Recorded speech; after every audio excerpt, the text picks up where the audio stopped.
Dr. Harmandan? Yes. Yeah. Good morning, everybody. Welcome back to the session of today. Yesterday, I would like to recap on yesterday's sessions. It was on breaking unconscious biases. You must have learned during our perception, we do have some biases, and those biases affect our perception and our relationships in life. So what are those biases? Halo effect, and or either we are staying together, start liking that person, or we like the opposite. So the different kind of biases are which are operating in the mind, and based on that we make our perception. So how to overcome those unconscious biases, you must have learned that through the activity conducted by Dr. Anshu Singh. Then you had worked session on effective feedback. So you must have learned how to give feedback, how to take feedback, and how to internalize feedback in your personality, because giving feedback is also an art, but taking feedback is also an art. People don't like if you give uncalled for feedback. If you ask and they give, you like it. Uncalled for feedback is not accepted. So never ever give uncalled for feedback. Then today, let's come to today's sessions. There will be 4 sessions. 2 sessions will be taken by Dr. Pooja Sareen on delegating effectively. 1 session will be taken by Dr. Shikha Mishra on building strong organization culture. And the 3rd session, last session, will be taken by equity, diversity, and inclusion by Dr. Geeta Mishra. So this is the flow for today. So before I invite Dr. Pooja Sareen for taking her session on delegating effectively, because you all understand delegating is also an art. Many people are not able to delegate work because they think if I delegate, then I have to check it again. They don't have trust in the team. But when we are talking of team, there has to be trust. That is the reason that delegating is very important. And this is also an art, whether we are able to delegate effectively or not. So I would invite Pooja Sareen, and I would like to read her profile in brief so that you know her, and then she'll be starting her session on delegating effectively. Dr. Pooja Sareen is an academician, corporate trainer, and researcher. She is area chief for HR and OB, and associate professor at Amity Business School. She has doctorate in the area of human resource management with 20 years of industry and academic experience. And she has many, certifications done after her PhD also, she to develop, and because we all are evolving, we all are learning every day. So this is always good that we are adding on qualifications in our life. She is certified by ISCA Ministry of Corporate Affairs as a master trainer for their certificate program in CSR. University topper in BCom and MBA, has extensive experience in curriculum development, conducting human resource and soft skills training is the forte. She has rich experience of training. She has conducted training with Indian Oil Corporation, Tata Motors, Indian Army, and banks, and conducted many MDPs and certification programs with services and in banks and with institutions also. Then she has conducted many live webinars, specifically during the online process, which was going during the pandemic. She was invited as technical session chair in various international conferences. She has 50 plus publications and few chapters in books. She is PhD guide for 5 research scholars. List goes on and on. So better you interact with her and learn from her, and then it's going to be very, very interesting and a great learning session for all of you. Thank you very much. I'll be coming after 2 hours again to talk to you. Thank you. Yes, Pooja, over to you. Yeah, thank you, Dr. Gujral, for such a humble introduction. You've already set the stage for very high expectations from their end. So thank you very much. Thank you, Divya. Thank you, Dr. Gujral. Very, very good morning here in India from where I am currently. It's a pleasant, sunny morning. I really do not know what time is it out there. Mr. Than, what time is it out there? If you can tell me, what time of the day is that? Now it is 12 o'clock, noon. Noon, 12 o'clock. Okay, so that means close to our time. It's 11:10 here. Mr. Sebastian, what time of the day is it there?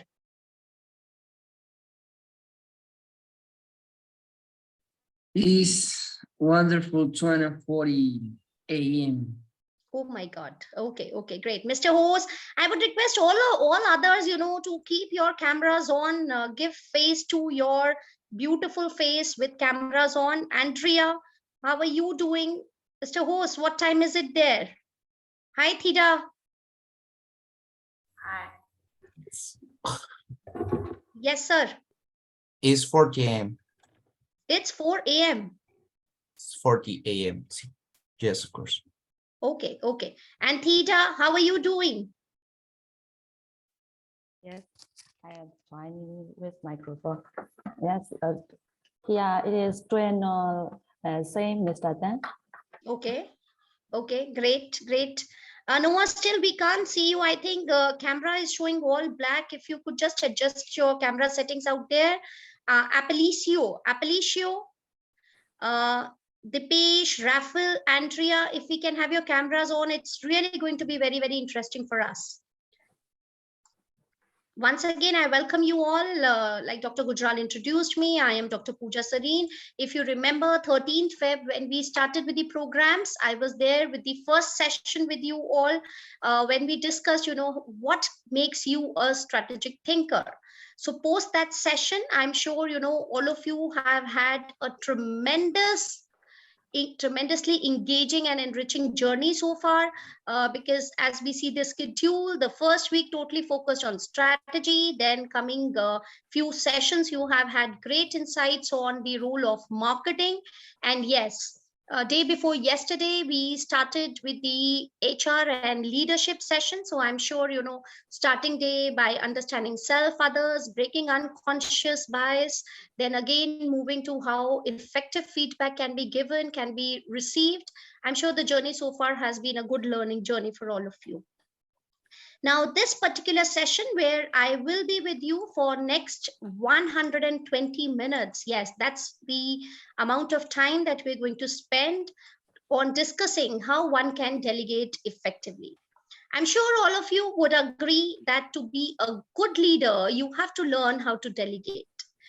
Sharing with you my personal experience, what I realized in my 2 decades of career as an academician, as a trainer, as a coach and researcher is that one of the most difficult transitions for a leader is to make a shift from doing by themselves to leading. And that's really very, very difficult. It's easier doing than leading. When I was a new team leader in the initial years of my career, I could actually get away with holding on to my work. And in fact, my peers and my bosses really admired my willingness to keep rolling up my sleeves and doing all the work, to execute all the tactical assignments. But then, as responsibilities become more complex, as you move up the corporate ladder, the difference between an effective leader and a supersized individual contributor with a leader's title was painfully evident to me as well. Over the years, I also scaled up the ladder with God's grace. I realized that in short term, you may have the stamina to get up early, stay very alert, stay back later, and outwork the demands of your profession. But the inverse equation of shrinking resources over a period of time and increasing demands will eventually catch up to you. And at that point, you should be knowing how to involve your team, how to delegate work, and how to get things rolling in the leadership roles. The upper limit also, what is possible will increase only with each team member collaborating with you to empower, to contribute the best work to your shared priorities. So your power actually increases when you empower people, delegate responsibly, and get the work done. Do you agree with that? Do you agree with that? You may mention yes or no, and please feel free to connect on voice. Do you agree with what I just shared, Mr. Sebastian, Theda? Do you agree? Over a period of time, you have to move from doing to leading. Yeah, I totally agree. Yeah.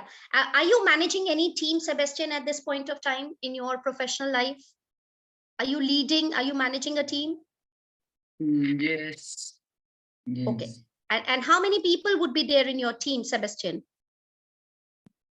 In my startup, it's a team of 3.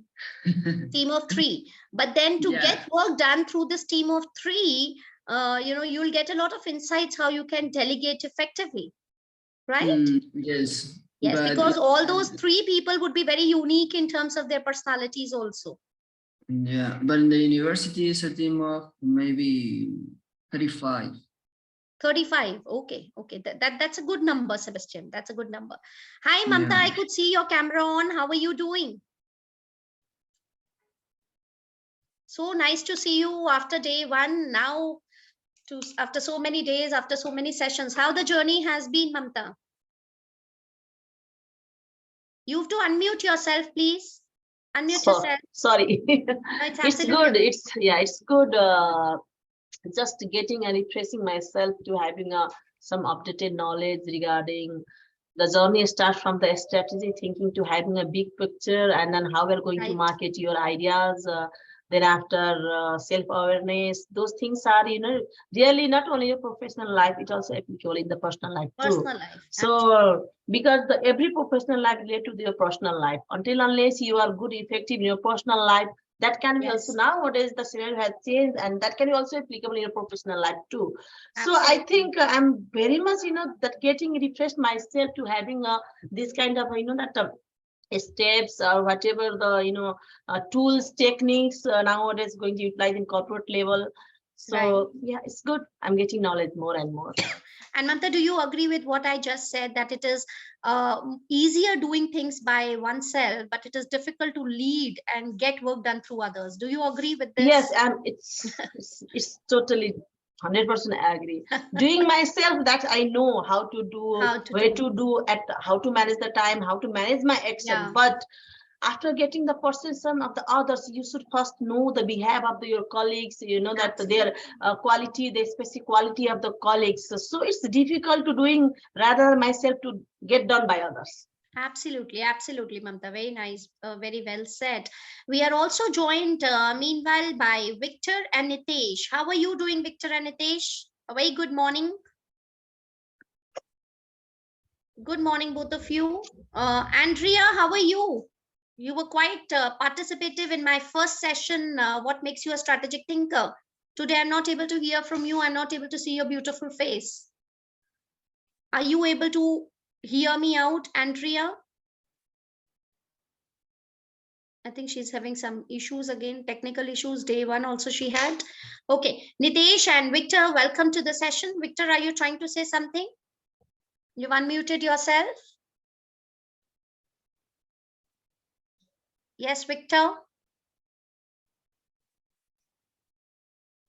I think his system is, the screen is frozen right now. Anyways, now what we were discussing, we move ahead. And so next 120 minutes, let's all together explore this journey of how we can shift from doing everything ourselves to a more professional approach of leading and delegating towards professional excellence.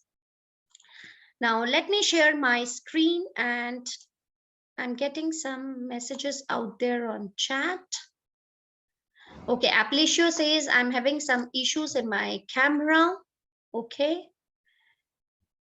Who says in Peru it's okay, 12:41 a.m. Okay, in Tanzania, Raffle says it's 8:41 a.m. Okay, that's great.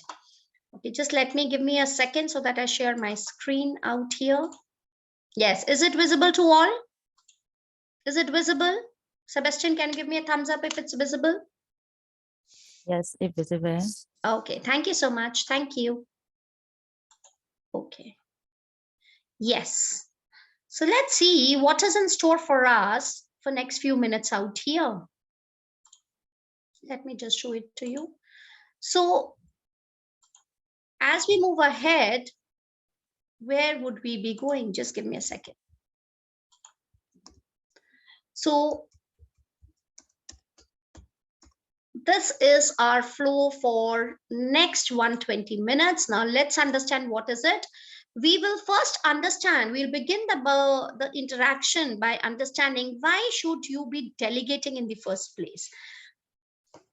As such, so far also we've discussed that's the only way out if you have to climb the ladder of success in the long run. Then we will also understand the situations in which where you should not delegate. Over a period of our discussion, we'll understand how do we create a balance in the workforce to ensure better delegation. What are the various factors of success which are responsible for delegating effectively? You'll be able to discover your delegating style. We'll be discussing the 5 styles, namely directing, coaching, supportive, and delegating. Then we'll also move on to discuss and deliberate further what are the 5 steps process of evaluation, how you're doing. And yes, we will definitely coin down the strategies for delegating the right way. As we would be moving up to the last leg of the session, I would want, from the start till the end, all of you keep your action plans, what you want to take away from this session, whatever you like at whichever point of time, keep noting that down, because those would be your key insights. Those would be your action areas where you would like to, pursue more effort once you are out of this workshop. And yes, we have zeroed down on 5 top tips for you, which would be your takeaways from that session. So if you're okay with the agenda, give me a thumbs up so that we start ahead. Are you all okay with the agenda? If this makes sense, give me a thumbs up, please. All of you. I would like to see that. Thank you, Mamta. Thank you, Sebastian. All others, once again, a humble request, if your internet allows, if you are comfortable, please switch on your cameras, because that makes the interaction much more interesting. Hello, Mr. Mohammed, how are you doing? You've just joined right now. Can you unmute yourself and say a hi to us? How are you doing? Nitesh ji, Victor, Andrea. We would request you, Raffle, we would request you, if you can just, in case cameras are not possible, switching on your camera is not possible, at least connect with us on voice or connect with us on chat. We would love to hear from you. Noah says on chat, I'm having some issues with my camera. Okay, Noah.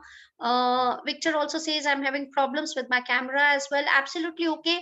But if you could connect with the audio, that would be really great. But if that's also not possible, please continue sharing your inputs on the chat. It would be very, very encouraging for us as we proceed ahead in the session. Okay. So as most of us are okay with the session flow, let's move ahead to discuss further. Yes.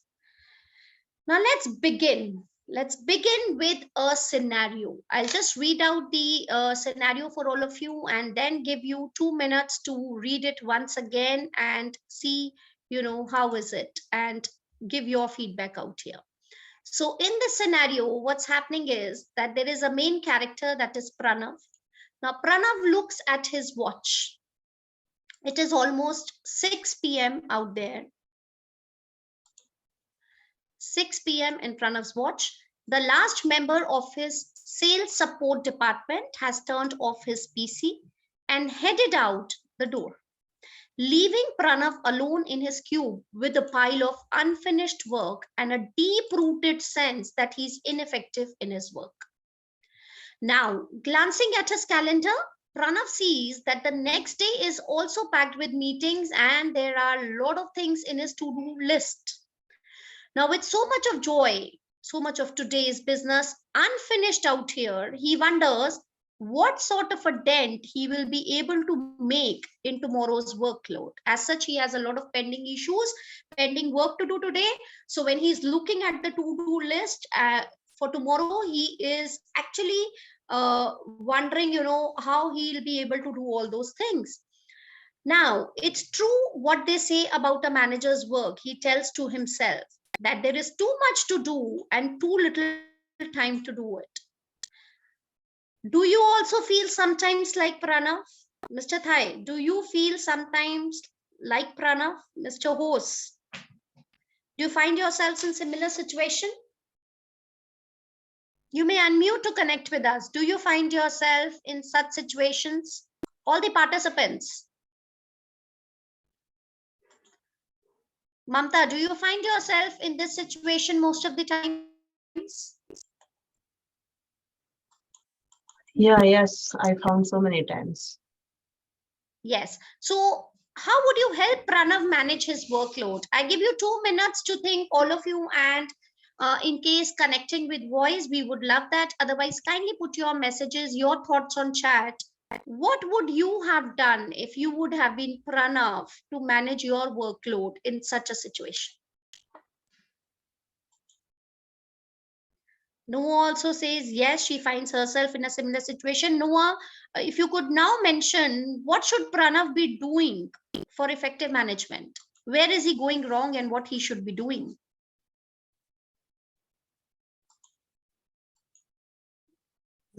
Hello. Yes, please. In these situations, I normally delegate someone to do some jobs which is overloaded to me. But Okay. yes, I am. I ask some guys which I know that he can do that job. Okay. So So, normally okay. I delegate it. Okay. Normally you delegate. So delegation is one answer to such situation. Anybody, anything else? That's wonderful. Anything else? Delegate. Okay. Delegate to others. What else? Others, how would you handle such a situation? What's your piece of advice to Pranav? What's your piece of advice? In case, yeah, please. Yeah, I think that as per a specific quality, he should also separate, and that separation of the duties, so that segregation of the tasks. I think the better word, that.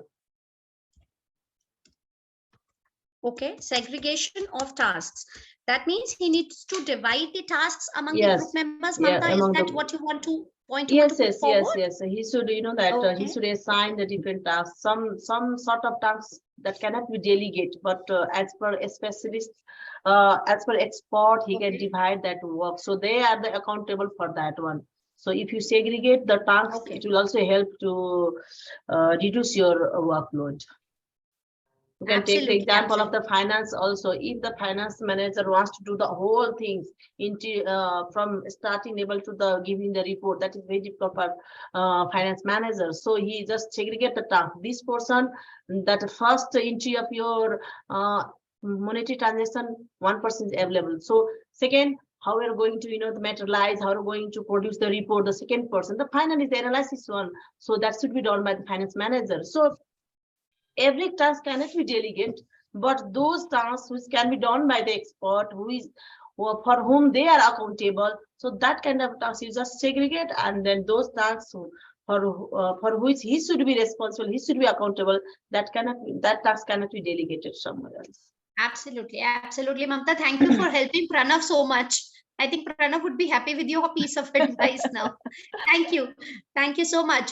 So Muhammad Zain, hello, sir. You've raised your hand. Good So morning. Good morning. looking very fresh, handsome as usual. How are Yes, things?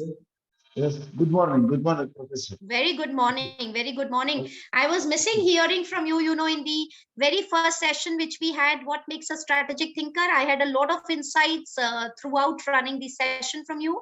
So I was missing when you did not join. How are the sessions going on? Perhaps I have worked because I follow this course and I work at the same time. Perhaps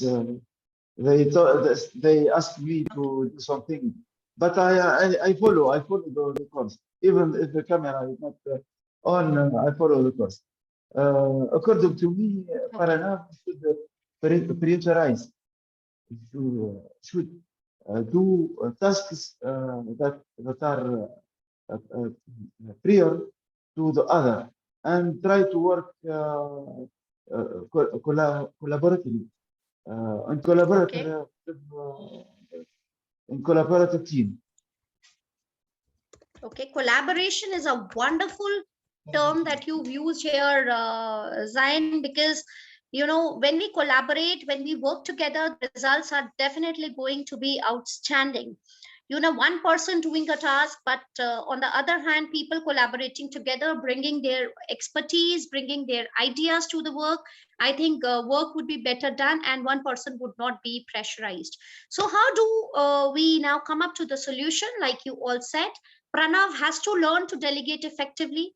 Pranav has to segregate what can be delegated, what cannot be delegated, and that collaboration has to come in the team if Pranav has to manage his workload well. Otherwise, over a period of time, it's going to lead to a high stress stage when Pranav is actually going to feel the burnout, and probably, then his productivity goes down, in fact.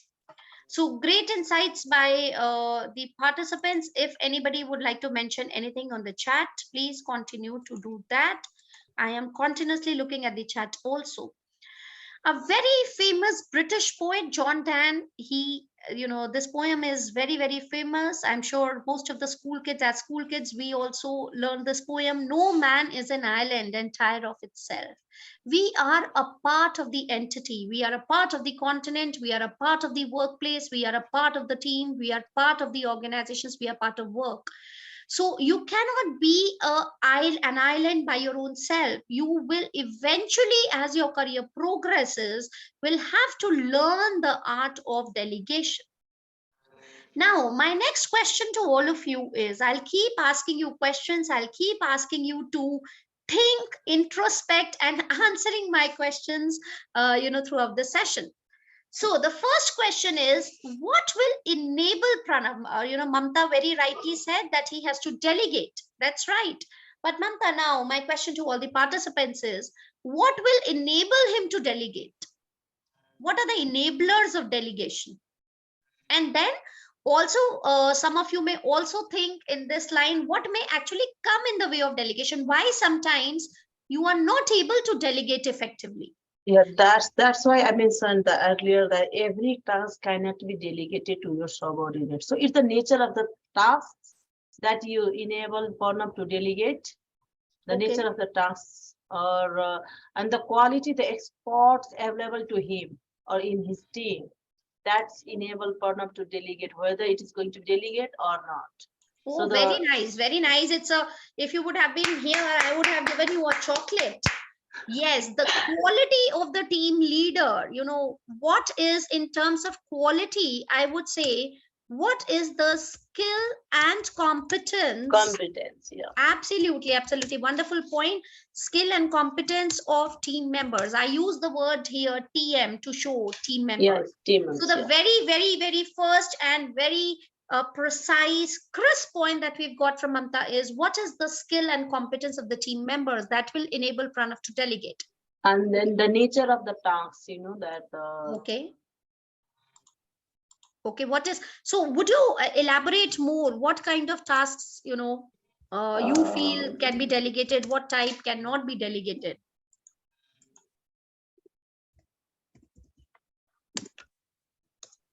Anything related to your work which you are not able to delegate? Yeah, as being in the finance department, so right. And then I'm the analyzer of that report. So I cannot delegate to analysis of the financial report to any other one who is working in his team member. Okay, you can't delegate report work to the other members. Yes. So reports can't be delegated, that you have to keep to yourself. So what I'm only the account, yeah. I'm only the responsible or for accountable if any kind of errors comes under the report. Exactly. So it's as I'm giving my current example, that's being the accountable. It's very difficult sometimes. So you feel that sense of accountability also comes in the way of delegation? Have I written it right? Yes, definitely. Yeah. Accountability comes under the way of delegation. Yeah. And do you feel it's a limitation also, Mamta? Every time we feel, what if the work goes wrong, and that creates a lot of pressure here. Lot of pressure. Yeah. It's a limitation. It's a disruption also. That. Yes, but then Mamta, do you also feel on the other hand, we have to devise a way, because again, holding on to the entire pressure of doing cannot be to yourself. At some point of time, you will have to delegate. Yeah, but Delegate effectively, again, I the would nature, say. again, I believe in the quality and skill of your team members, whether they are able or whether they are able to know that perform those tasks which I delegate to them. Otherwise, again, the double pressure will come into my mind. You know that. Okay. Sometimes you delegate by saying their competency, but while you are going to delegate any task, first you should know the well they are equipped or not. Otherwise, it's going to be a double task for you. Absolutely, absolutely. If they don't do it right way, then the Yeah, stress again, piles you'll up. be given the double burden. Absolutely, absolutely. Sebastian, what's your take on it? What do you delegate and what do you not delegate, Sebastian, in your work? If I have to, I delegate almost everything. Only the creative stuff is the thing that I do not delegate. The What do you strategic, don't delegate, Sebastian? Can you come again? only the strategic and creative Okay. stuff is the only things that I do not delegate. All the operative stuff, I Okay, do the that's great. Strategic tasks are not to be delegated, very rightly said, but day-to-day operational tasks is what you delegate. And do you think your team does it well when you are delegating, Sebastian, or you facing any issues? not right now. Maybe sometimes some sort of delay, but nothing that can be managed. Okay, okay, okay. Okay, so Victor, thank you for sharing your input on chat. I would put it here. What Victor has written. Victor says, I believe that all the tasks can be delegated dependent on the skills of the team members. Okay, but Mamta and Sebastian differ out here. Mamta says where report writing is involved, she would not like to delegate, and Sebastian says where strategic tasks are involved, he would not like to delegate. Victor, if you could elaborate more on it, what kind of a work profile you are in, and do you feel your team members every time have those skills and competencies that you can delegate everything from A to Z? You may mention, connect with us on voice or mention the same on chat. We would like to hear more from you on this. Yes. Any other viewpoint? Meanwhile, we can have from the participants present here. Theda, are you in a managerial or a leadership role? Zain, are you in a managerial? Yes. Please go ahead, No, Theda. daughter. No, daughter. I am an assistant teacher, so I'm not lead a team. You're not leading a team. Theda, can you adjust your camera a little? I'm only able to see your specs. I would like to see your beautiful face entirely. Can you adjust? Yes, that's the beauty that I can see your smile. Again, that smile has gone. Yes, Theda, now keep it at this angle because it's very, very good if I see your complete face.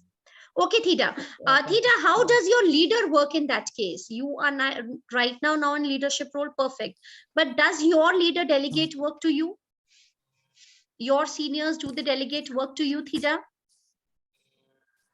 Yes, I delegate the junior such as the such as IT.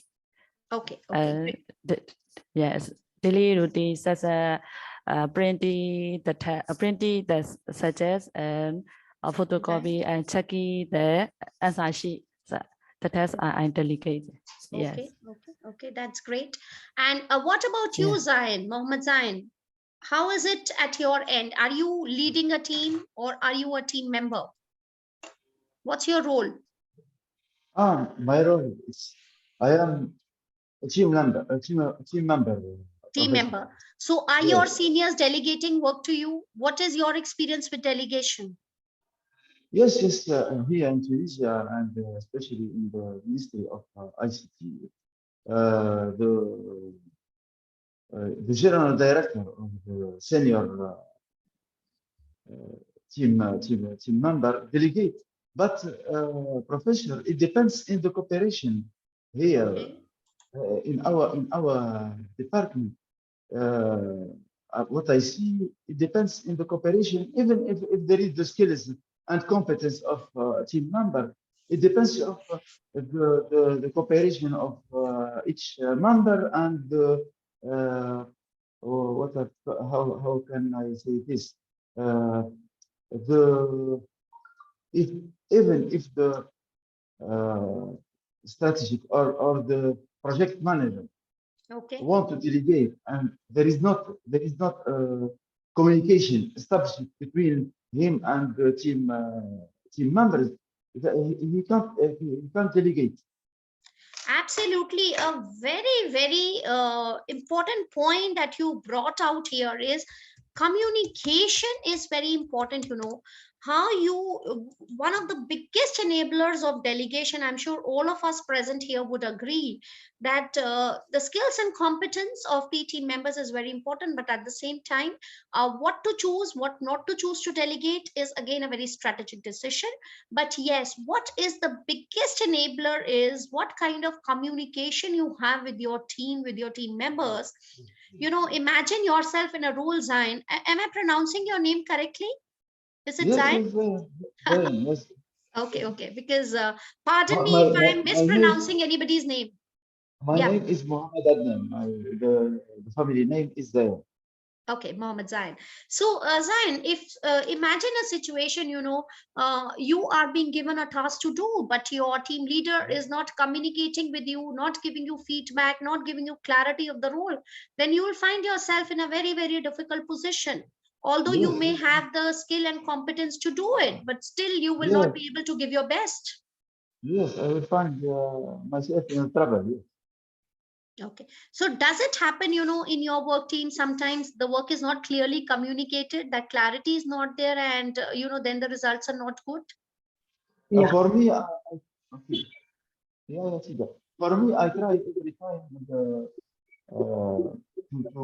understand what is demanded in the task Right. and to cooperate, because it's my job.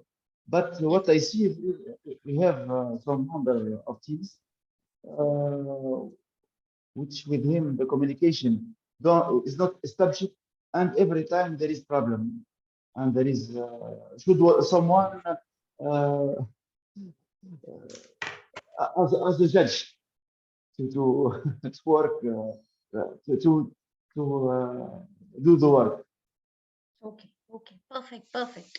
Okay. So thank you everybody for being so participative so far. Mr. Than, would you like to add anything at this point of time? Your viewpoint? Yes, Sir, if you could also adjust your camera so that I can see your complete face.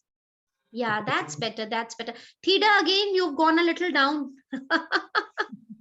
Yes, Mr. Than, please, we would love to hear from you, and then I'll move on to Mr. Hose. I would like to share your views, both of you, starting with Mr. Than. Yes, Than sir, where are you? we need to complete all of the work alone. So we have to delegate other, Right. whatever based on their competency, talent, skills, and something like this. We need to delegate to complete the organization, the department work timely to complete in time. We have to delegate other based on their competency and skills and something other like this. So so that we can complete our departmental work in time. Okay, great. And what beautiful insight that you brought out here, is the time. What sir has discussed, Mr. Than has discussed, is time. If we are not delegating, it's high chances that we do not complete well in time. So to meet the deadlines, delegation is very important. Absolutely. Thank you so much. Mr. Hose. Timely delegation is also most important. Yeah, timely if you are not delegation. at the last moment, if you are going to delegate some tasks to your subordinate, they also not going to be finished on time. Absolutely. So timely delegation is very important, So it all comes under your strategic thinking, whether you're going to delegate at a starting point or the nearby the deadline. Absolutely, that's wonderful.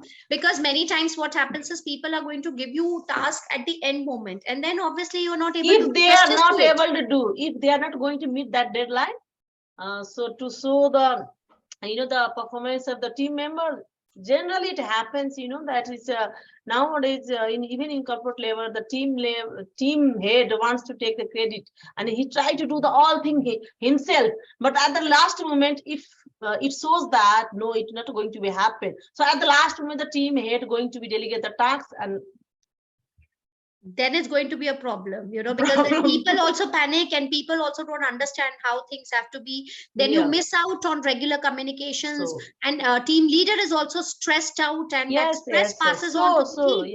yeah. At the starting point, the team leaders should, that plan for every task so that they can delegate to each one, so we can finish on timely. So again, we've got a very important insight from Mamta. I would pick up this word, plan timely, and that is again one of our key enablers for delegation. I put it out here. You have to plan timely. You have to divide work according to the competence if you have to get the result. So, getting the right tasks is not easy.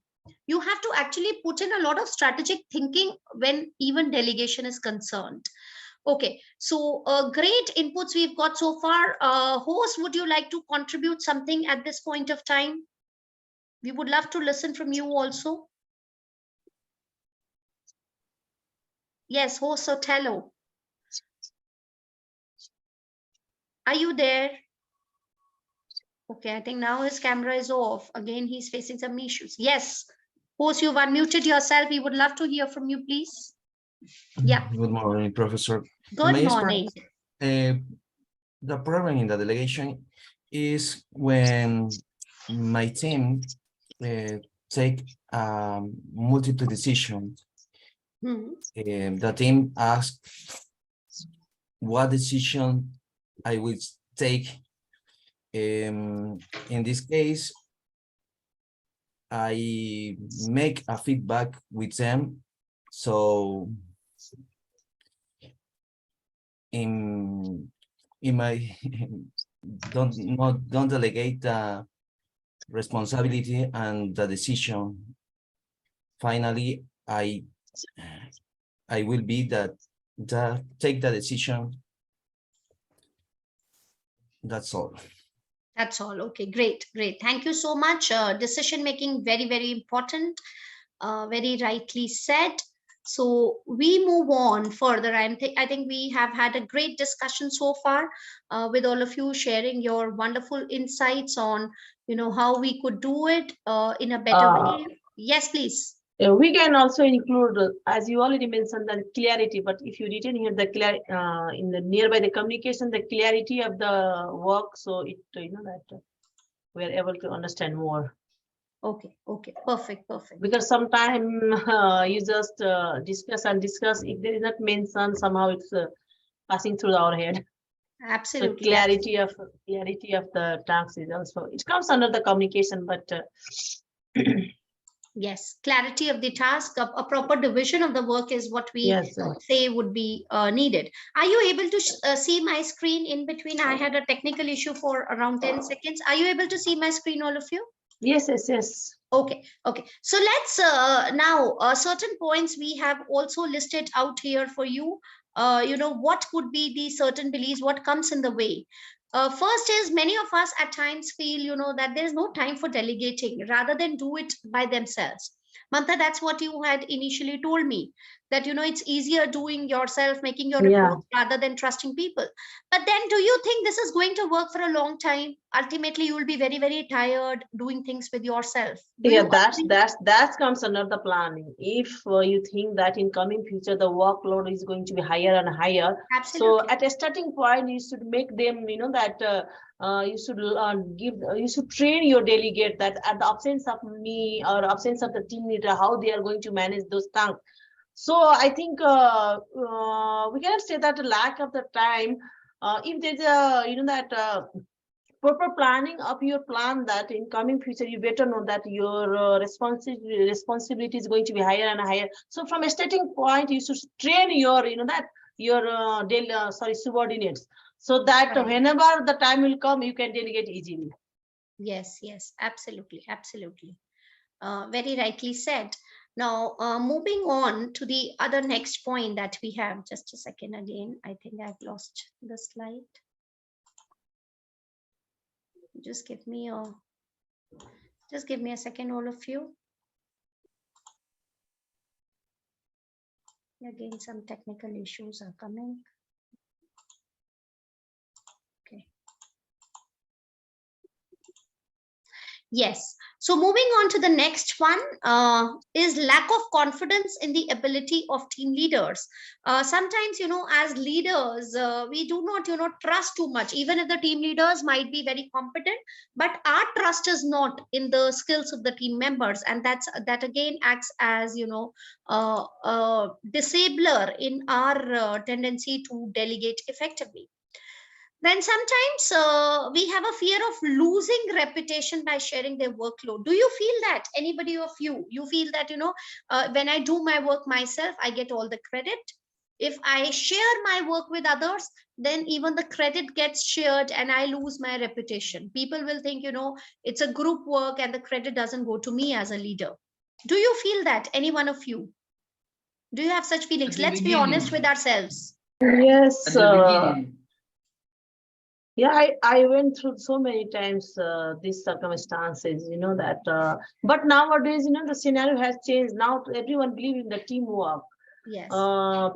Traditionally we went through this one, but nowadays, because I have the experience of the both one, that as a team leader, having the only credit as a team Right. leader, but now the scenario has changed. Now the credit goes to the team.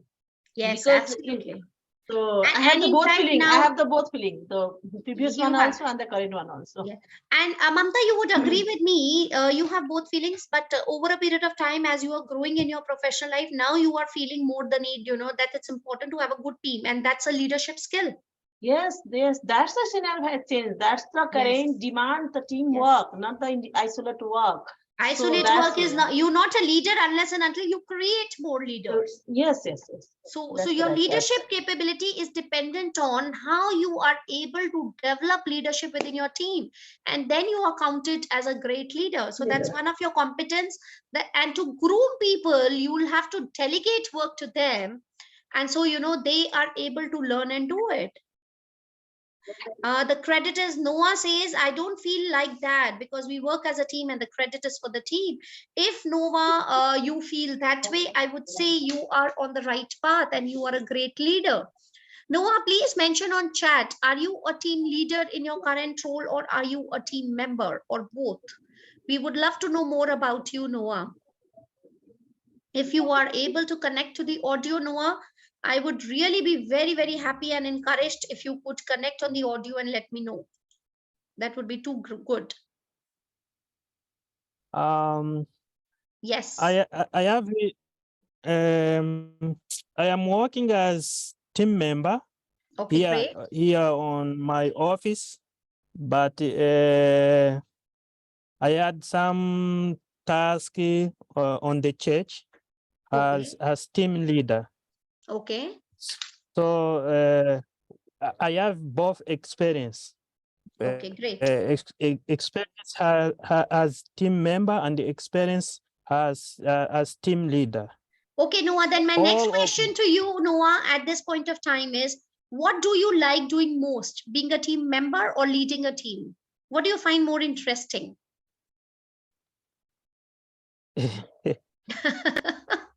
I put people through tricky questions.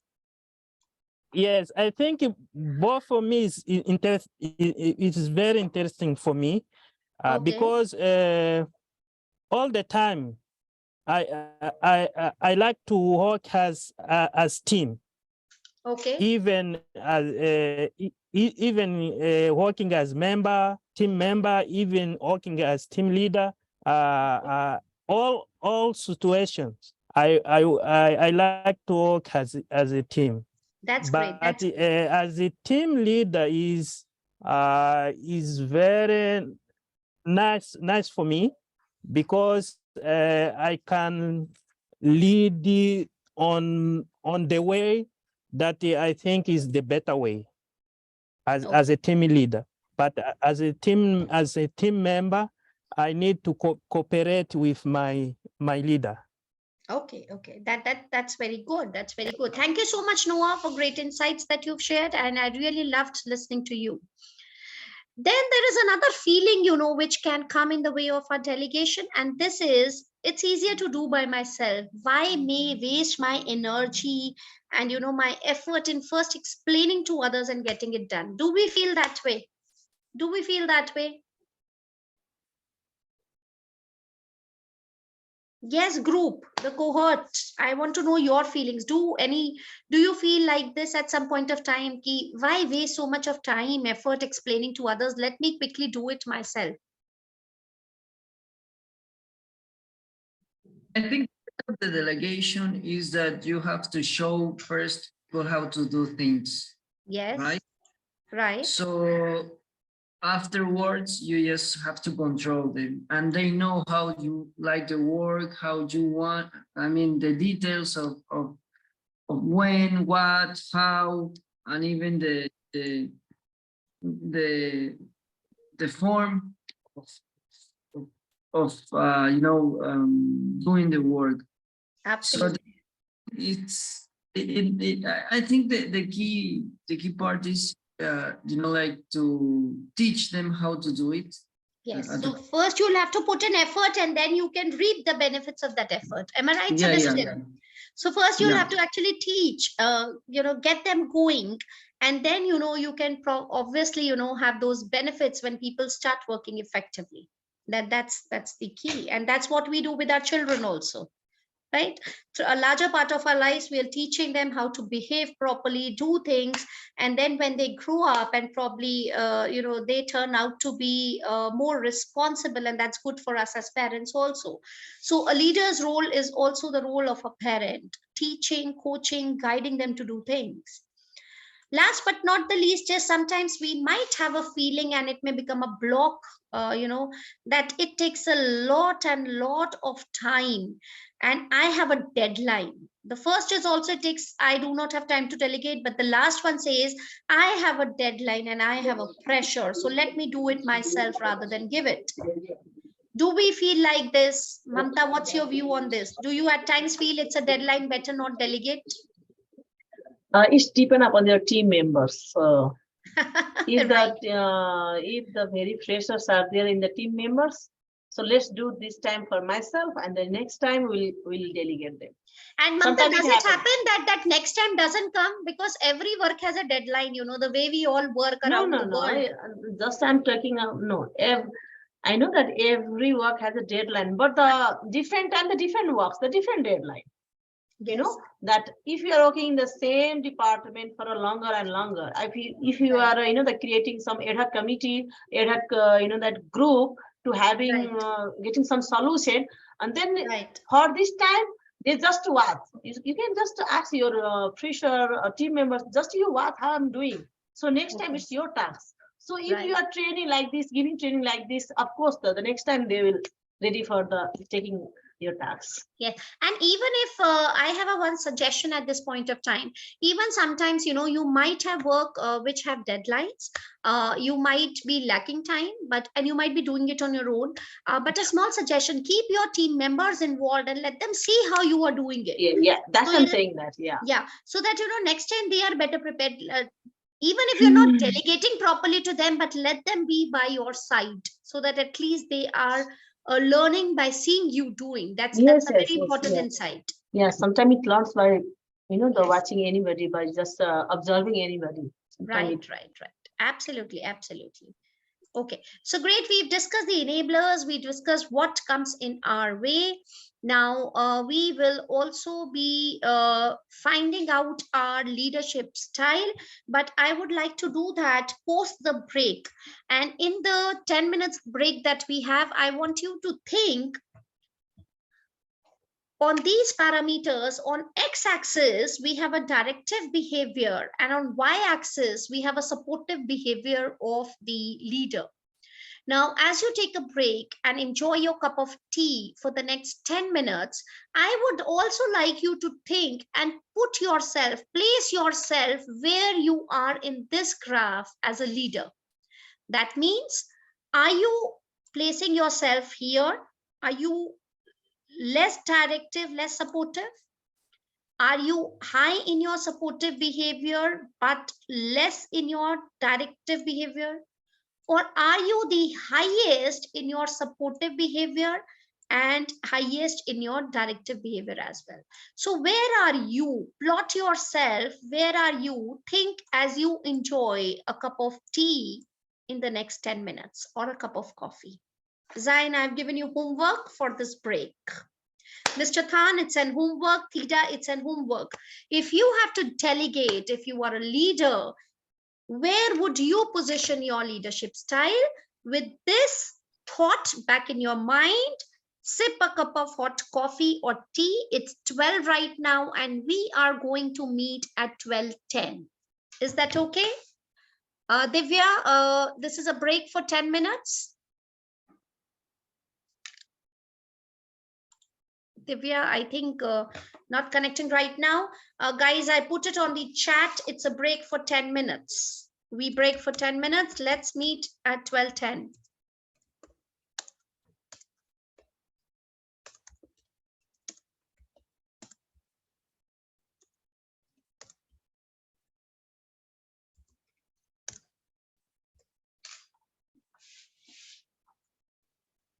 IT team, if we can have a break slide out here, IT team, so that everybody knows it's a break going on for 10 minutes. Dr. Pooja, I'll coordinate. Thank you. Thank you so much, Divya.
Dr. Pooja?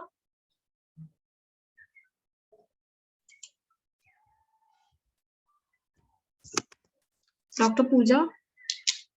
Yes, Divya, just give me a minute, please. Sure, sure. Yeah, I'm just coming back in a minute. Okay.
Yes, Divya, I'm back.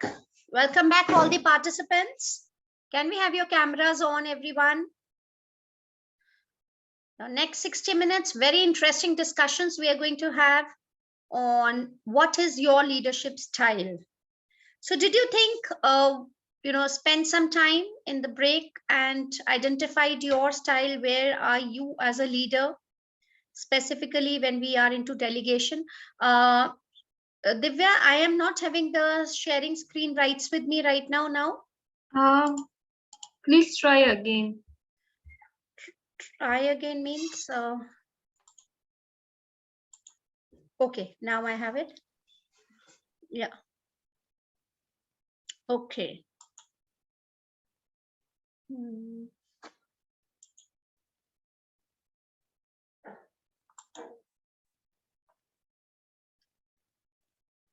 Okay, so welcome back, everybody. And here we go. Yes. So before going for the break, I had asked all of you to think and see if we look at the two dimensions of leadership. The first one being the directive behavior. That is, directive behavior, we mean you are more of a directive leader. Now, what do I mean when I say that you are more of a directive leader? Now, when I say that you're more of a directive leader, I would mean that you help group members accomplish goals by giving them directions. You establish goals and methods of evaluation. You set timelines. You define the roles of the team members, and you show them how the goals are to be achieved. The directive behaviors would mainly clarify with one-way communication. That means you are continuously giving directions to the people out there. That's a directive behavior. And you are responsible for how people get it done. Defining who's to do what, how it is to be done, each and everything related to the work, you are giving directions. On the other hand, when I talk about this dimension, that is the dimension of supportive behavior. Now, a supportive behavior is one where group members feel more comfortable about themselves, their co-workers, and their situation. And supportive behaviors would involve two-way communication. That means you're facilitating a conducive work environment for your team members. Again, I give you 1 minute to think where you would plot yourself, here or here. Where are you right now? All of you. I would like to know from you, high directive, low supportive, high directive. How would you be? Please mention it on chat. 30 seconds for all of you. Yes, 30 seconds for all of you.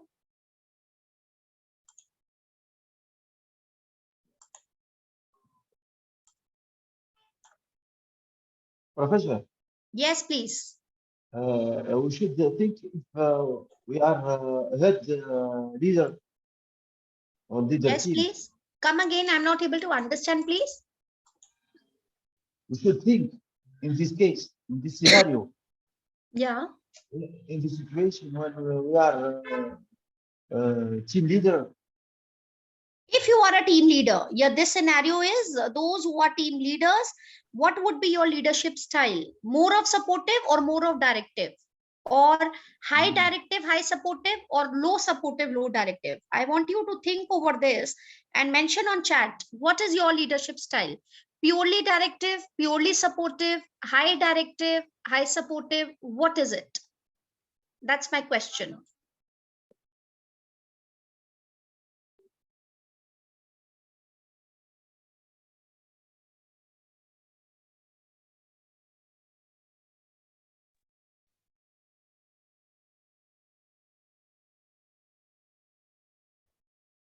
Yes, please mention on chat. I am seeing on chat, Noah says 50% supportive and 50 directive. So Noah is at the middle of the graph. P more than D. CEO says more than directive, supportive more than directive. Okay. And Mamta says neither high, neither low for both dimensions. That means Mamta is also at the middle of the graph. Others also please mention, where are you in this graph? Where are you? So most of you, what I can see here is at the middle, just give me a second, is at the middle of the graph. That means what Mamta, what Neo says is that you are here. Am I right? You are at this point where you are equally directive and you are equally supportive. Is that right, Mamta? Yes. And Neo? Okay, okay, great. Okay, so let's understand. Okay, yes, there is what Noah says. Thank you so much. So let's understand once again. By directive, what do I understand? A directive behavior is what will help the group members accomplish by giving the directions, by establishing the goals and methods of evaluation, by setting timelines for the team members, defining all the steps as to how the goals have to be achieved. Directive behavior will involve more of one-way communication where you're continuously giving instructions, how to do, what to do, when to do, who's to do it, and so on. On the other hand, when I talk about being supportive at this point of time, I am talking about how do you create an alignment page? How do you provide social and economic support to the team members? Mohammed Zain says, high directive, high supportive. That means, Zain, I would say you are placing yourself at the best, a very high position out here. That means somewhere here where you're talking about high directive and also high supportive. So you come at this point of time. Am I right, Zain?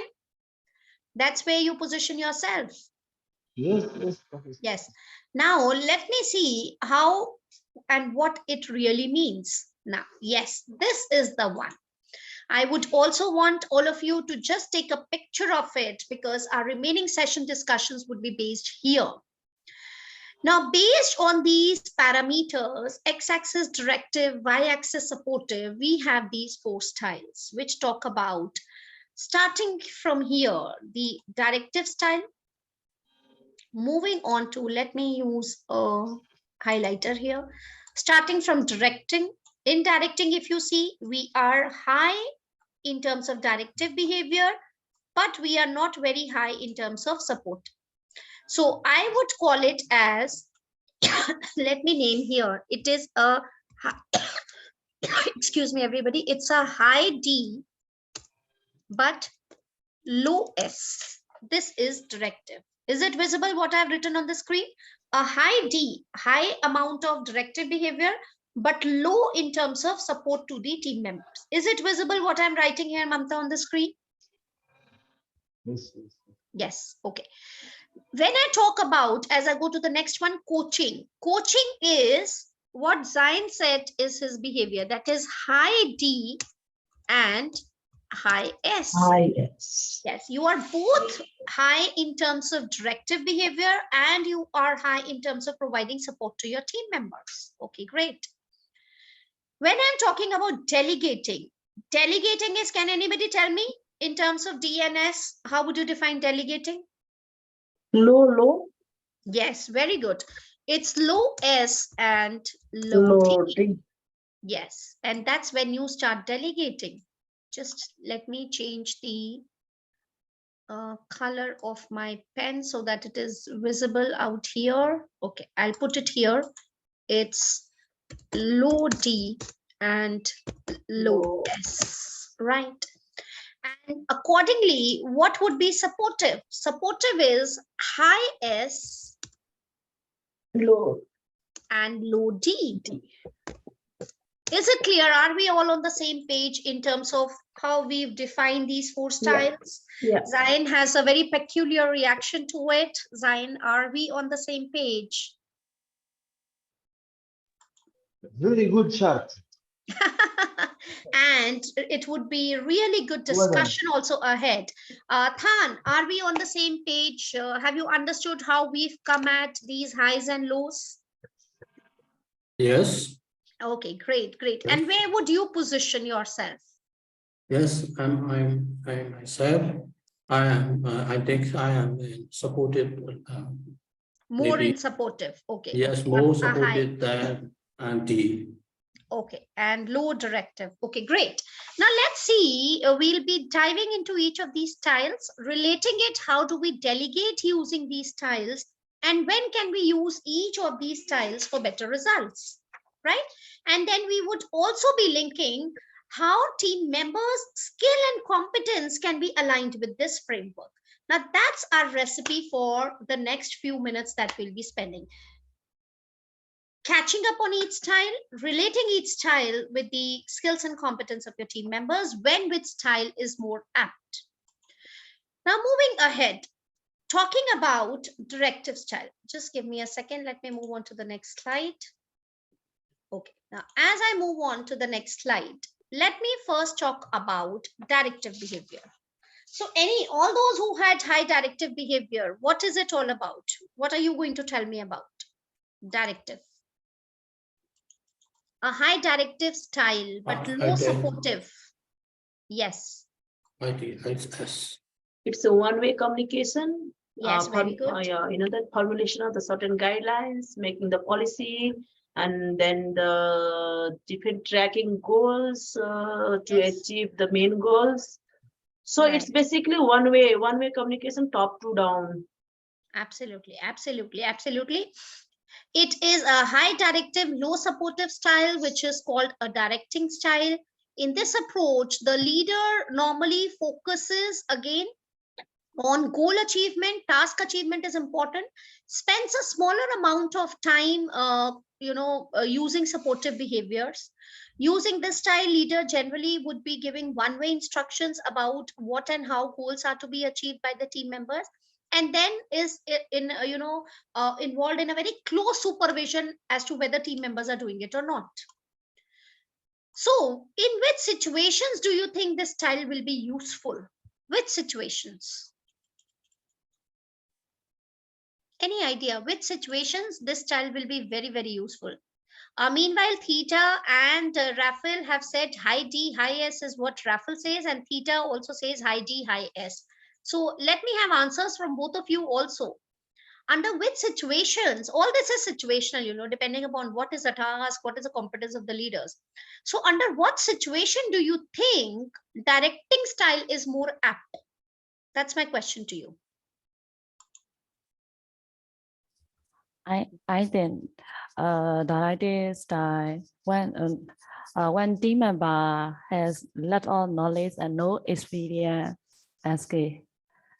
That's time directing style should be used. Okay, okay. Very good. I would like to say, you say that when the team member has, let me jot down few points out here. Yes, when is it going to be very useful? I would say the first is when uncertainty is high. In situations where there is chaos, in situations where there is no clarity, you need to direct your team as to how to go about. And you rightly said when the team is new. So I would also mention a brand new team, there can be a stabilizing effect to directive leadership. Do you agree with me, everybody? When things are not very clear, you want your leader to give you instructions. You want your leader to be more directive. You want your leader to handhold the team and get along. And on in the another situation, when the team is also new, then even as a leader, you need to handhold the team and supervise more as compared to providing support. Your directions become more important. Do we agree?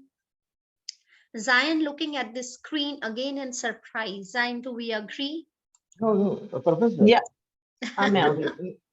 In what you write, I am concentrating in when uncertainty is high. Uncertainty in what? In decision, in vision, in objective, in what? Yes. Yes, please, Zion, come again. I am concentrating in what you write in the screen. When uncertainty is high. Right. The uncertainty concerning the vision, there is no vision, it's not Absolutely. clear, or the goal is not clear. Also, when uncertainty, we should be should have the directing behavior. Yes, yes, absolutely. So you've added another point out here. Whole clarity is not there.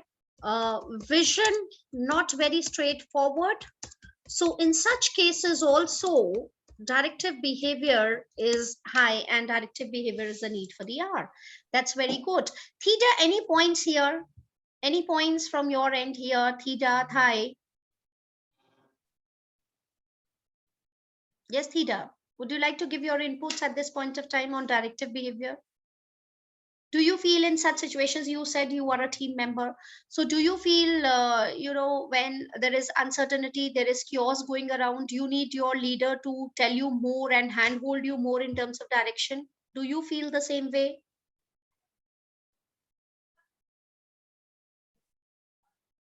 Yes, yes. Yes, okay. Thank you so much, Theta. Thank you for agreeing. Noah says high D and low S when I want to give training for the team. High D and low S. Okay, Noah.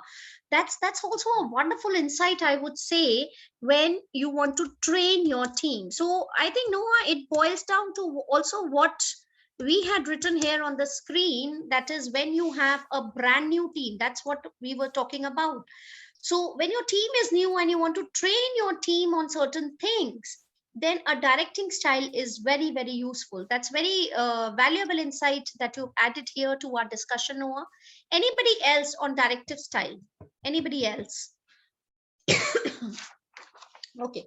So I think we are all in agreement, and here we move on to the next one. So directing is clear in which situations we should be having and how it can help you to delegate. Now moving ahead, is the next style, which is coaching. So when we are talking about coaching, we are talking about a style which is high D and high S, which even Zion said, and many of you said you are high on D and high on S. So when you are coaching, what is your role as a leader? I would like to know from all of you, those who have mentioned high D, high S. What's your role as a leader when you are coaching your team members? Now the ball is in your court. You have to give me answers. Yes, Zain, go ahead. Okay.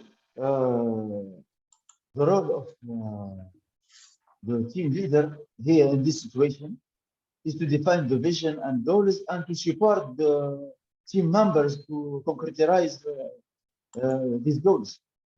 Okay.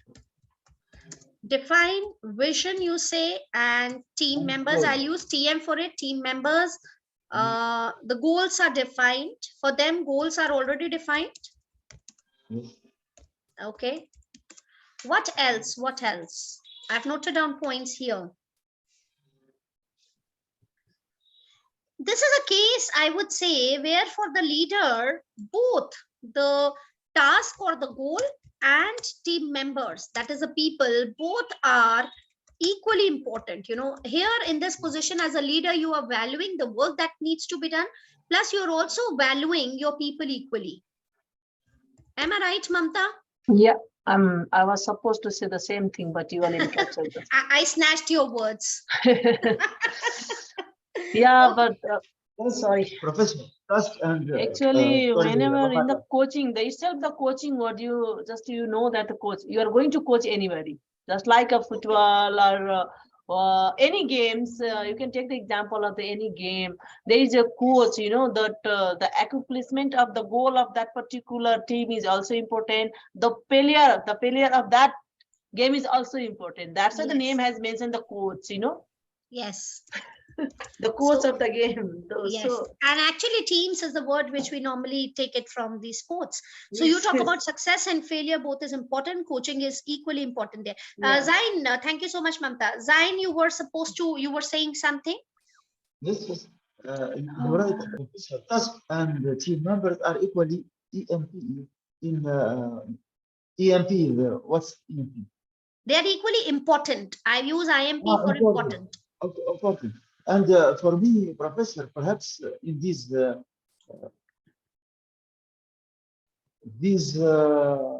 type of behavior, I would say, coaching. Yeah. There is not uncertainty. The vision is clear and the goal is clear. Right. And the team leader know his team members. There is a communication established. Okay.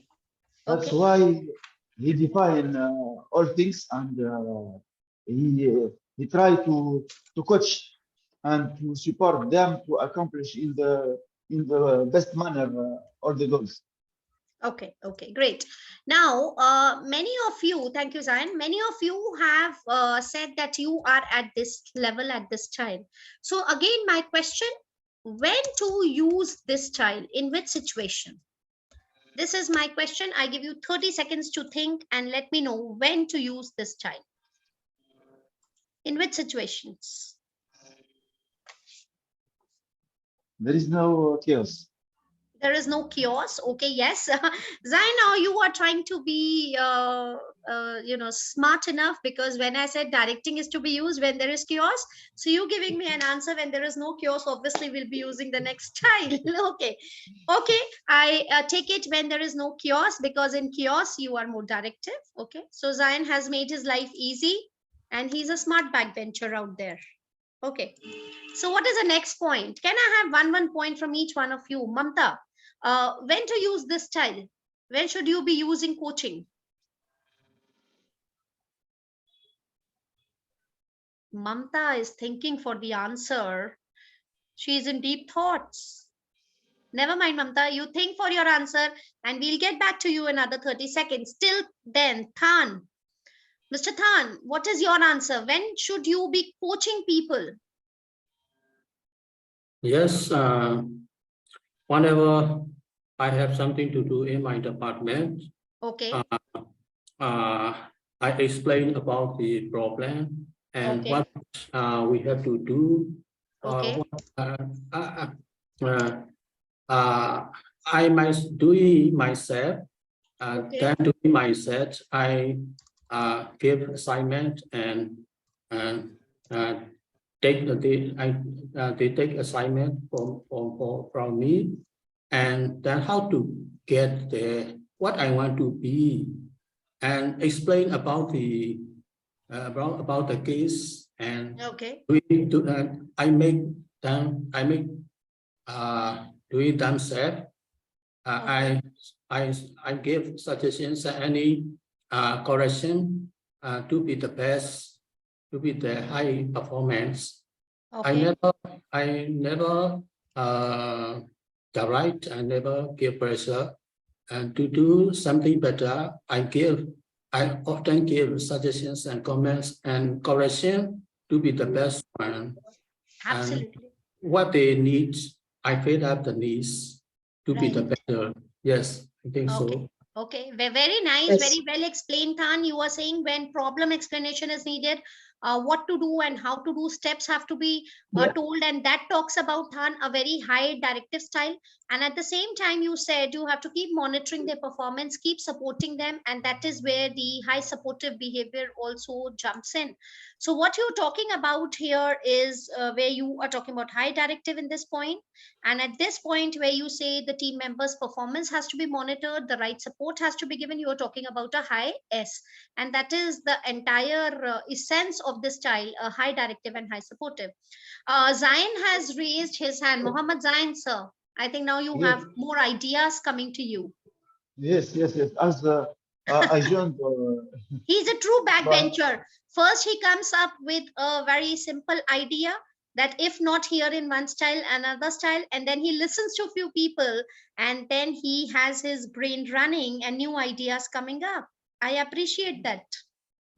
Thank you, Professor. I try to interact with all the brands and with you. Really impressive topic. Yes, What please you- go ahead. Please go ahead. Yes. I joined the idea of time. For me, we use coaching when the team member are not senior. There is a Very lack good. of skills. Lack So of team skills. member aren't comparatively new. They are less experienced. Yes. Absolutely. They are less that, and that's a wonderful insight that you've shared with us, Zain. They are less experienced and they are new, so they need a complete handholding in terms of directions. Plus, they also need a lot of facilitation from your end so that they feel comfortable in that environment. So you are providing a lot of supportive behavior, and you are actually coaching them on how to get on their feet and then become accountable for their work. Am I right? This is what you wanted to point out? Yes. Yes, I think Mamta, we've given you enough time. You've raised your hand also. So now, Mamta, over to Okay. you. Yes. I would like to give the one concrete example for the corporate level perspective.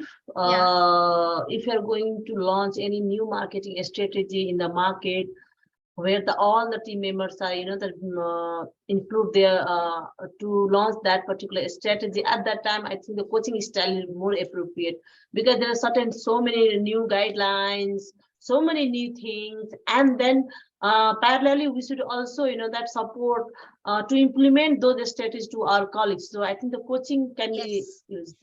Launching if you knew.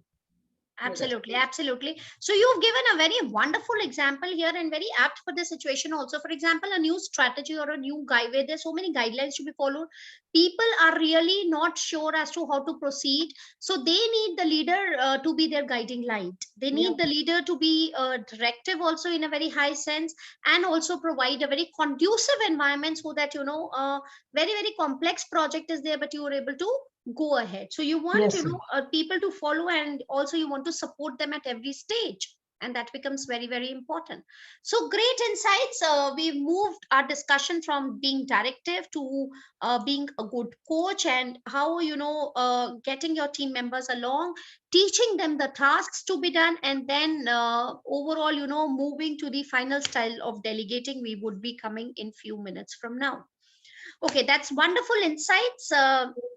Any point, any discussion at this point of time you would want to enter into directive and coaching? Any one of you?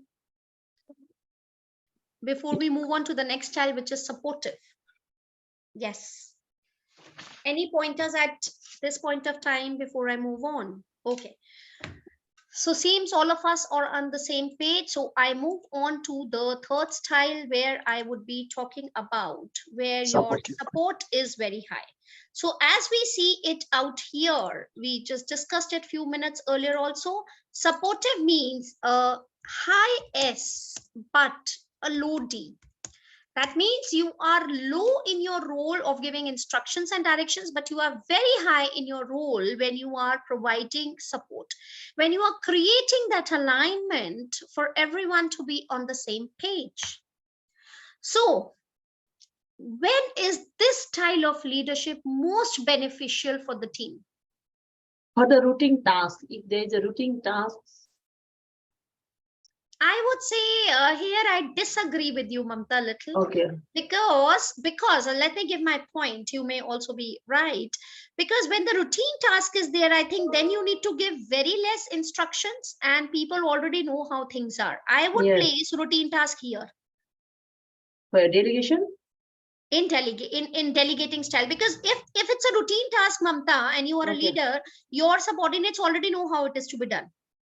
So I don't think then you need to be low with direction, plus support also can be somewhere here. A very high support is not needed. You may not Yes, spend yes, too yes, much yes, of time yeah. supporting. Do you Yeah, agree? you're right. Yeah, yes, yes, I fully agree. No, it's okay sometimes to Yeah, disagree yes, yes, also. yes. No, your discussion. I just all of a sudden I just come that support. If there is a less Yes. direction, this I keep in mind that okay, routine tasks there is a less direction. I Right. just missed to the supportive S behavior. Yeah. Absolutely, Mamta. Thank you so much. So, supportive, where do you need to give less instructions but more of the support? In which situations? Think about it. Which situations? I want all others to, put your thinking caps on. Everybody else in the cohort also. Being a little greedy, I want, if you're not able to connect here on the voice, please put in your answers on the chat. Where do you think this style would fit in the best? Noah, Mr. Than, Victor, who? Sebastian, I'm not hearing from you.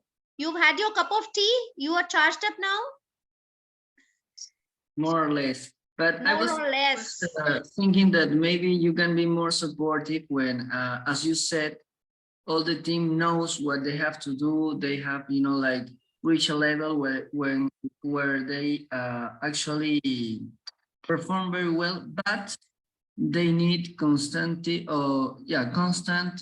like support or emotional support to maintain, the performance of the team. Very good.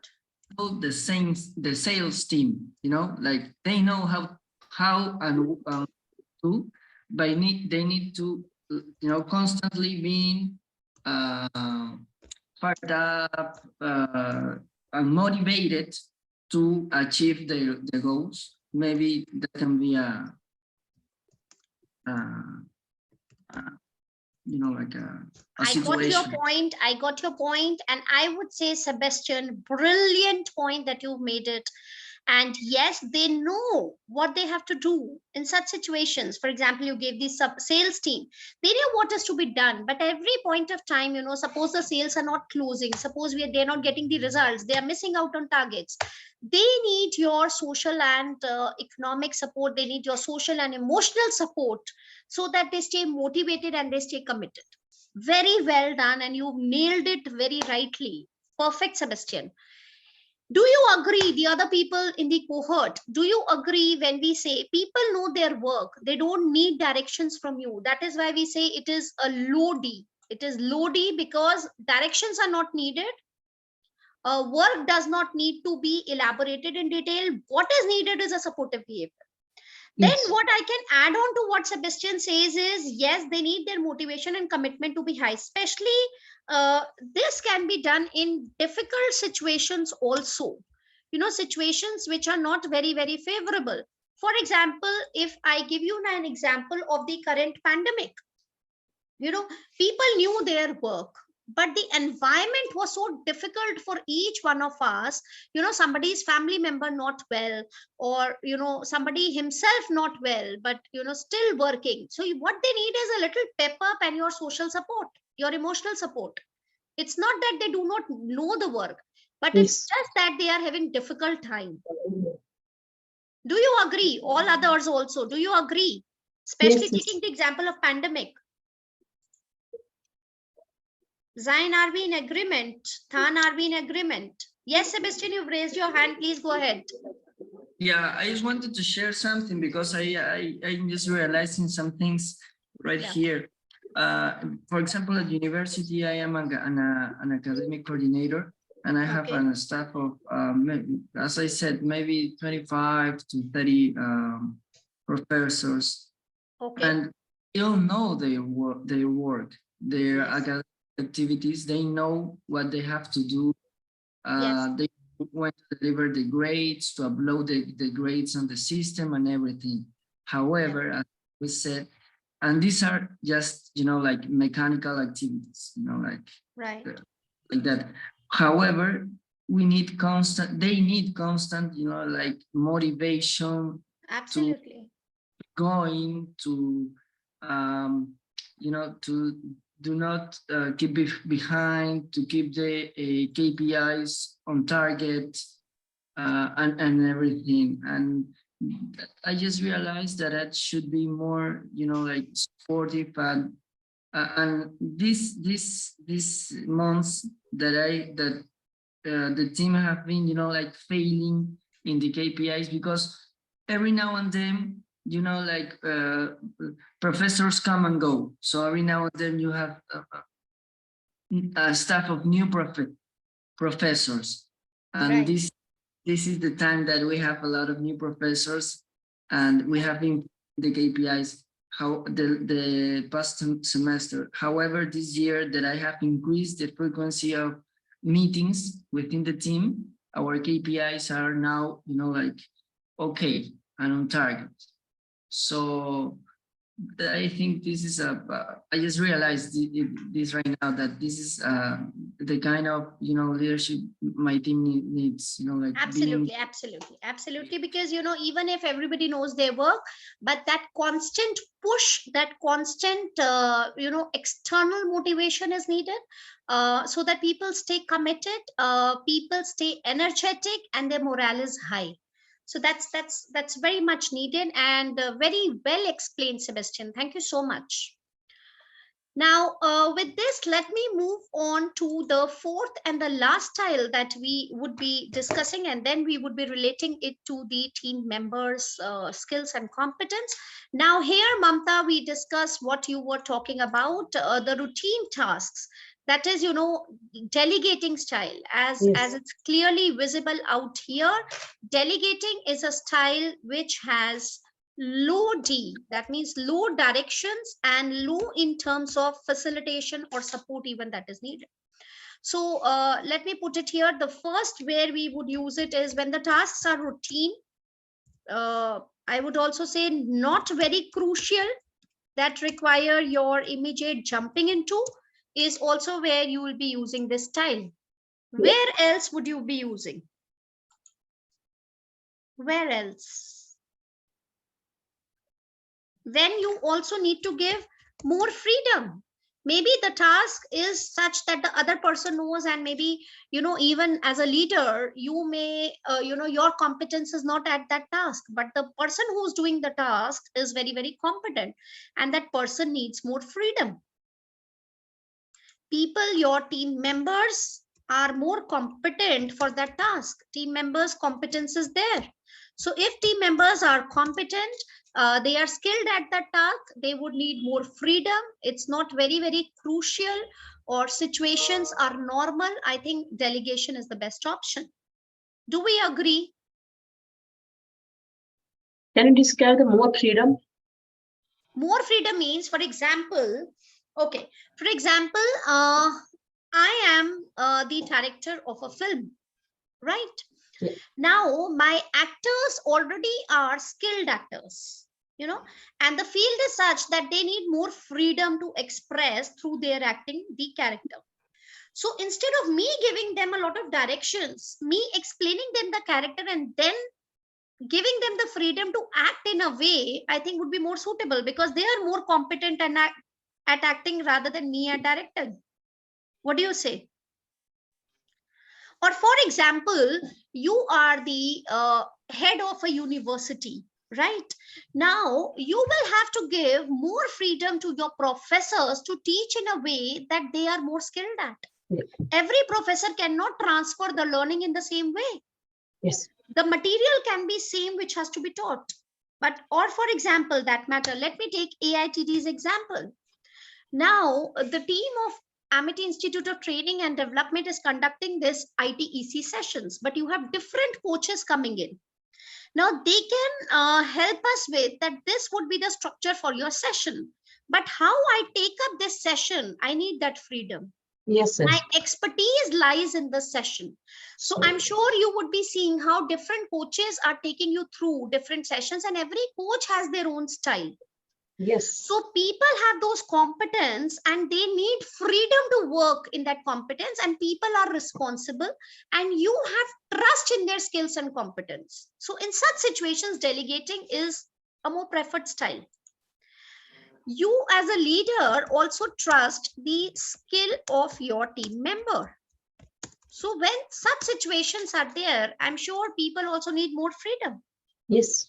And if you see, Mamta, taking the discussion further from delegating to directing, when I'm switching, directing gives you less freedom as a team member, because everything is clearly defined. Your task is to just do it, just execute that as a team member. So you have very less freedom in directing style, but as compared to delegating, you have more freedom. And the reason is also because in directing, either the situation is of uncertainty or the team is not very well prepared. But in delegating, the situation is normal and the team is also very well prepared. Yes. So you can afford to empower your team members better. Place your trust in them and they will do wonders. Hold them accountable. Like we are all accountable for our sessions. Right? So Do team you members are agree, more Sebastian? expertise, no? Yeah. Do you agree, Sebastian, Zayan, Than, everybody involved? Are we in agreement? Yes, yes. Yes. And I was, because I was trying to share a question maybe with my classmates, that I am I also have my startup, and we are a team of 3. And the other guy is the marketing guy and the other is the graphic designer. And for Right. example, I wanted to share a question. So how do you think would be the style of management to manage a highly creative team? You know, because these people are there just for create, you know, marketing campaigns, the image, videos, etc. So if your team is great, Sebastian, you should switch to delegating style. Only change your style when the need requires. When they require support, you can switch on. So we keep, see, leadership is always situational. You will have to keep shifting from one style to another. Sometimes, you know, you're comfortable here, more support is needed, you be supportive. Suppose the situation is changing, the scenarios is changing, somebody not well, you will have to keep motivating, keep pushing them, providing support from the back. You change your style to supportive. People are new, the project is new, you'll have to coach them, you'll have to guide them a lot. The work is such, there is an uncertainty, there's chaos going on, you need to not take your stand and you need to direct people how to go about, and you closely monitor, closely supervise them. So out of these styles, you know, you keep switching on to different styles, and that's the beauty of being a great leader, because you know which style you adopt in different situations shows your success. Am I right, Sebastian? Does that answer your question?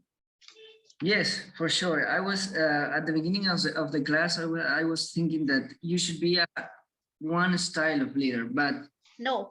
As the class has been progressing, I just realized that So Sebastian, maybe I think it's you know, somewhere down the line I have been you know, far enough I have met your expectations that there is no one style, because people are unique. You know, there are 8 billion people in this universe. 8 billion people, I would say, so not in universe, on our planet Earth only. And each one of us is so unique in terms of what we bring to the table. You are unique, your team members are unique. So there cannot be one single style of managing. You'll have to keep changing styles according to people. And that's the I just mantra. realized that. And it has to, you have to be like adapting for the environment, the situation, the people. So Yes. it's really complex, but very, you know, like joyful for leaders. Absolutely, absolutely. Now, let me also share with all of you. We are moving towards the last leg of the session, and here is what I would also want to share with each one of you. Now, how do we relate it to the team members, their skill and their competence? Now, each of the style. Now, see here. We would say your team members can also be classified into 4 categories. The new ones, the new who are new to the team, they are the people with low competence, but yes, they may be highly energetic because they are new in your team, right? But over a period of time, what research also points out is that their competence can increase somewhat with your leadership, with your directions, with your supervision, but they might have not a very great commitment, because that's the starting stages. So even though they had a very high commitment here, that commitment may sometimes go low, but competence is going to go towards a higher side. Then we call people when they become expert, that is, they have moderate to high competence and their commitment is variable. So when their commitment is variable, your support systems have to be strong, because you have to keep them focused, stay focused, keep doing it. They have got their competence as high, but their focus needs to be staying strong. So you are switching here from directive to supportive. Am I right? Because now they know their work, but what is needed is commitment here. So in the initial stages, you are resolving to directive style, but as you are moving here, you are moving to supportive style. And as you move here, when people become pro, we say he's very pro at his work. When he's pro at his work, that means he is skilled at his work and he has high commitment. Now you switch on to delegating style. Do you get my point? Now, Mamta, you will not have to take tension what happens to your report, because at this stage, your team member has become pro and team member knows in absence of Mamta how report has to be made. Am I right? Yes, yeah. Am I right, everybody? How are we switching from new to being pro? Even what research talks about, research says team members are at a very high developmental level if they are interested and confident in their work, and they know how to achieve the goal. And team members are still at developing level if they have little skill, but they believe that they are motivated. So you have to keep switching your style, and effective leadership always means that you transition your style based on what is the skill and what is the competence of your team members. For example, let me give you an example here. For example, your team member is a part of the project which he has never done in his career. So definitely he will have low competence, but he may have high commitment because he's excited to be a part of your team and to be doing that project with a new challenge. So at this stage, your team member is at what level? He is new because he has low skills, but he is really motivated and excited to be a part of your journey. So you will have to use more of a directive style so that you can direct your team members' enthusiasm for this new task. And once the team member has transited the initial euphoria of the new challenge, the reality of the new challenge would sink in, and now he needs to get more competence in the work. Sometimes his commitment will also, keep moving down. So we call the team member here as intermediate. And over a period of time, you will keep directing the team member. I think the screen got unshared in between. Yes. And over a period of time, he will move from being intermediate to becoming expert, where moderate to high competence would be there. And your role in directing will reduce and your role in supporting will increase. And when he becomes pro, you are free. You've done your task. You have empowered the team member, and now it's the time to delegate your work and responsibilities to the team member. Now, let me just relate it with the styles. And this is the last slide that we would be discussing in today's session. So you see here, that was the whole essence of these 120 minutes which I spent with you. How your journey, your movement keeps going from different styles to being your team members being neo, intermediate, expert, and pro. That's the journey. How you keep shifting those tiles depending upon what's the requirement, what's the need of the team members to be there at that point of time. Is it clear? Does that make sense to all of you? Does that make sense, Mamta, Sebastian? Thank you for a thumbs up. Neo, now, Than, Thida, does that make sense? Hos, Helder, The Kino, previous screen, Dr. Professor, yes, the previous screen. yes. Yeah. I think coaching in the yellow block, no, and directing the red block. That is, I think that is by just an error of typing. It Yeah, should that's be yeah, here. yeah. Yes, yes, Yeah, absolutely. it's typo error. Yeah, that. That's just a typo error. It should have been here. Absolutely, you are right. See, I'm so happy that you are actually, observing it that way. Even I realized it just now. It has to be interchanged, directing and Yes, coaching. yes, yeah. Perfect. Because the entire different. If you are putting coaching down, there is a Yes, yes. the- No, the it has concept to be is entirely directing and then different, yeah. coaching. Mamta, you are Yes, very yes. right. You're very right. You're very right. So I feel, justice has been done to the session. You are able to point out that error. And yes, probably I had put it out there deliberately to see whether you're attentive or not. Yeah. Sometimes I it would happens. handle it this way, Sometimes by Mamta. knowingly you are doing that. So whether anyone going to notice or not that. Yes, Yeah. that's also my strategy as a trainer. Thank you. Yeah. Okay.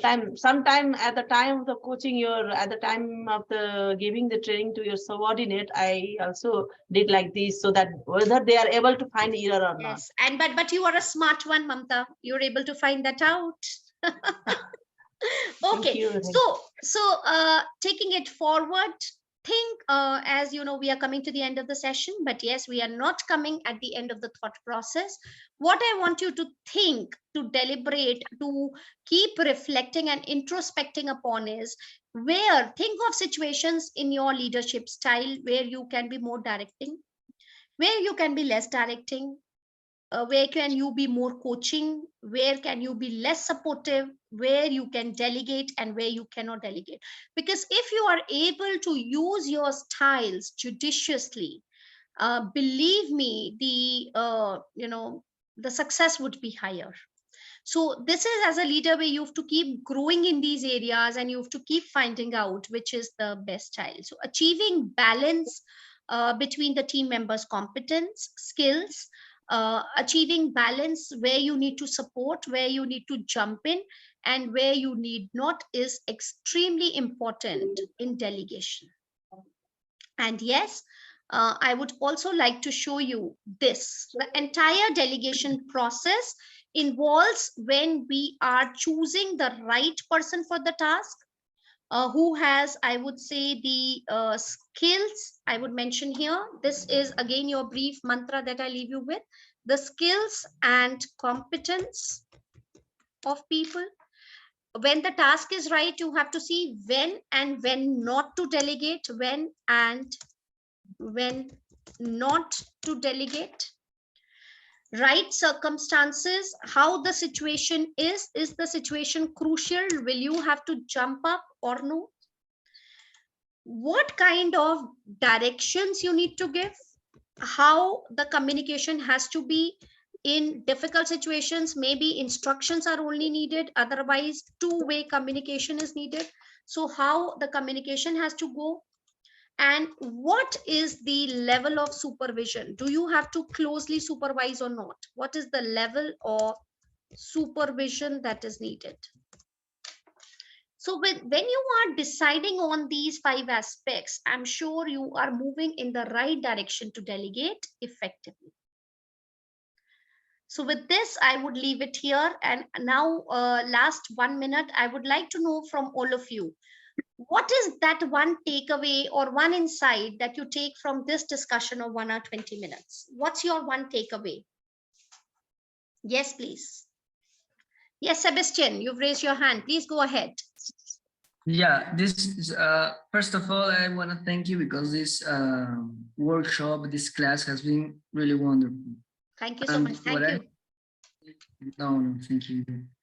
And what my takeaway is that as we were talking a few minutes ago, there's not only one style of management. You have to be very aware of the situation and the people that you have that you have in that moment. So that is my take. Okay, thank you so much, Sebastian. Thank you for your takeaway. Mamta, please go ahead. Yeah, okay. Yeah, we well aware that the leadership is a situational basis. But whatever I just learned from this session, that I know that leadership is a situation, but at what time, what kind of situation, at which situation, what kind of styles you're going to be implemented. So whatever you mentioned, that four block directive coaching and then supportive and delegating, this also a kind of the process how ultimately you are going to delegate in which situation. So going through the the directive, then coaching, then supporting, then only comes under your delegation. So these four blocks which you mentioned here is really fruitful for me to myself, that to implement in my current one. Yeah. Thank you so much, Mamta. Thank you. Thank you. Zain, under deep thoughts. Yes. Thank you, Professor. Thank you for this interactive course. Really impressive. For me, as a summary, I should take in my head that according to the personality of each one, there is a style of leadership and style of leading a team in each Absolutely. department. Thank you so much. Thank you. Tan, what is your takeaway from this session? What would you like to implement at your workplace through this? Yes, I got a lot of knowledge from this topics. Every delegation is important for today's workplace because today everything is changing fast. So we have a lot of constraints. We need to we use very much constraints of resources. For example, time, HR, budget. So we need to delegate properly. So if we were delegate in our department, we can achieve complete our targets timely and efficiently achieved our target. And then we need to assess leadership, what we prefer leadership styles, but we need to use different leadership style based on the given situation. We cannot stand for only one leadership style because the situation is changing every day, everywhere, every time. So we need to use appropriate styles for given in line with the given situation. Absolutely. Thank That's you very wonderful. much.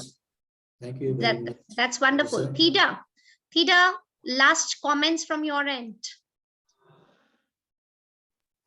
Thank you, Dada. I have learned many kinds of leadership style. As I want to ask some question, Dada. What leadership style will improve creativity and innovations or team member? I want to know. Come again with your question, Theda. Yes, question. Yes, just question. Theda, I can't understand. You're asking a question to me? Yes, which leadership style will improve innovations and creativities or team member? Okay, it's a delegating style where you give more freedom to them, that they'll become more empowered and they'll think of new ideas. Because if we are totally directing them, then there is very less freedom that we are giving them to think. Then we are giving them A, B, C, D, E, F, do like this. So people are not using their thoughts and their ideas. But when we switch from directing to delegating style, we are giving them more freedom to think and generate ideas, and they turn out to be more creative. Do you agree, Theda? You have to unmute yourself. Yes, I agree, Yeah, Dada. okay. Thank you, Dada. Thank you. Thank you so Yeah, much. yeah. And thank you, everybody. There is lack of time. Otherwise, we would have taken it forward. But really, I enjoyed, taking this session. It was a pleasure to be with each one of you. So energetic, so participative, sharing your skill sets. And I would be meeting you again on 27th of February. That would be for a session of building strong teams. Until then, stay happy, stay smiling, stay blessed. Thank you very much, all of you. Namaste. Thank you so much for a wonderful session. Thank you. Thank you so Thank you, much. Dr. Pooja, for all the smiling faces, people with camera on. Yes. Thank you so Thank you. much. Thank you, everyone. It was really wonderful. And thank you, Ms. Divya, for all the support. Okay. Thank you for this. Okay. Everyone will go for a break Yeah. and resume back at 1:45 IST.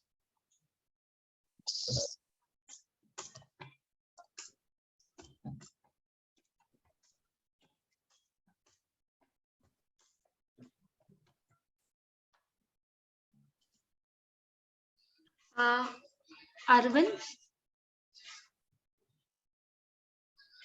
Thank you, Arvind. And all those who are facing difficulty connecting to video, you can seek help of our IT support. They'll be able to help you out.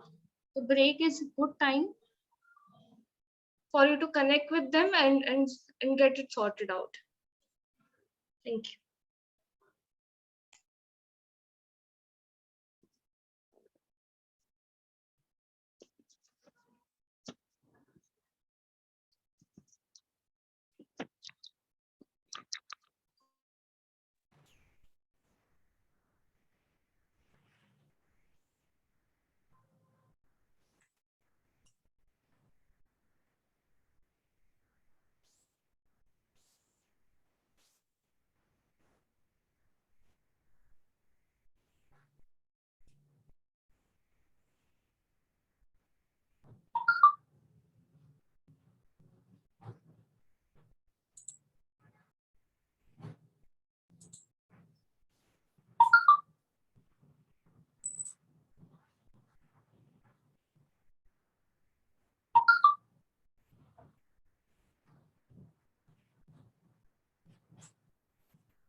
خلص بخير سنة. شو عوالك السنة لباس؟ والله الحمد لله لباس، العائلة لباس، لا لباس. الحمد لله ما شاء الله كلك نشاط معناها وحيوية باهي فهمتي والله باهي. ربي يفضلك. ربي ترفعهم. شو يصير؟ بربي الشهر الجاي سيفري الوزارة منظمة ميتينغ في الحمامات حول الديجيتاليزاسيون على الترانسفورماسيون ديجيتال الدولة. ما عنديش فكرة. هاي. ما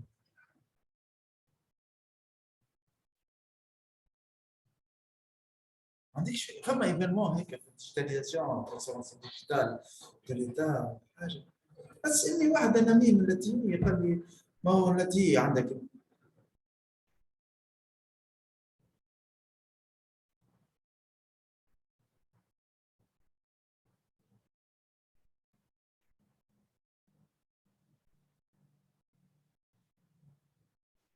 قلت لك ما يصير قلت والله ما نعرفش.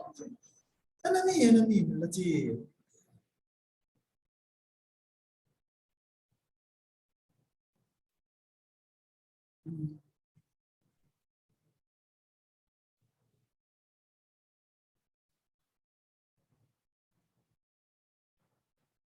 فهمت. هيك خلي تنظيم نشوف معك.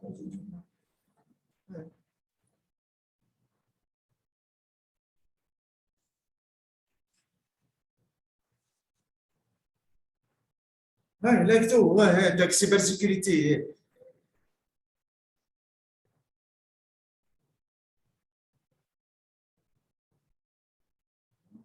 بعد البوك خلوا لك ابعث لنا انفيتاسيون باسم الوزاره. هاي باسم الوزاره ناظر باترونال. هاي واو.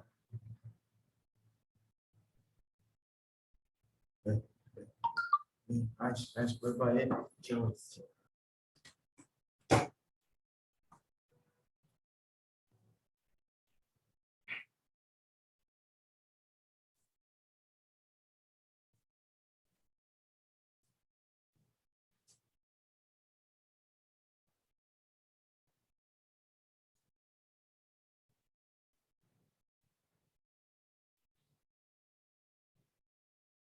ها؟ لا وين يزيدون؟ صباح بس اسمعني سبتك على الموضوع. والله سبت 100 سنه نجي لها الكون هي اللي فاتت شركات الكون كله. قد يحتمل انتربريز سوسيتير تنجم تكون عملتها انتربريز سوسيتير لكن انا حتى الوزاره كيما عملت لايف تو فك الورك شوب بتاع السيبر سيكوريتي وحتى الباتروناج دو مينيستير بيتيك هو شو معناها فهمتي تكونوا فيها كونفرنس او ورك شوب حول الترانسفورماسيون ديجيتال بتاع.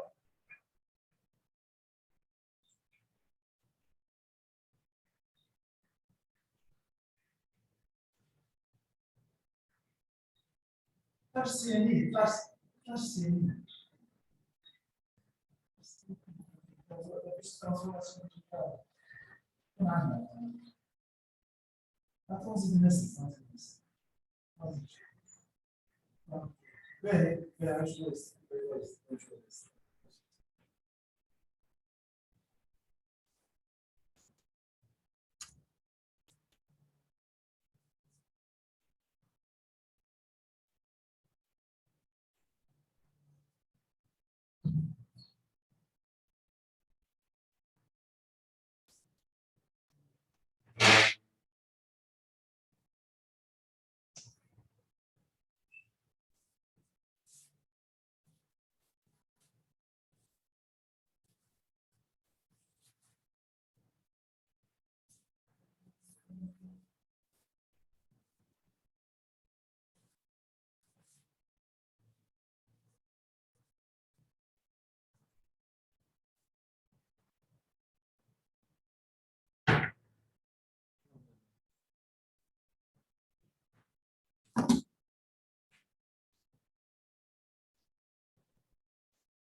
Welcome back, everyone.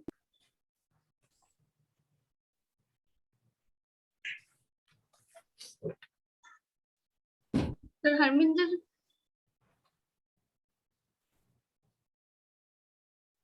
I checked with Dr. Shika. She's joining.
Let's wait for a minute more and then we begin. Dr. Harminder, am I audible to you?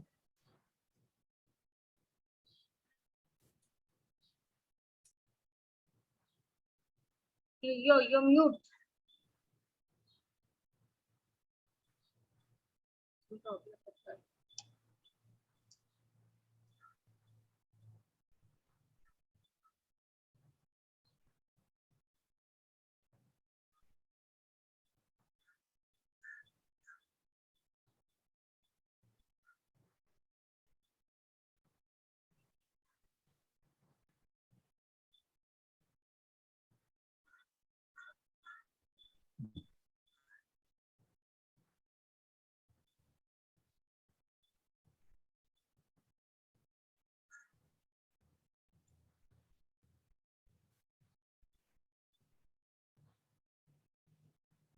Okay. Meanwhile, she is joining. I'll just introduce you to the topic that she is going to cover. Okay. So first half today, we learned about delegating effectively. Now the second half, we are going to learn about culture. Okay. So culture, in a sense, organization's culture. Dr. Shikha is Right? having some technical problem. She's joining again. Yeah. Said. So I thought meanwhile we are waiting, if we can just orient her. Let me just try to connect her. Hello.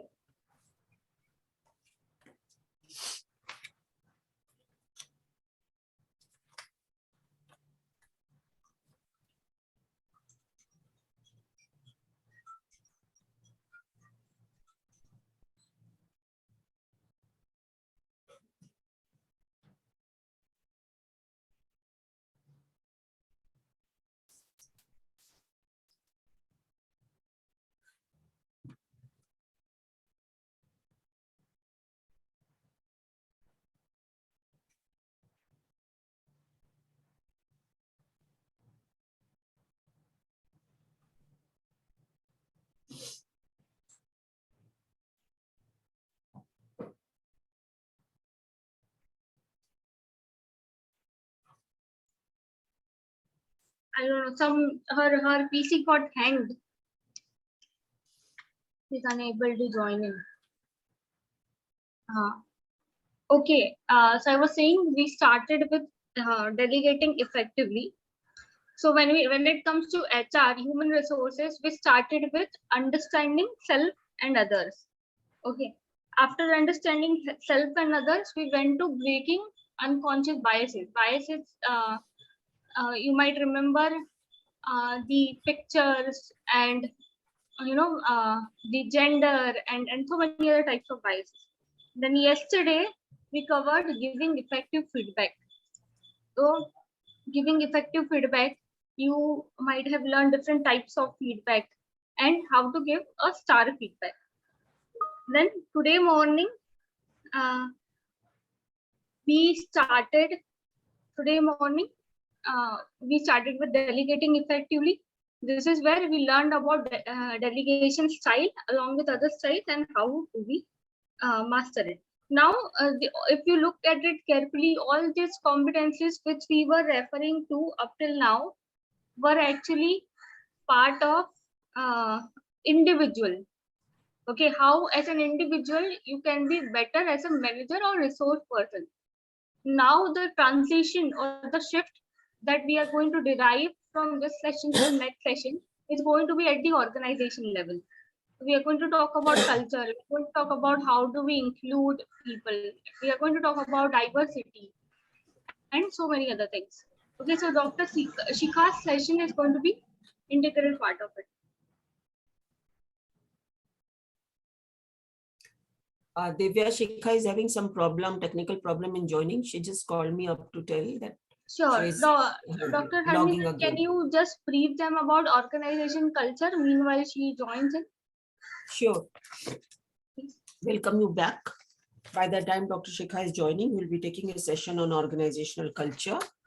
I would like to brief upon, as Divya was talking to you, till now, whatever we were discussing on, mainly focusing on personal competencies and how these personal competencies can be translated in our professional world.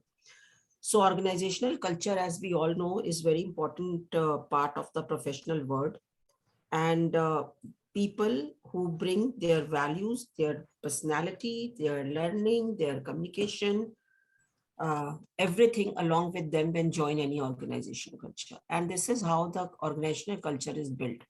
But one thing is very sure, that adjusting to the organizational culture wherever they are working, it is their responsibility, because each organization has its own culture based on their vision and mission and values and belief system. So it is important that person as such who joins an employee, he synchronizes with the organizational culture of that particular organization. It will be easy for him to sail through, to establish himself, to contribute in the productivity of the organization. Otherwise, there will be a problem, because it is always said that wherever we are going, we should have the flexibility and adaptability to join and adjust to that particular environment. Same is true with the organizational culture also. So by the time Shikha Mishra is joining, because she's facing some technical problem, I have been asked to brief you. We all understand that organizational culture, when we are talking about, now we are shifting from persona to organization. So organization, you all are from different organization, different country here.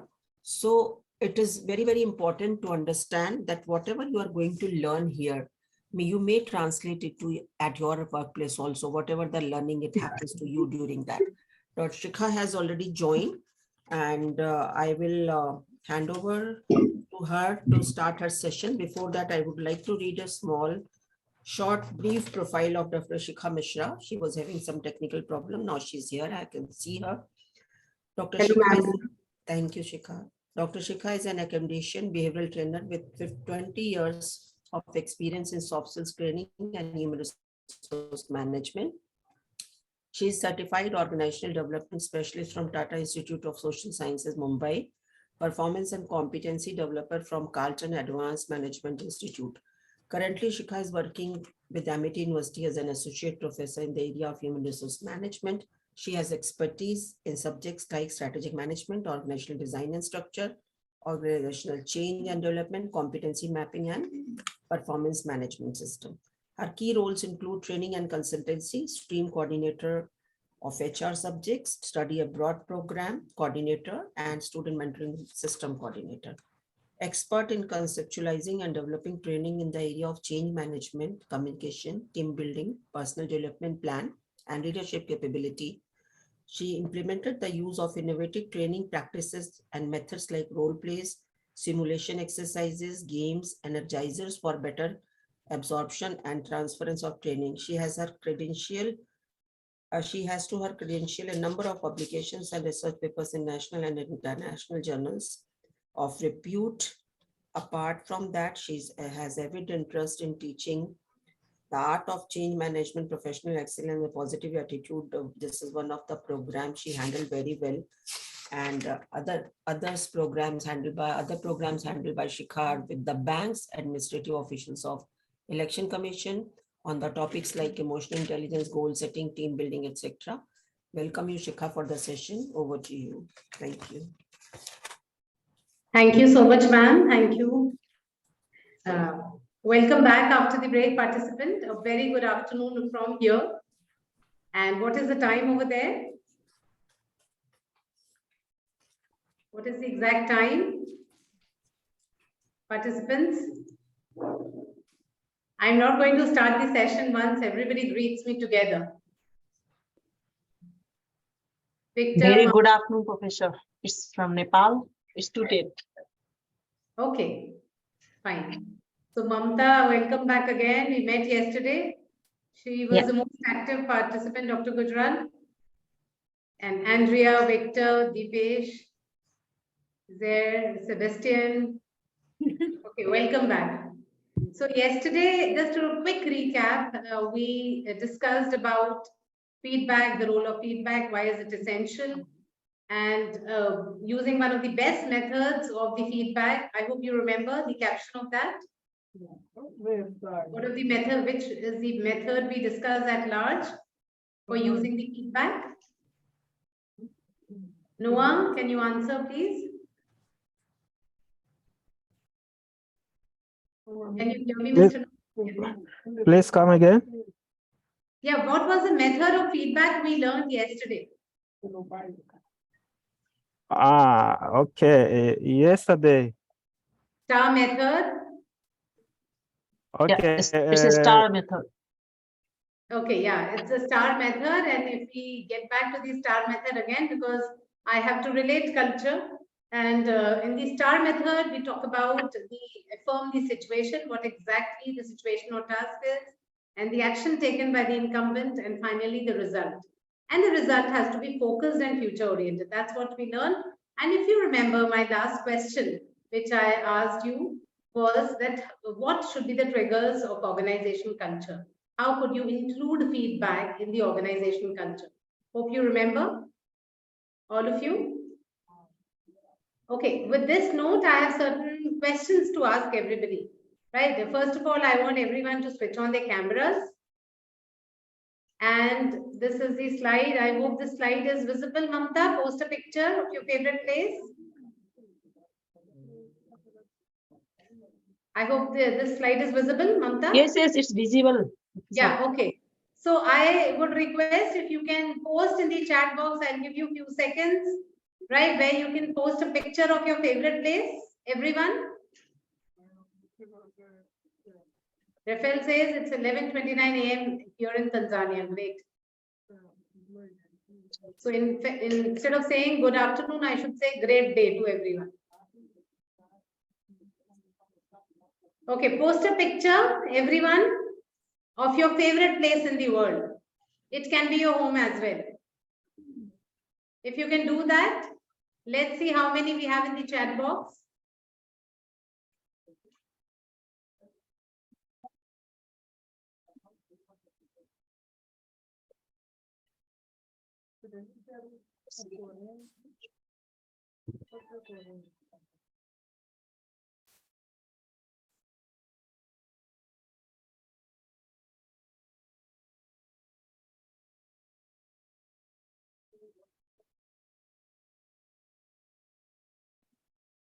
Yeah, are we in? I can see one chat. Nepal itself, my favorite place. So picture.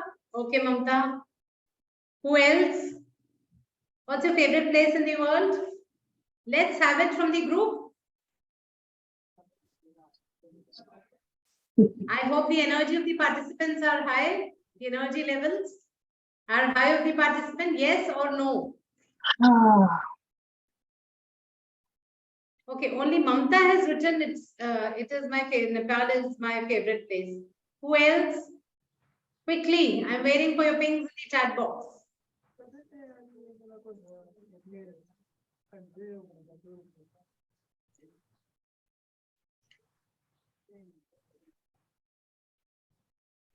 Okay, if I say I will not go ahead until unless I get your favorite place. Now don't say you're okay with it. Yeah. Okay, I'll ask the second question. What is something outside of work that you have been wanting to actually do, to accomplish? What is something out of your work, whatever you're doing currently? What is that something you have been always wanting to accomplish? Yeah, Mr. Noah? Anything you want to accomplish outside your work, whatever you're doing currently? You always wanted to accomplish that? Outside the work. Yeah. Yeah, I would like to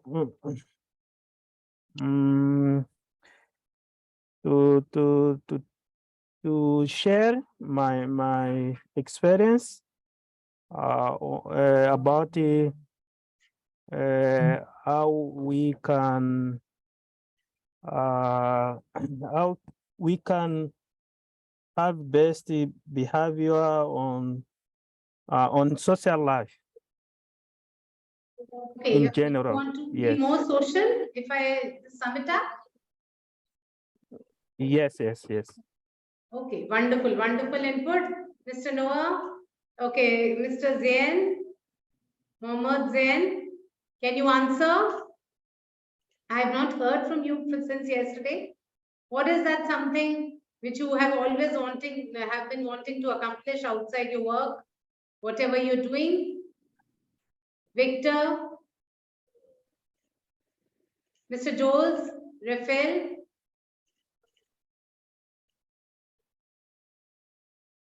See, we are talking about the culture, and currently we have the culture of the coaches, right? And then only I'm going to take ahead. I'm going to talk about a tool which is known as Octopus. So we talk about openness, collaboration, everything, trust. But we have to actually, walk the talk. When I'm talking about culture, everybody has to be participative because culture belongs to everyone.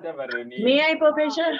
Absolutely, absolutely, Mamta. Yeah, the outside of my work, I actually want to involve with my community level and already throughout the session from a starting day. I'm just, emphasizing this kind of my big picture, my strategy thinking. That means out of my work, I always think about, to interact my community level people, how I'm going to help them, how I'm going to, support them to enhance their life. So I always try to involve myself in those kind of tasks. Even I get a small get of time. So the common factor between you and Mr. Noah is people, right? Yes, that's the people. Yes, it is the emotional thread. It is the people. I think everybody is missing that in this, busy world, in this digitalized world. Everybody is missing the social connect. Okay. Now, another question. There are a plethora of questions, right? So I'm asking, just handpicking few of them because due to technical problem, we've lost 5-7 minutes, right? You have to choose one word that defines the chapter, this particular present chapter of your life. Choose one word, right? And I want everybody to be participative, all 13, 14 participants. Sebastian, may I have the answer from you? Choose one word that defines a chapter or this particular chapter of your life. Put it in the chat box. I want everybody to use the chat box actively. And let's increase our vocabulary.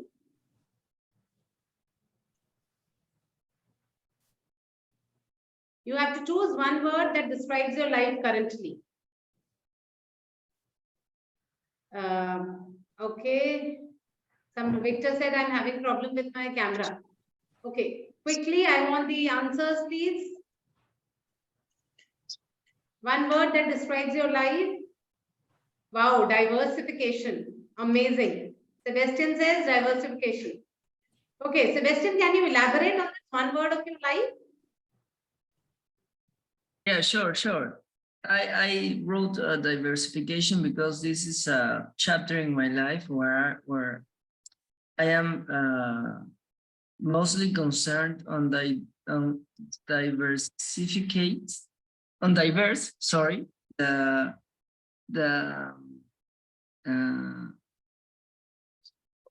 my, how do you say this?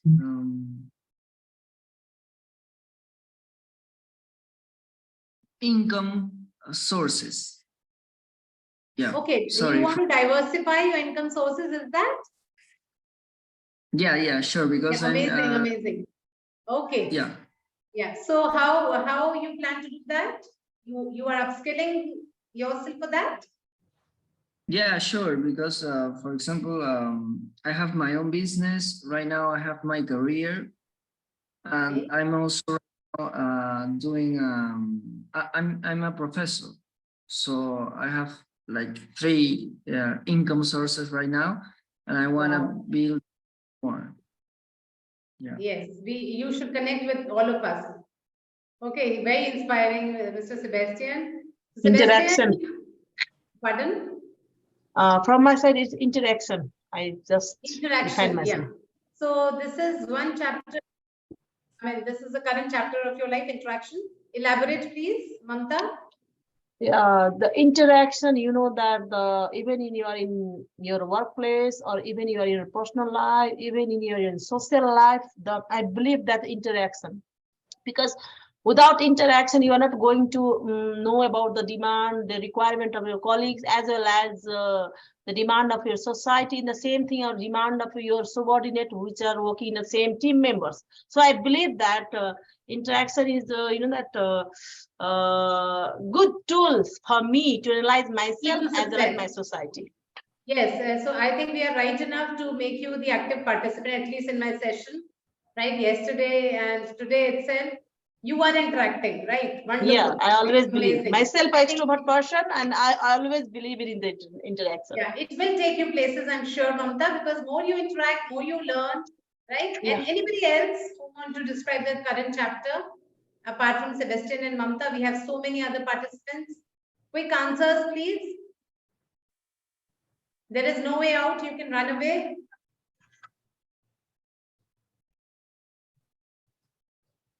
Yeah, Noah, you want to, or Ms. Thida, Victor, Rafael, right? No answers from you. Flexible. Wow. Thida, you've written flexible. Flexibility is your current chapter of your life. Please explain, Thida. Yes. I request if everyone, we're talking about connect, we're talking about culture. Everybody should, switch on the camera. That will really bring that bonding and connect. Right? That's my humble request. If you can do so. Yeah, Thida, over to you. Am I audible? Thida, I think you are muted. Yes, I write flexible. Amazing. Now I can Yes. hear your voice. Yes. Yeah. Flexible is important in everyone. How do I say? Get again, please. Yeah. I can't hear you properly. Yes. How do I say that? Flexible is important in everywhere, every sector. So I think so. Okay, you're flexible enough. Yes, right? flexible. Interacting with people, adapting to the environment. Is that so? Yes. Okay. Oh, beautiful, right? Yeah, I really love your smile, Thida, and please switch on, keep your camera on, please, because I want to see your beautiful face, right? Okay, now these 3 words which are there in the chat box, diversification, interaction, and flexible. With these 3 keywords, I would like to start with the topic organization culture.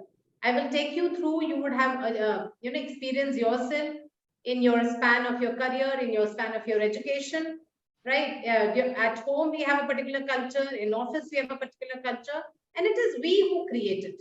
So when I talk about social thread, when I talk about interaction, when I talk about diversification and flexibility, all goes hand in hand, right? Let me coin this in one particular sentence, right? The more we interact with diverse set of people, the more flexible we become, right? So I have taken these 3 words, right? The more we interact with the diverse workforce, the more flexible and adaptable we become. And with this note, I would like to start with organization culture. And when we talk about culture, just let me know when the slides are changing. Just a moment.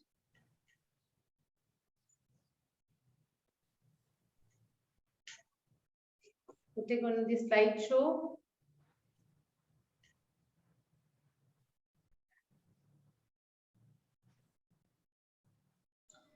Yes, now I think, but there is, yeah, now it is visible. Okay.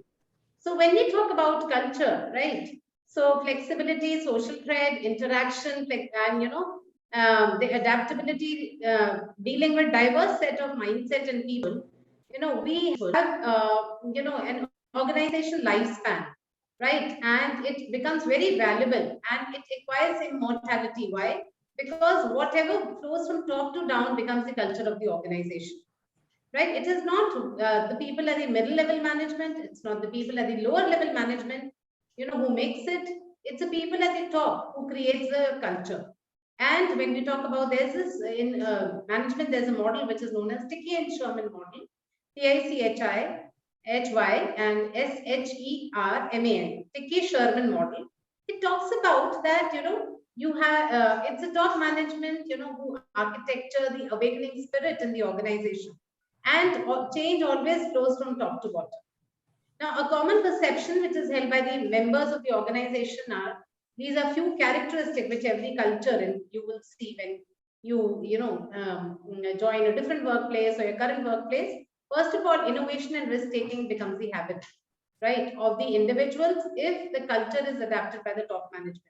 Attention to detail, right? There's so many examples where very minute attention to detail is done. For example, if you talk about the like transnational companies, which we call thinking globally and acting locally company, a lot of automobile companies, automobile sector, any sector per se.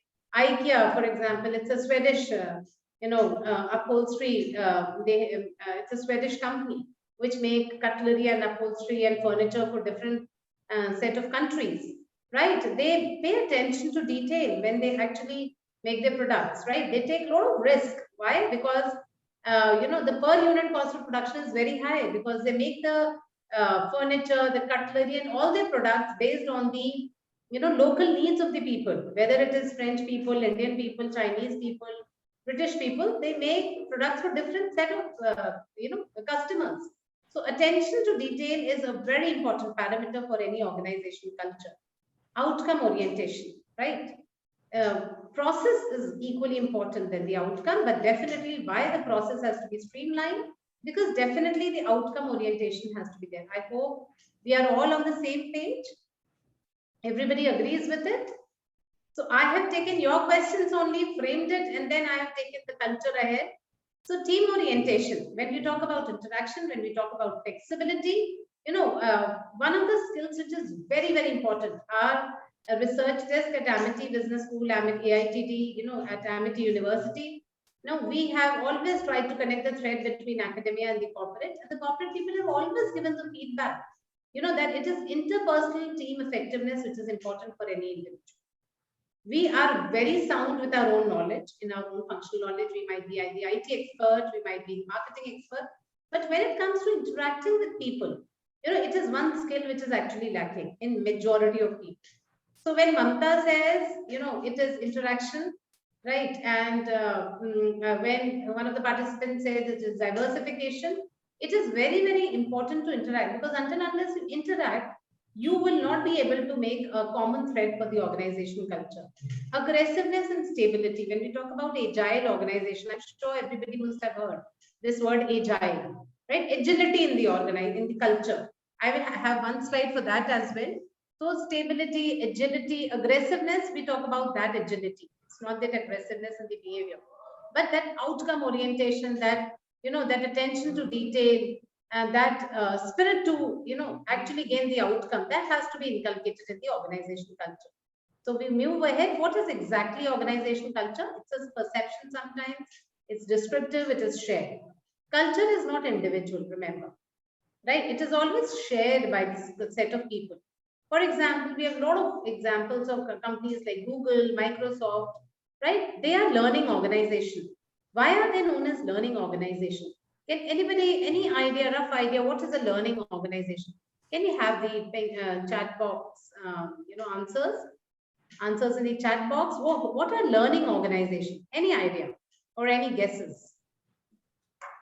What do you mean by learning organizations? Do they make you learn as an employee? You know that the learning organization, as you know, that the organizations are established in the versatile or diversified society. So learning organization means that based on the situation, through that situation, they just come to learn about that and they formulate their strategy like that. So I think not only the organization, even in our personal life, we should always learn in every step of the life. Similarly, the organizations should also learn in every step of their events, every step, the years passing over there. In every year, the organization also learn something so that they can relay that same thing to their organization, as I believe. That absolutely, yeah, very, very close to the answer, Mamta. And see, what is a learning organization? Basically, let me put it in other words. Learning organization is an organization which always gives you an opportunity to learn from your mistakes, right? You must have heard of hiring and firing. It's not a firing attitude which they have, right? And then leaders are always accountable. And leaders, good leaders, if you look at transformation, charismatic leaders we talk about today, they are those leaders who take the accountability for failure as well. For success, the whole team is always ready to take the accountability. But with the transformation leader, if you look at, they are the people, or charismatic leaders are those, or you also call it authentic leadership, right? Authentic leadership in the management jargon. They are the leaders who take accountability not only for the success, but also for the failure of their employees, right? And they always hold the bastion in front, right? And they are always like an armor. And why do you call them learning organization? Learning organization, Microsoft, Google, right? Samsung, right? Companies, all, if you look at transnational companies who think globally and act locally, they are the companies who give opportunities, diverse opportunities to their employees. They are bound to make mistakes, definitely, but then they give it as a learning lesson to others so that others don't repeat the same mistake again. And it's a knowledge management forum which they have, right? It's an IT enabled tool where they share the experiences. So experience sharing is very important, right? So this is what learning organization is. So let's move ahead with, it is shared, it is descriptive. These are few definitions. Now there are types of culture. Some are strong, some are weak, right? Let's talk about strong culture, a culture in which the key values are deeply and widely shared, right? It's a strong culture, and it is, whatever key values of the top management are, right? I told you that water always flows from top to down. Similarly, change always flows from top to down, right? Change management, you cannot, as a middle level management, inculcate any kind of change. Perhaps it's the top management that does it. So strong culture is a culture which has a greater influence on people, and a weak culture, who has less belief in their values and traditions, and since they don't have much belief, it is not very apparent to every member of the organization, right? So what I do as a member of the organization might be completely incongruent with what my organization looks for, right? So let's make a strong value system, let's make a strong culture, because we all are very, very important part. And one thing is, I told you, interpersonal team effectiveness is very important. How you are, you will make the surroundings in the similar manner, right? A flower will always spread its fragrance everywhere, No matter it is with dry leaves, it is, you know, in the storm also, it will go hither and thither. But an individual, it's an individual who makes the difference, and various individuals makes the culture. I hope everybody is with me on this, right? You see, it's a vibes which you carry, right? Whether it is family, workplace, and you know, those vibes makes the culture, right? And if everybody, is actually bonded, or there is cohesion among the employees, it will be a beautiful place to work in. And I told you that you can always be the individual change, but definitely it has to be a strong culture, which is inherited by the top management. Now let's go ahead. These are certain differences between strong and weak culture, right? And I had already discussed that employees strongly identify with the culture in the strong cultures, and they weakly identify with the culture. And there is a strong linkage between what is my behavior and what are the shared values my organization is carrying, right? I hope I make my point very clear. Okay, so if we look at this, just a minute, let me.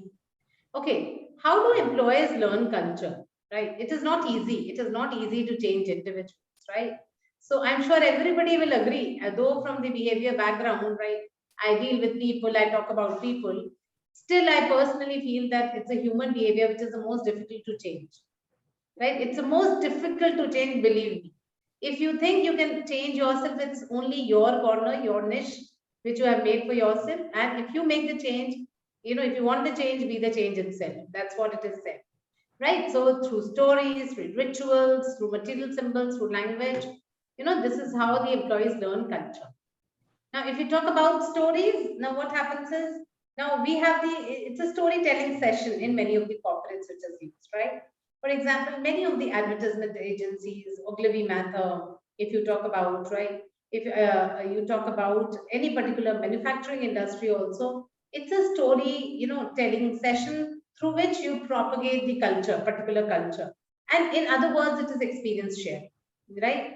And see, always remember one thing, and I'm sure everyone will agree, and you have to raise your hand if you agree with my statement, that you remember people with the kind of experience they have given, right?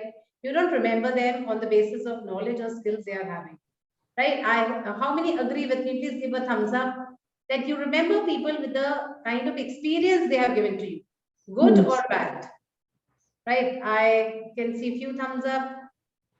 Okay, please give a thumbs up if you agree with this. If you don't, then you can, it's not necessary you agree with me, right? It's the experience, you know, you remember with that person. And I'm sure everybody would have experience in your life. 10 years back, if you met a person, you will always remember how did that person make you feel, right? You remember that.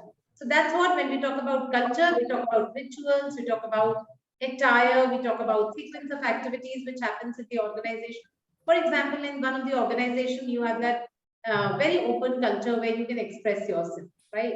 And you, after say 5-6 years, you join some other organization in which you are not allowed to speak, you're curbed, right? So you will always remember that organization because it gave you a good experience of expressing yourself. So all this makes the culture, stories, rituals, symbols, language, right? Jargon and special ways. For example, in many of the Japanese organizations, you know, they call sans, right? And they will make a prefix a word san, right? For example, san mamta. So this is how it's a mark of respect which they give, right? So how culture affects the manager, its values and attitude which affects the culture, and thereby the managers, it's the education level, the technology, the law and politics, the settings, language. We've already discussed that. I'm going to come to a very interesting tool, right, which you should always remember. Perhaps you can take it in your organizations as well, right? That planning, if you look at how culture affects the managers, planning, degree of risk that plans, organizing, leading, these are the few functions of every manager, each one of us: planning, organizing, leading, control, right? So if you talk about different organizations, take an organization X and take an organization Y, right? X has a very less market share. The attrition rate of the people is very high. The products are not of very high quality, right? Let's assume that. And on the other hand, organization X has very, high market share. The people want to join that organization. right? So it has, the value of products, the quality of the products is very, very high. So you will see where do they differ actually, right? They will differ definitely if you are producing good quality of products and if the employees are satisfied. Definitely planning will be great, right? I'm sure you all will agree, right? If, for example, workers or employees are satisfied, it talks about planned culture, yes or no? Right? I told you yesterday also, it has to be two-way. Right, Mr. Jose, let me see the face of Mr. Jose. Mr. Jose, please switch on your camera. And you have to tell me my name. Mr. Jose, are you there? Sebastian, Victor.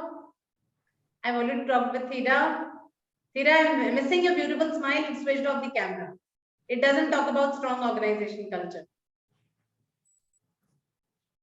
Okay, Mr. Than, are you there? Mr. Than? Yes, Yeah, are you there? yes, Yes, I can't see you participative. So I think you have to adjust your camera. I can't see your face. Wow. Now I can see. yes, Okay. So I was talking about when you have satisfied workforce and you have quality products in a particular organization. Don't you think so the planning will be great in that organization?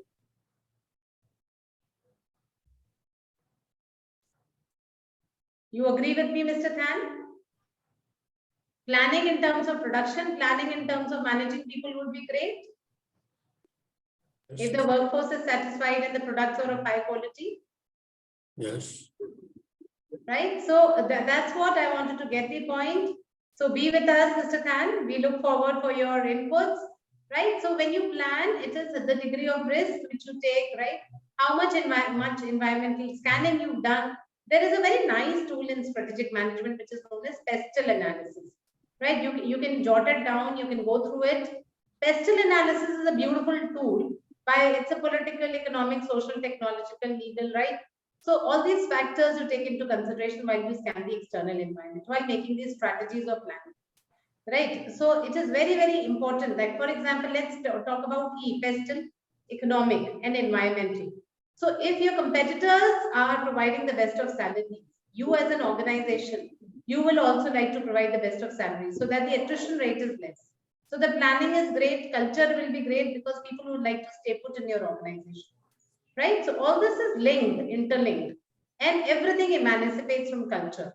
Organizing, again, degree of autonomy given to employees, degree of interdepartmental interaction, how much you're organized, right? There is a particular word known as, I've just put it in the chat box and then let me see how many read it. Right, Mr. Than, you have to tell me what I have typed across.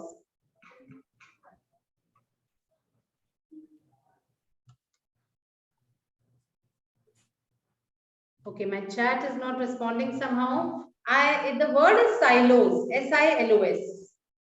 Right? So I'll just give you a few seconds to tell me what are organization silos, S-I-L-O-S.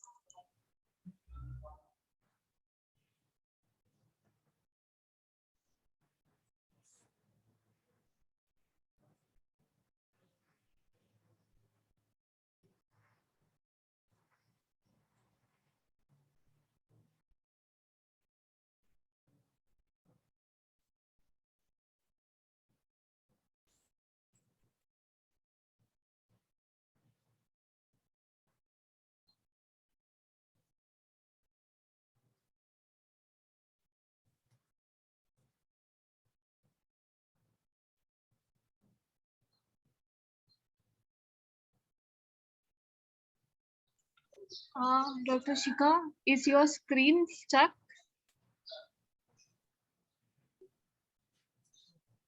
So Yeah, I think she was facing some issues. yeah.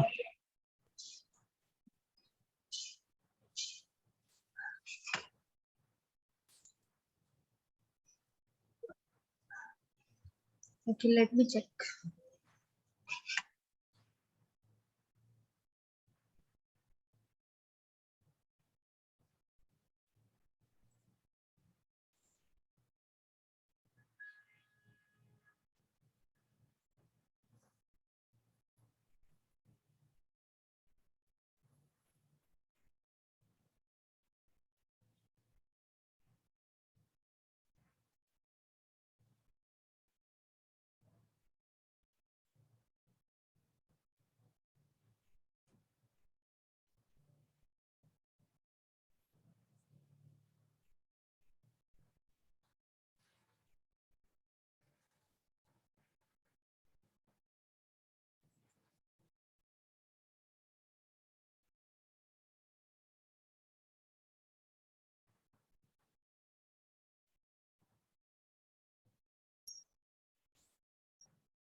Okay, so I think Shikha Mishra is here. Let's wait for a couple of seconds.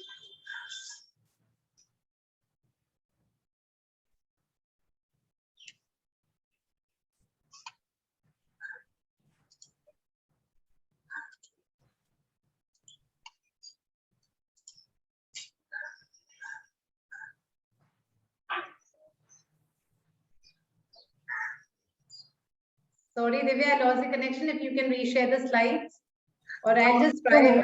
No Slides. issues. Give me a moment. I'll share the slide, but I don't know which. Can you tell me the number? Slide number. Okay, no, this is the other one. You share. You stop sharing. I'll try mine. Yeah.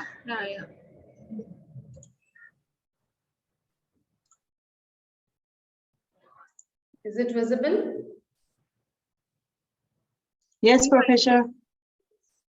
Yeah. Sorry for the interruption. There's a system problem today. Okay. Now we will quickly move ahead. Give me a moment. They will be there in case again the system gets hanged. Sure. Okay, now everyone can see this. Then I'll take you to Octopus. This everybody can see the slide, the pack of holes slide. Yes, it's visible. It's visible? Yeah. Okay. So can you see this? If you look at this particular slide, in this, there's a leadership lesson. It's a pack of wolves who are going, right? So it's a very interesting slide again. Can you see the first three wolves? They are the most old and sick, right? Can you see the first three where you can see the circle of red color?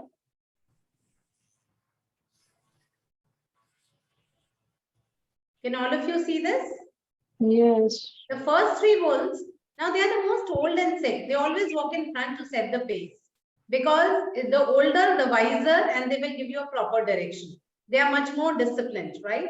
So I'm just talking about, think about animals also. They also they strategize, how to make norms, how to make values in their whole group. So the first three are old and sick. Next five, which you can see, the yellow ones, they are the strongest. They protect the front side from an attack. Right? Can you see that pattern? Right? And then you can see the middle group is fully protected. The five behind, the middle group is the fully protected one because they are not that experienced. The five behind them are also amongst the strongest. Right? So if you look at it, that the first yellow one and the green one, they are the strongest of all. Right? In the front, you can see the old pack leading. Then you can see the stronger ones. And then, the back of holes, they are the most safest because they are surrounded by the strongest. I hope we are at the same page, everyone. Yeah, and then can you see one last person behind in blue where the direction is blue? It is the last wolf who's the leader. He ensures no one is left behind. He keeps the pack tight and on the same path. He is ready to run in any direction to protect the pack. Can you see that? Everyone? Yes, Dr. Shikha. Yes. So Yeah. if we have a look, if we can see, so we can see, yes. Somebody has typed in yes. So it is, being a leader is not about being in front. Being the leader doesn't mean that you always have to wear the accolades. So this is how a strong culture is. You walk your talk, and if you see the leader behind, he makes sure that everybody is in the right direction. And can you see the respect he's giving to the old and the sick people? He's making them walk just right in the front, right? So why? What is the reason? Because he don't want everybody to scatter. He can hold people, he can encircle people, he can surround people, and he is there to strengthen at every step. This is how a strong culture is. So be the leader and at the back and not always in the front. I hope I've conveyed my message. So, truth and trust is a very important part of culture. Very, very important. How much you trust your employees, how much your employees trust your bosses, how much your team trusts your subordinates, right? That team bonding, that cohesiveness, right? All emancipates from trust. So if we talk about, it is one of the insights which I've taken from insights by Matt Beard. He's again a management thinker. People speak truth, power without fear, right? If you look at, the truth, recognition is your most abundant resource. Initiative is always rewarded, right? When people take initiative and you reward it, people develop trust in you. Yes, you are going to make them, acknowledged in the group that yes, you've given an innovative idea. People are accountable for their decision. Excellence is inspired and not just compliance. As I told you, that a strong culture always flows from top to down. So excellence is something which is inspired by the leader, right? It is not something which is just a compliance. Like, for example, if you remember this, which I showed you, that excellence is created by the leader where the mark is blue, right? He is walking the talk. He is not just complying. So leadership is a behavior, not a position. Wherever the trust prevails, wherever truth is there, leaders always, behave in a particular set of manner, and they are not just a position itself, right? And they always start with we can do it attitude, right? Communication is purposeful, very important. That it has to be a purposeful communication, and it should not be just futile. In a futile manner, you're communicating. People go about their business, not nervous when leaders are around. They feel very comfortable in a good culture, strong culture. People feel very comfortable with the presence of the leader, right? So I'm sure these two things, trust, leadership, accountability, right? You would have heard somewhere or the other, but that's me, a focused organization culture. And here we are. You don't have to be bossy. You have to be a natural leader, manager, director. You don't have to be demanding. You know what you want, right? You have to be very, very assertive, outspoken, right? You have to be cautious, careful, protective instead of being fearful, right? You have to, again, there are people who think they are inflexible, they are very impulsive, they are hyperactive, they can always make a mark. No. Everybody likes energetic, focused, enthusiastic people who are instinctive, right? And everybody likes predictable people. It's not that one day you are very happy, one day you're very sad. So again, culture is how you make it. So let's move ahead, right? How to create an agile culture, very, very important. What are the levers of culture change, right? Workflow is very important, right? Both formal processes and informal routine is very important. Like, for example, you must have heard in your around you that, normally gossips are done around the coffee breaks, right, in the organization. So if you look at how the people move informally, what people utters informally is very important in the organization. And all emancipates from trust, believe me, right? Accountability. What you measure, reward, recognize, and prioritize, right? So do people are accountable for whatever they do? Influence, right? And what influence you are carrying as an individual, as a leader, as a boss, as a subordinate. Right? So again, what is the meaning of the culture shared story? So these are different levers of culture change. So when we talk about in one word, if you put simplicity, collaboration, empowerment, data-driven, act, learn, and adapt, speed. Right? Again, fast and consistent wins a race. It's not just slow and steady now. It's a fast and consistent. So can you see one common factor in all these points? Can anybody tell me one common factor? Collaboration, simplicity, empowerment, data-driven, act, learn, and adapt, speed. One common thing which has to be there, which we discussed yesterday also. One common set. Again, only Mamta is only answering. I want everybody to be participative, please. Mr. Jose, Andrea, I want to hear from you. Last few minutes I'm going to take for Octopus, and then my fellow coach is also waiting, Dr. Geeta. Yeah, what is one common factor between collaboration, simplicity, empowerment, data-driven, act, learn, and adapt and speed? Quickly. Collaboration, Victor says collaboration. Okay, it's already there. So do you remember the word mindset?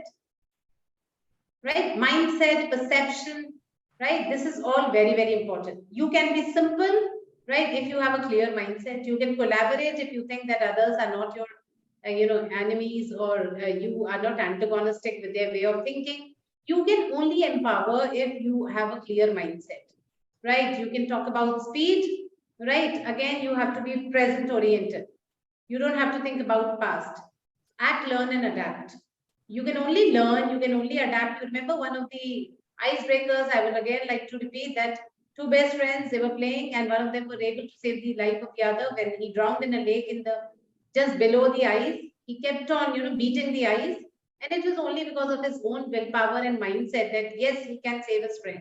Right? Old man said that there was nobody around to tell him that, no, you can't do it. Right? So a culture which is quite affirmative, where people are, boasted, and people are motivated, people are inspired, people are influenced in a positive manner. Those are the culture which work collaboratively, and those are known as agile culture. This is what we talk about, agile culture. I hope everybody agrees, everybody, imbibes this. I'm sure wherever the participants go, you are going to create an agile culture. Yes, no, or none of the above. Yeah. Noah, Rafael, Sebastian, please switch on your cameras. Teda, I'm not able to see your beautiful smile. Okay, I'll quickly show this Octopus. Now, this is something that these are few factors if you look at that, 8 factors if you look at where, the culture becomes strong. If it is openness in the culture, where the people are able to openly flow their ideas and thoughts, right? That's known as an open culture, right? Where you can walk up to your bosses, whatever comes to your mind, innovative ideas, sharing and caring is the norm of the day. You confront people, you're able to agree to disagree, right? This is where the confrontation culture is. Trust, I've already talked about. The culture is authentic, right? There's no artificiality involved in it. You're proactive, right? You are autonomous. You're given an autonomy to design your job. You work in a collaborative manner, and you like to experiment, right? So this is the Octopus. These are the few factors of Octopus culture. And with this note, I firmly believe that with Octopus, in my mind, I firmly believe that wherever you go, you please follow Octopus, and you should follow Octopus, and that will lead to amicable work teams, a strong work culture, positive environment, positive vibes all around, and greater productivity, definitely. We are all working, again, theory of firms of economics says that firms exist and make decisions only to make profits, right? So definitely, and you are one of the key, you have a key role in helping the organization earning profits. So I'm sure you're going to make a very strong organization culture wherever you're going to. Right? Okay, with this note, I have a very small exercise if Dr. Geeta allows, just 2-minute exercise. Okay, I would request everybody to please switch on your cameras. You did not switch on the camera with culture thing, but it's a small exercise. Okay, Mamta, the question, I can only see you. Other participants, anybody else who can see the camera on, Mamta? Divya, anybody else whose camera is on, because mine is on slide show? Yes, ma'am. Most of the Okay, great, wonderful. Okay, so the question says, 1 minute, I'll just stop sharing perhaps. Yeah. Okay, so Mamta, how many claps can you make in 30 seconds? Any rough Sorry? estimate? Sorry? How many claps can you make in 30 seconds? Oh, I didn't realize you asked all of a sudden. It's more Yeah. than 20, More than 20 class, no? You are one specific, yeah, in 30 seconds. Divya, 20. can you open your timer when I say? Seconds Yeah. start. Sure, sure. Okay, Mamta says, give me specific answer, Mamta. 20. 20, class. great. Okay, the time starts now, Divya. Please switch on the timer. Yeah, okay. Yeah. Yeah, Start and now. just yeah. I'm counting. 1, 2, 3, 4, 5, 6, 7, 8, 9, 10, 11, 12, 13, 14, 15, 16. It's already 17, covered 20, 18, ma'am. 19, It's already 20, 20. 20. Yeah, only There are 20. 15 more seconds for you to Yes. go. Yeah. Wow. Okay, fine. So, Mamta, you broke the chain, right? So you are out, right? Okay, Andrea, can you try? How many claps can you take in 30 seconds, Andrea? Shika, you can try first with those with videos on and then go. You can go Okay, to tell me Sebastian. whose video is on. Sebastian. We have Tan, Sida, Noah, Sebastian. Okay, who I can look volunteers? at their faces. I want to guess how. Sebastian, Okay. is there? Noah is there. Noah wants to clap. Yeah, Noah is ready. Noah wants to Oh, clap. unmute yourself. Noah, can you Okay, I will start. Okay, time I will starts. start One now. second. Noah, tell me your estimate. How many claps can you do in 30 seconds? I think Tell me specific than- number. more than 20, I think. I No, think not so. more than. Give me specific. Just quantify it in one letter. You have to quantify it. 25, Absolutely. 25, 25. 25. How many? Yes, 25. 25. 25. Okay. Okay. Start. Yeah, time starts now. Okay. And Mamta, Okay. just keep on counting, please. Yeah, Noah, start.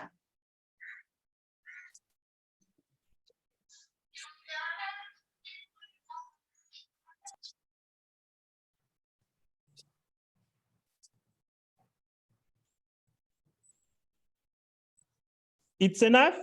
It's there are more 14 seconds remaining. 14 seconds remaining. Oh, come on, Noah. 14 seconds more. He's just like me. He just broke the.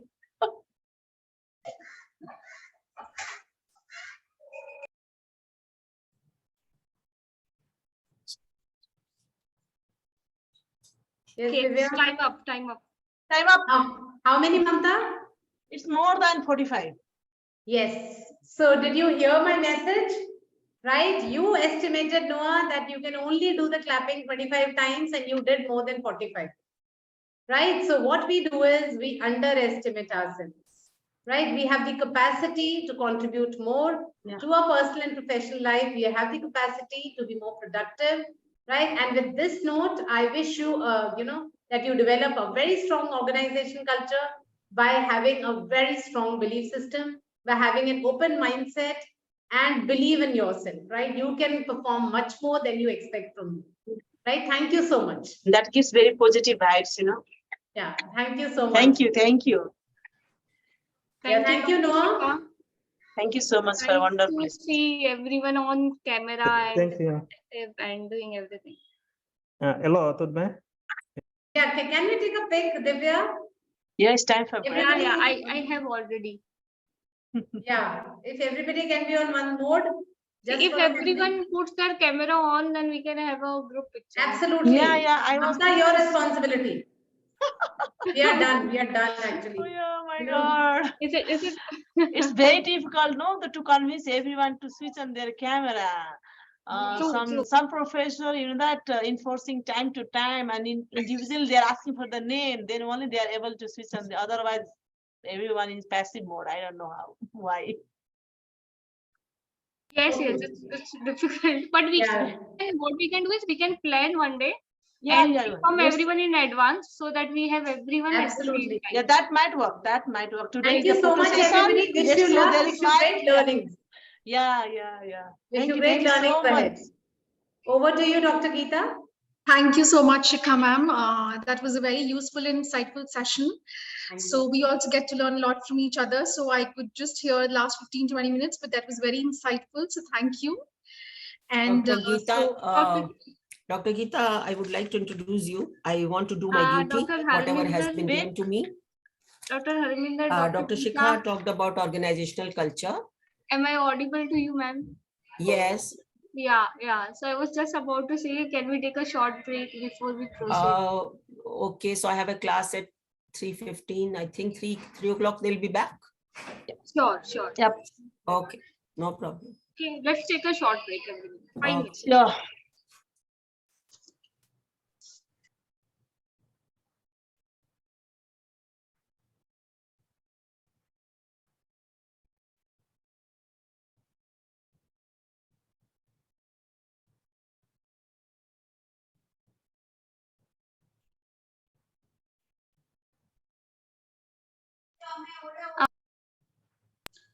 Arvind?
Welcome back, everyone.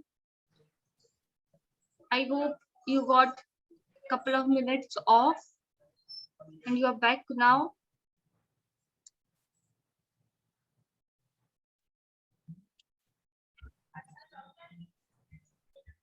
This makes me difficult to guess if you really like breaks or not.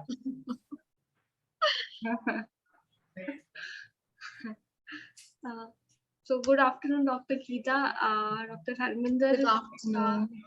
Let me just confirm once and then we start. Okay. So are we all back? Victor, Than, Tida, Rafael, Mohammed, Andrea, Dipesh, Jose, Noah. Are we back? Just give a thumbs up or put your camera on so that faculty knows that we are ready. Okay, we have got 2 responses. Stan, Victor. Okay, over to you, Dr. Harminder.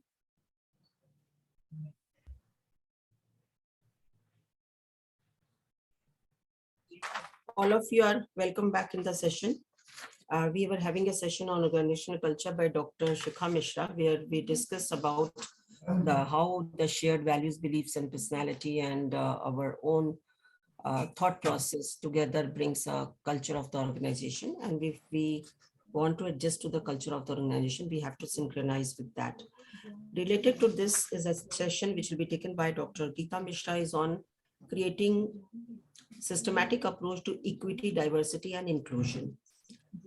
In any of the culture, wherever there is a fairness, fair treatment to everybody without being partial, where there's a diversity management, people from all caste, creed, age, all groups, there are the management is good as far as diversity is concerned.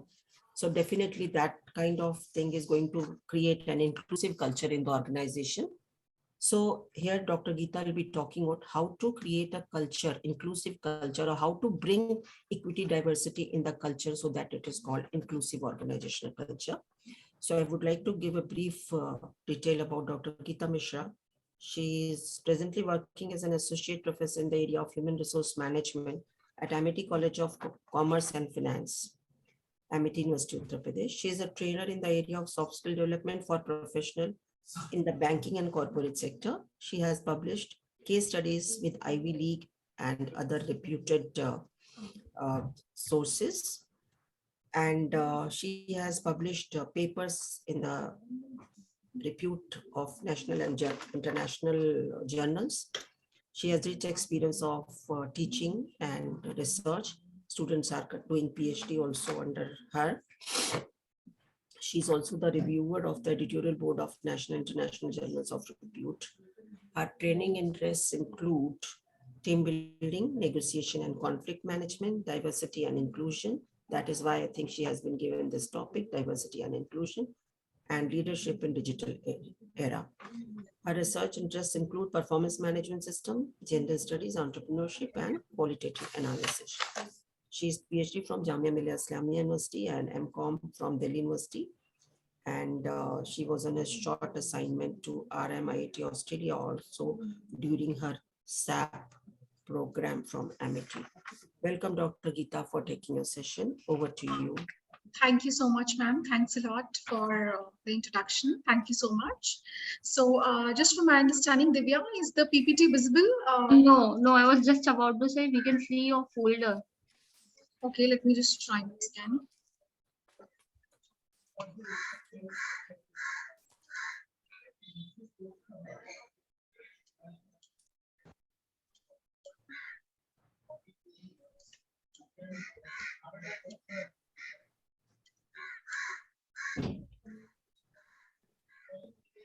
Is the PPT visible now? Yes. All right. Thank you. Thank you, ma'am. So before I start, I would just like to request all the participants, and I would appreciate if you could switch on your webcams. I understand that we are in the digital world, and of course, there are positives of this digitalization, that we are sitting in different countries, and yet we are together for this program where we would be learning from each other, and maybe we will be sharing diversity and inclusion initiatives from India and overseas. And but yeah, because we are not face to face, we are not in offline mode, so seeing the cues and facial expressions as such is is not a possibility. So I would request if you can turn on your webcams, and I would like it to be an interactive session, so I would appreciate that if it is a possibility, and if you could all just switch on your webcams, it will give a better overview and we'll be able to interact better. So before I start, I would just like to give you a snapshot of what are we going to do for the coming 60 minutes. So we'll be talking of what is diversity, why are we talking of diversity, inclusion and belongingness today. We will be talking about examining and countering the biases that we have. So of course, there are certain biases which we are aware of, and there are certain biases which we are not aware of, especially where people from different backgrounds and culture, they come together in the workplace. Then we will also be talking about how to create and foster an inclusive team environment, how to recruit and retain diverse employees in the team. And of course, when we talk about diversity, so it's also about diversity of perspectives. So how to resolve the tension, which is related to diversity. So how to resolve the diversity related tension and conflict. And then how teams can co-create value for everyone, and how can they create a win-win situation for both the team members as well as for the organizations. So like before I go forward to what diversity actually means and what is my understanding of diversity, can any one of you talk about it? I mean, what is your impression of diversity, or what impression your organization has given you of diversity? Maybe anybody, any of the participants?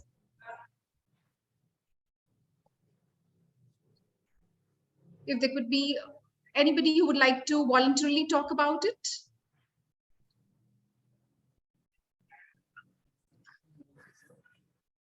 Somehow I'm not able to see the list of the participants.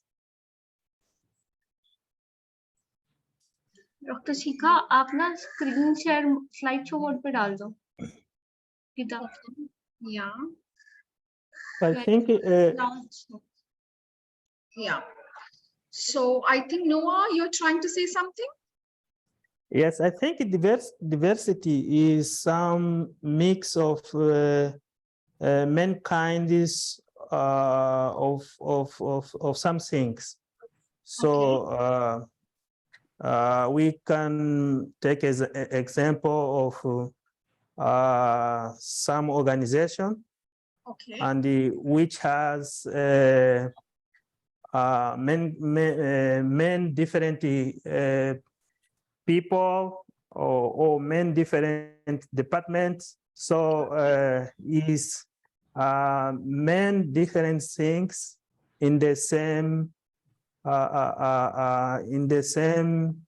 organization which we are considering. I think so. Thank you, Noah. That is very rightly expressed. You're talking about the main differences in people in the departments, very rightly expressed. So, if you see this perspective of diversity, it says that diversity refers to the demographics of your workplace, which includes ethnicity, gender, age, location, nationality, disability status, skills, and many other factors. So it's basically anything that sets one individual apart from another, including the full spectrum of human demographic differences as well as their backgrounds. But then again, this is a very myopic view of what diversity is. We call it surface level diversity, as in diversity which is only visible. So it could be used by organizations as a window dressing. So when I talk about gender diversity, when I talk about age diversity, when I talk about diversity in context of color, so these are very visible factors. But a more broader perspective of diversity could be, it should be understood as the varied perspectives and approaches to work that members of different identity groups bring together. So it goes beyond increasing the number of different identity group affiliations on the payroll to recognize that such an effort is merely the first step in managing a diverse workforce for the organization's utmost benefit. See, we are in the era where we talk about neurodiversity, we talk about gender diversity, we talk about experiential diversity. So there are different facets to it.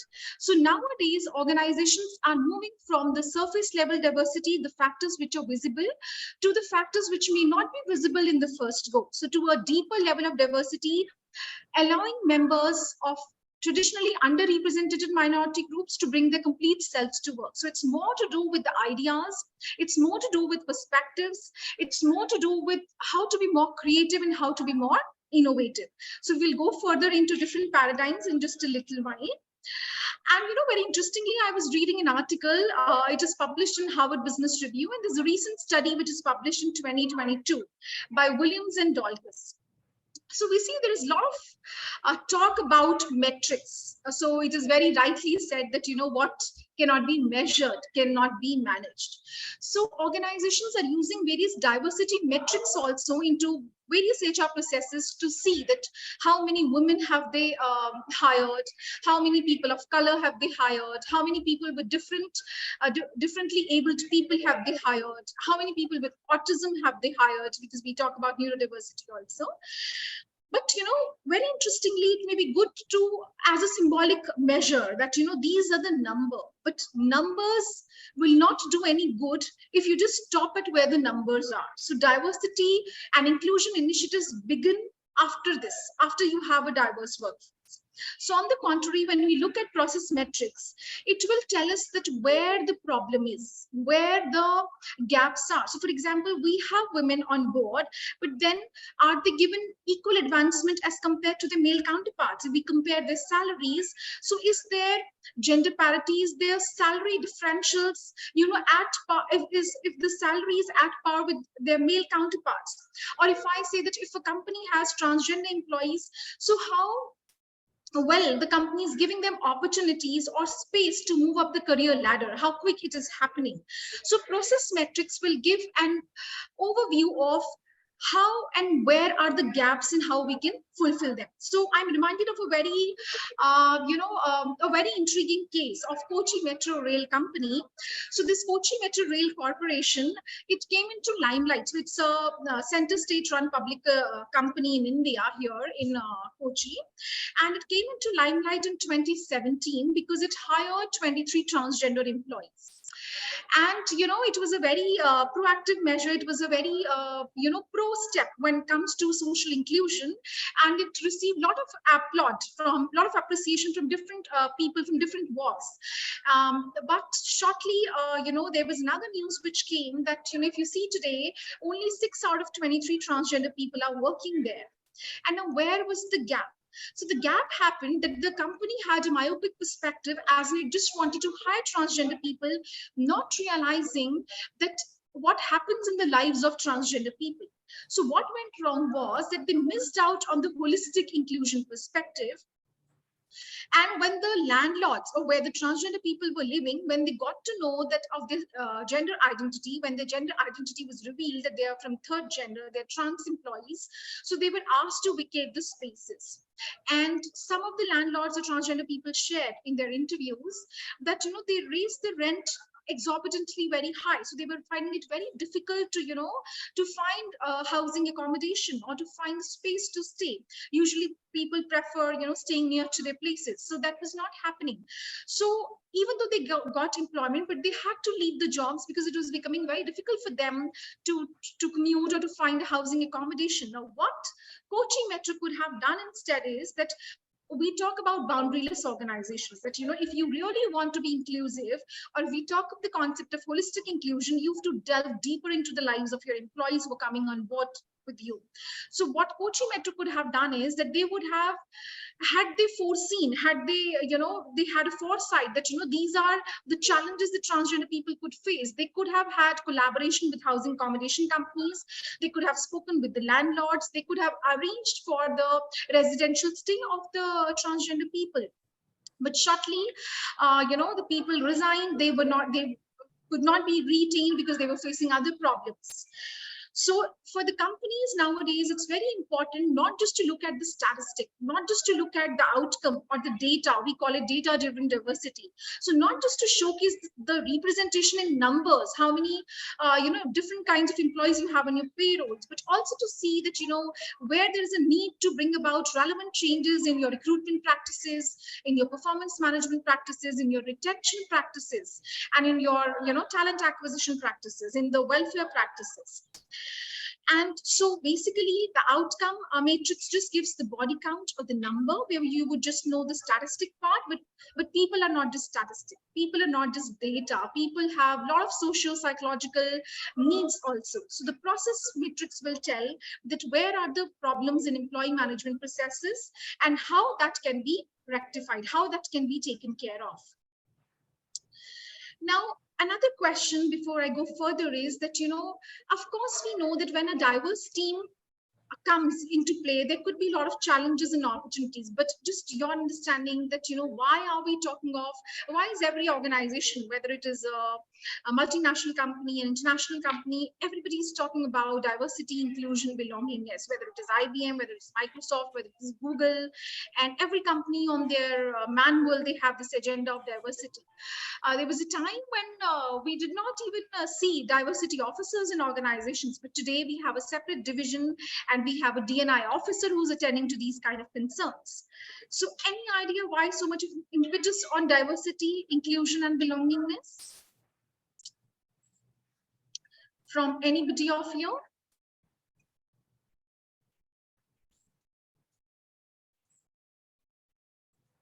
So I can see Mr. Than is there, Victor is there, Mamta is there, Thida is there, Andrea, Joe's. So, yeah. والله الحمد لله كويس صح لاباس صعب هاي طب اسمع شو اسمك بعت لي كم ساعه اليوم بعثوا لك بعثت اليوم زاد واحده لا وصلت في البيت بالي بعث لك تو بعث لي انفيتاسيون. Okay. Mamta, can you just give it a shot? Can you just try at it? Can you repeat the question, Professor? Yeah, so I was just asking that, you know, why are we talking of diversity and why is it on the agenda of every other company that we talk about? If you are talking about the corporate level organization who are producing the different products, they want to diversify products only to fulfill the demands of the diversified society. The people having different features, different demanding. That's why they are considering the diversification in their products. It's you know, the corporate level who are producing the certain kind of product. It is related to the diversify why they need. If talking about the, you know, that the personnel, HR, if you're talking about that, the why they want the diversification in their HR also. The reason behind this, that if you have a diversified people in your organization, there are different kind of alternatives, different kind of thinkings you come to know from that diversified people. So this is related to the diversification in case of the HR. If you are talking about the tax, so in one organization to produce one product, there are different departments. You should diversify the department as per their expertise. So now I can relate that as per your product, as per HR, as per your work. That's why we need the diversification in our organization. Excellent, excellent. Thank you, both of you. So, you know, we know that today we are in a digital world. So we talk about 4D teams, that, you know, teams are more diverse, dispersed, digital, and dynamic than ever before. So just as there could be challenges because of this digitalization and how dispersed we are, that, you know, so there could be challenges when it comes to communication, when it comes to culture, that we may be speaking different languages, we may be coming from different cultures, but at the same time, as you're very rightly mentioning, that, you know, we have different kinds of products, we have different kind of markets to explore, we have different kind of customer requirements. So the diverse, if I say diversity, so we also acknowledge that we have a diverse set of customers who would be having diverse set of needs, and how an organization, by uplifting or by empowering its diverse employees, can cater to those diverse customers as well. So very rightly mentioned that, you know, just as diversity brings in its own set of challenges, it has a lot of opportunities also. So a more diverse workforce will increase organizational effectiveness.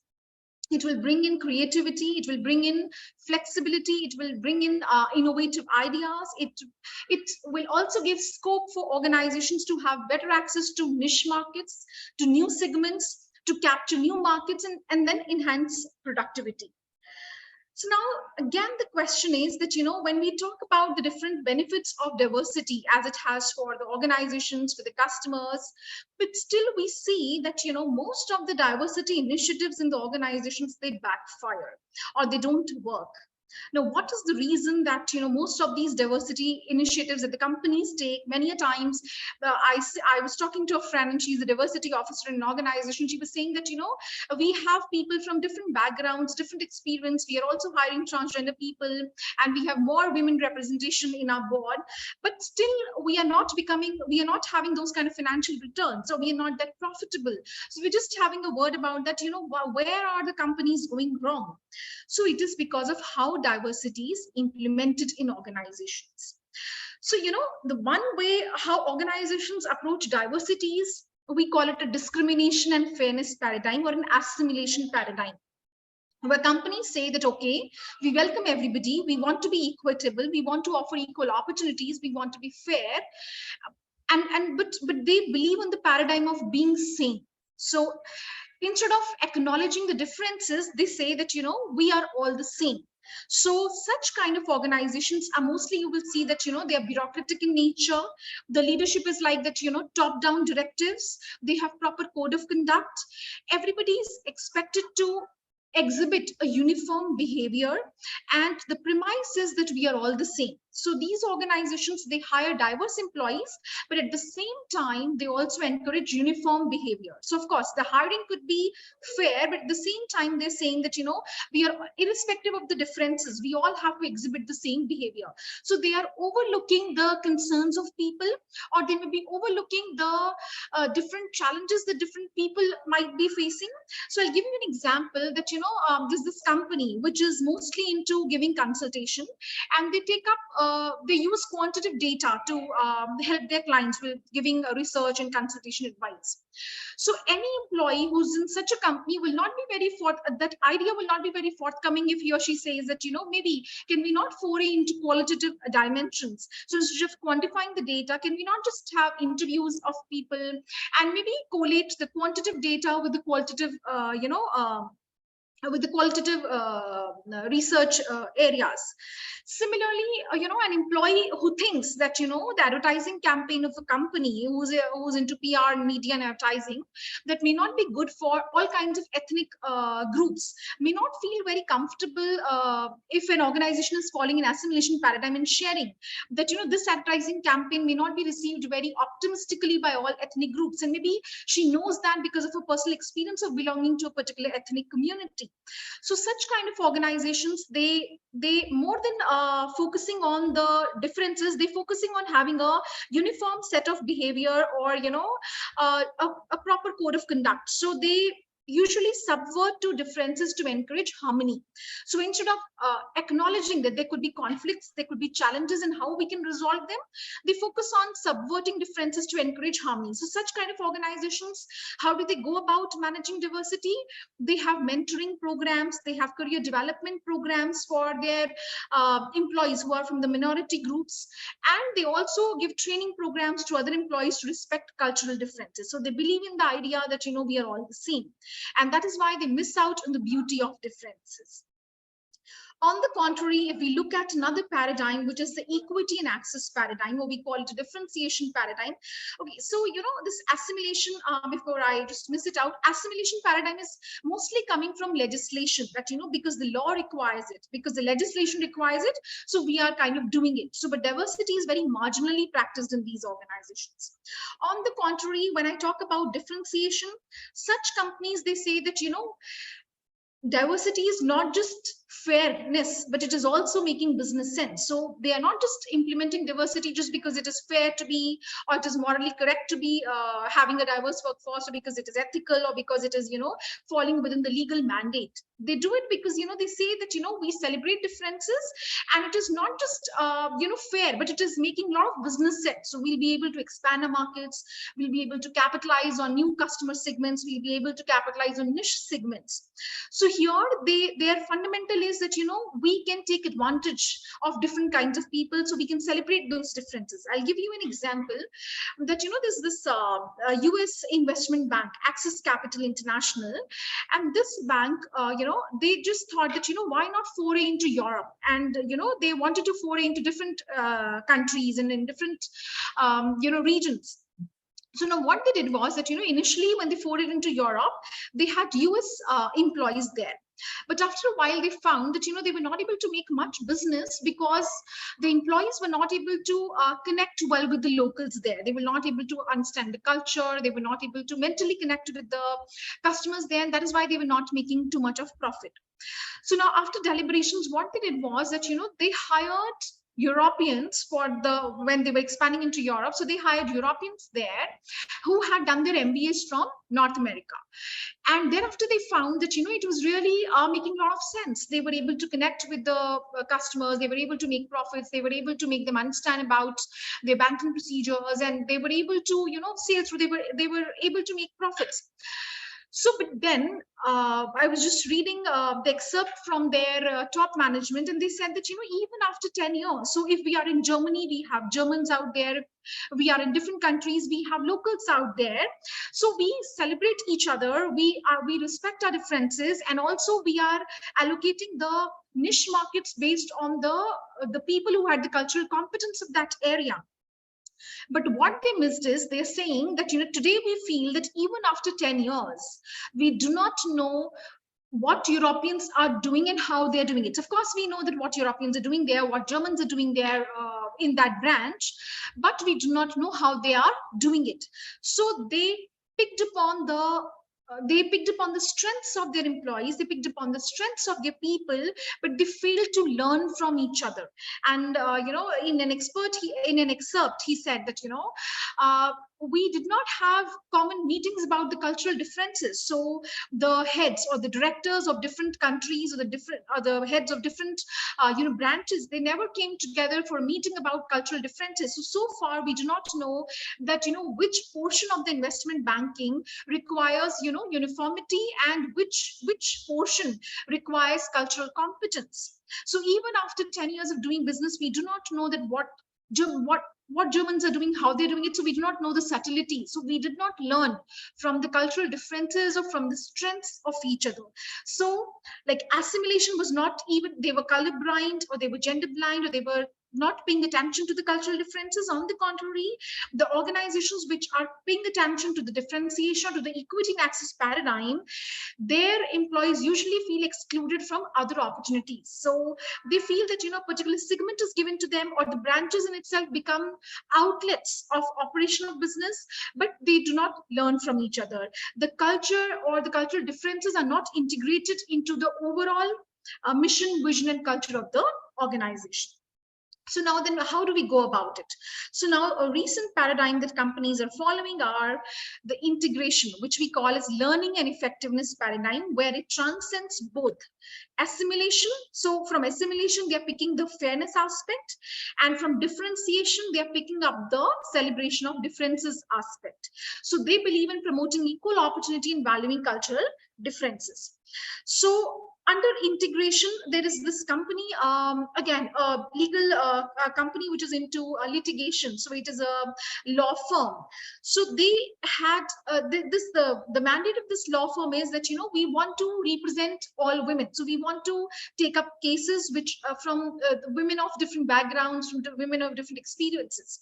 But later they realized that, their all white staff was adhering to cases of only white women.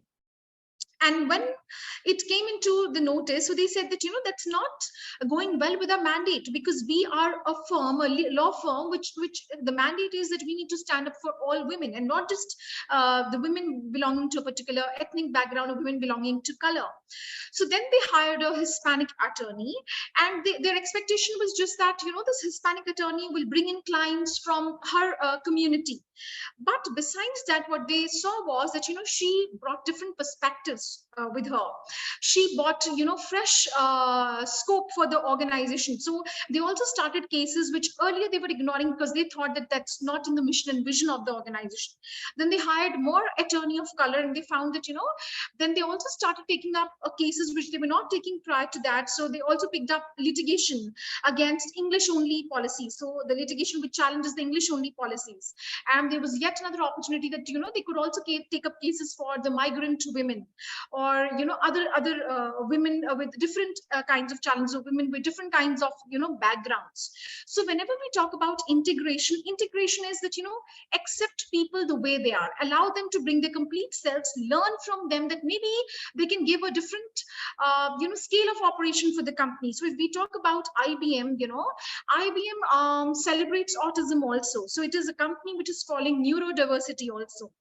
And lately, if you check the website of the company also, you'll find that, every April, they celebrate this neurodiversity, and they say that, it is not that treat people as individuals. So autism is not a disease, but it's just that you're different from me. So they, so on their website also, they've posted interviews of a lot of people who are suffering from, or who have this autism. Sorry for the word. So they have autism, but then they're also, on the board of company, and they are software engineers, they're security engineers, and they are, consultants. And they say that, it is a very, progressive step by IBM that, you are treating people as individuals. So you are acknowledging their differences, but you are also celebrating those differences. So if you see that, you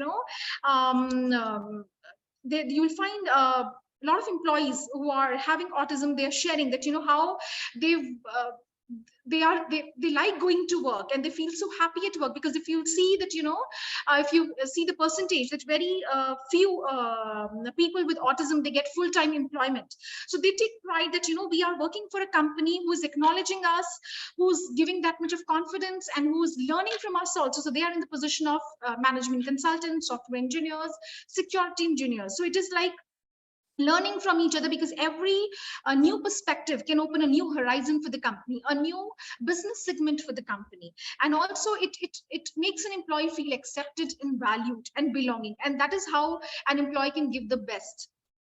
And so if you see that, discrimination, fairness, the background is legislation. For access and legitimacy, it is again workforce diversification, but for an integration paradigm, it is market breakthrough. Similarly, if you see that, the learning and access effectiveness paradigm talks about how to attain competitive advantage. The idea is not just compliance to laws or having a minority representation of workforce, but it is also that how do you gain competitive advantage through your people. So the idea is more systemic in nature. So it's not just about marginally or window dressing, but how you integrate the cultural differences into your culture, or into the mission and vision of the organization, into your core business philosophy.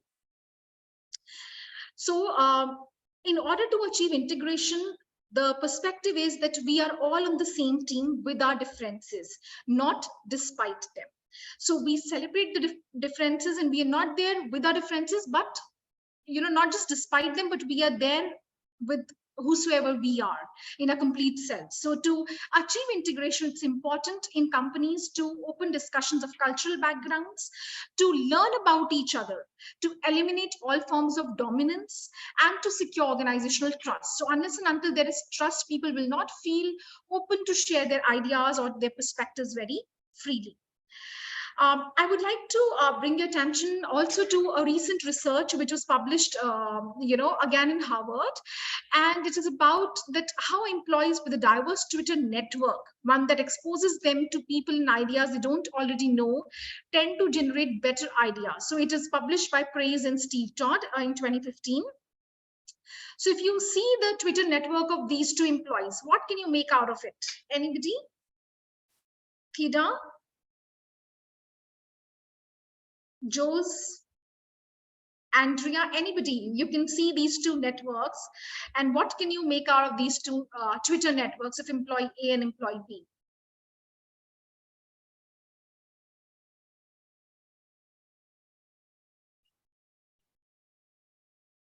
Anybody? Noah, can you try?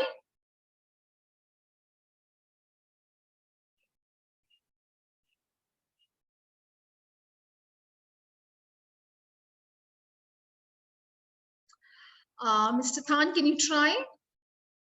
I hope I'm pronouncing your name correctly.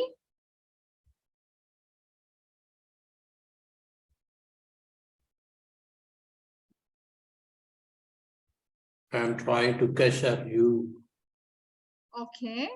because you are so fast. Oh, I'm so sorry about that. You can always stop me if you find that I'm going a little fast. You can always tell me. I will be mindful of this. Thank you. Yeah, yes, I'm trying. Yeah, thank you.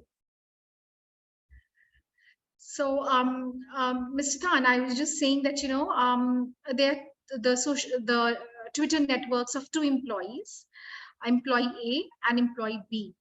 So, so what can you make out of these two networks? Any idea or your own opinion about it? Yes, employee B's network is very complex. Yeah. Complex than employee A. Okay. So we can get out a lot of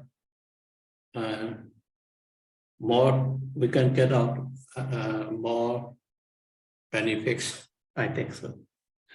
Oh, that's excellent. Thank you. Very rightly you've said that, you know, employee B, the Twitter network seems to be very complex, and employees network is a little less complex, which is very, very rightly you've mentioned. So now, see, what is happening here is that employee A, he's following the people on Twitter who are not following each other. So if employee A is following B, C, D are not following each other. On the contrary, if you see employee B is following people who are also following each other. So if we talk about the compactness ratio, employee A's network is less compact, it's just 18%, while employees B network is, you know, is 82%. So what can we draw out of this is, because we are talking in context of diversity, that employee A is perceived to be more innovative or may come out with more diverse or new ideas. Now, why is it so? Because, you know, if I follow the people who are just like me, or maybe, so I'm faculty in the area of human resource management, rather I would say a student in the area of human resource management, because learning never ends. So if I follow people who are into the discipline of human resource management, probably, and they are also following each other, so probably I will not have a fresher perspective. That maybe if I want to write a research paper, I can also collaborate with, you know, a person who's into IT, so HR and IT, or maybe HR and marketing, or maybe, you know, HR and finance. So how can we interconnect these two fields? So the research says that employee A's network is better for ideation as compared to B, because according to an interviewee, I don't necessarily want to follow more people. I just want to follow people whose opinions don't always align with mine, which is kind of an ongoing battle, because after a year or so of following the same people, you find that your opinions shift and morph a little, and suddenly you are with a homogeneous group of people again.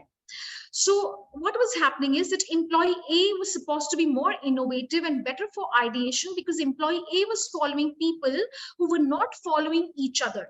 So probably he had a network of more diverse people. And when you have a network of more diverse people, you get to know of new things, which you might not know if you're just with, you know, people who are very similar to you, or people who think alike like you, or people who are just in the same department as you are.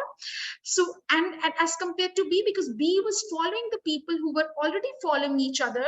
So that gives you, you know, similarity of ideas, that we are in the same field and we are just following each other, and we are in the same, and we are along with the same set of people. So we talk about Idea Scout and Idea Connector. So Idea Scout, people look for good ideas outside the organization, talk to different kinds of people with different backgrounds, with different perspectives. And if there's any idea which is appealing to them, they also bring it to the organization. So we call such people as, you know, Idea Scout and Idea Connectors, who could be very significant for innovation. So I'm speaking with different people, or I'm getting to understand different people. And maybe if I like a fresher perspective, I also bring it about in my organization, and I implement it. So it is very important for organizations to, to make a paradigm shift from assimilation approach,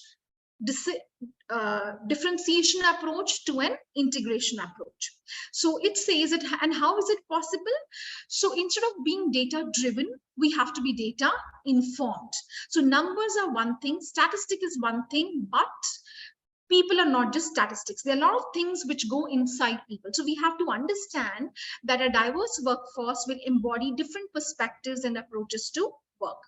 Then we also have to have learning opportunities and challenges that the expression presents. So we have to be cognizant that if we are inviting people from different backgrounds, there could be challenges, but then there are also opportunities, and we are also ready to resolve those challenges. And then organization culture must be such that you have an expectation of high standards from everybody. So irrespective of their differences, irrespective of gender, irrespective of color, irrespective of ethnicity, irrespective of how abled you are, but you should have high expectations of performance from everybody. And all this will happen when there is openness within the organization, that I feel comfortable in sharing things about how I feel and how I work with my colleagues and with my team members and with my supervisors, with the leaders. So now, before I go further, I would also like to understand from you that, we've talked of 3 paradigms to diversity. So can anybody tell me, and I also talked of the example that, how organizations are implemented. So can anybody also share your own experience of what paradigm of diversity is implemented in your organization? Can you share some example or some instance that, whether it was an assimilation paradigm which your organization implements, whether it is a differentiation paradigm which they implement, or your organization is going forward with integration paradigm. Theda, can you share? Is it possible for you to share?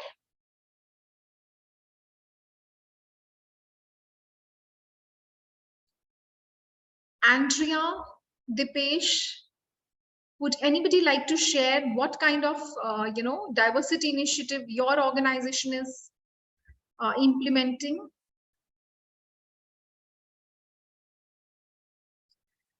Mr. Than, can you share? I mean, if you would want to, that what kind of how does your organization implement diversity? I would be very happy to learn. Yes, in my country, we have no diverse mindset. Okay. Anybody, we have a diverse country. We are also diverse like you. And we have 135 ethnic group. They have a lot of culture. They have a lot of their own culture, beliefs, religions. So whatever they are, we integrate together to create a better life for our country. We have no diverse mindset. Whatever you are, you can benefit for our human, for our people. You can. Okay, we have no diverse sense. Yes, not much diversification mindset in mind, but because we have a lot of diverse in market, religious affairs, and other traditions, but we integrate all together and create new values for our people and for our country. Yes. Yeah, that's fantastic to hear. So that is, quite elating that you are following an integration approach where you create new values for people. You celebrate each other. You bring yourselves to work. So that is great to hear. I'm so happy to hear that. Dr. Gita, some of them are facing difficulty because you're going very fast. Can you go a little slower, because language is a barrier, right? Everyone. Yeah, sure. Yeah, Mr. Than just told me. So I have taken a note of that. I'm cognizant of that. Thank you, Divya. Thank you. Yeah. All right. It's okay. Mr. Than, I hope now it is okay. I mean, I am trying to go a little slow, so I hope now it is fine. Yes. Good. Yes. Good. Yeah, thank you. Thank you. So we talked of what is diversity. We talked of why are we talking about diversity. We talked of the 3 different paradigms of diversity, wherein we talked about an assimilation approach, where the companies talk about sameness, that we all are same. But usually the origin of that is that we are doing it because of legislation, because of the legal confirmations, because the mandate requires us to do that. And so, but those kind of companies, they are majorly talking about creating, training programs, mentoring programs for people from the underrepresented communities, and also the training programs for other people to respect cultural differences. So the focus is on fairness. The other side, we had the differentiation approach, where the companies believe that, we all are different and we celebrate that.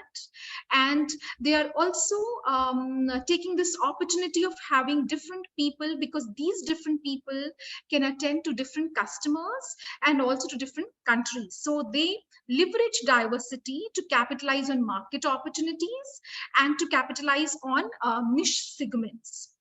And then we have integration approach, as Mr. Than was also sharing that how it is practiced in his organization and country, where we talk about where we integrate fairness along with celebration of differences. So where we say that, we respect each other and we also are trying to learn from each other. So we are trying to integrate the cultural differences into the mission, into the vision, into the entire culture of the organization.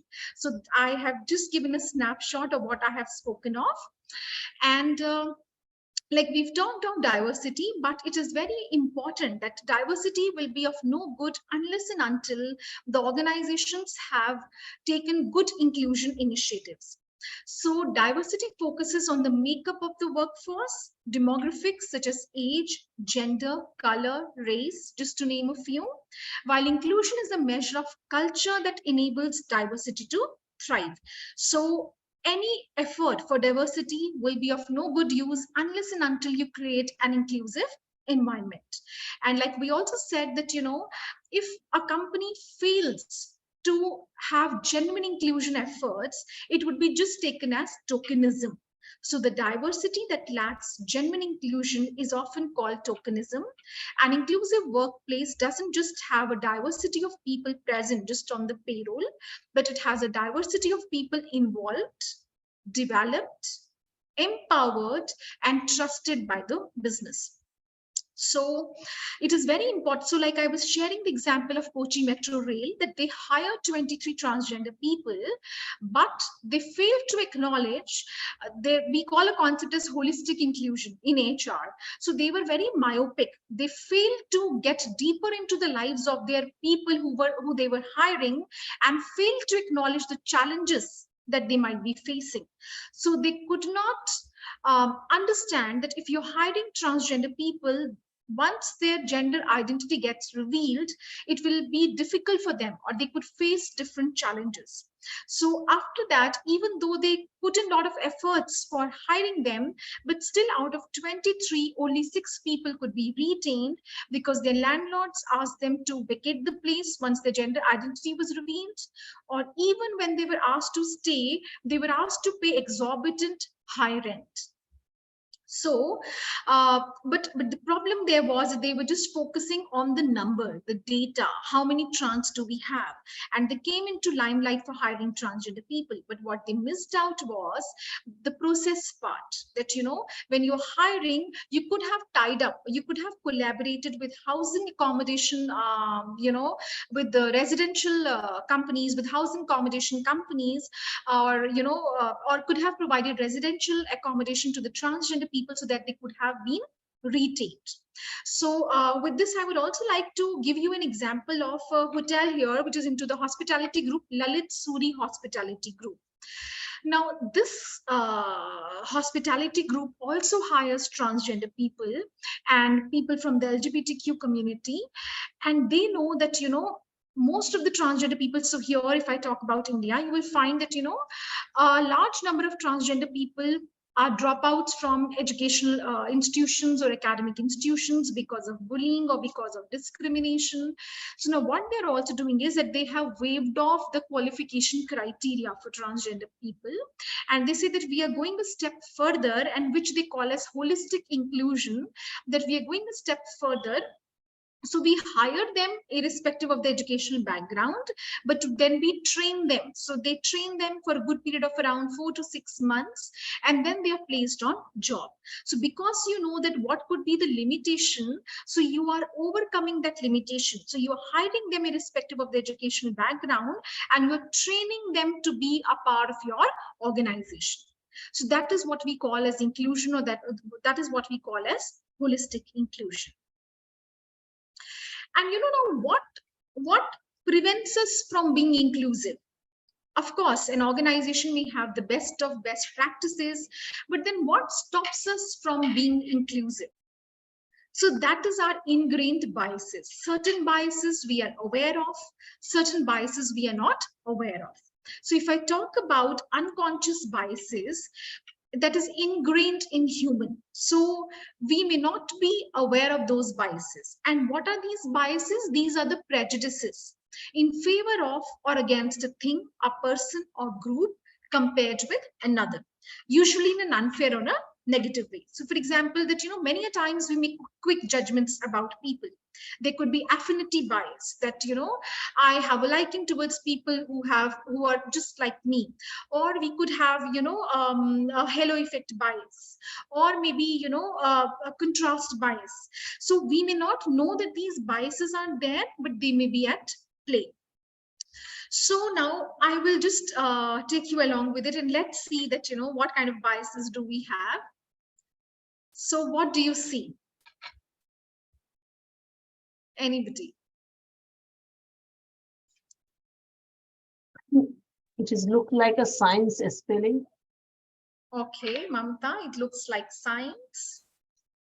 Any other input? Science.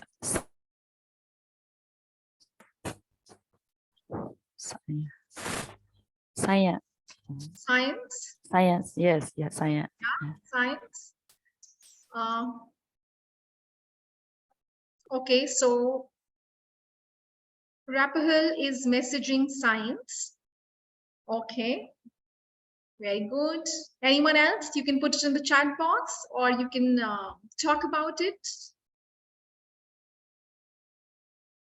I would be happy to see more responses.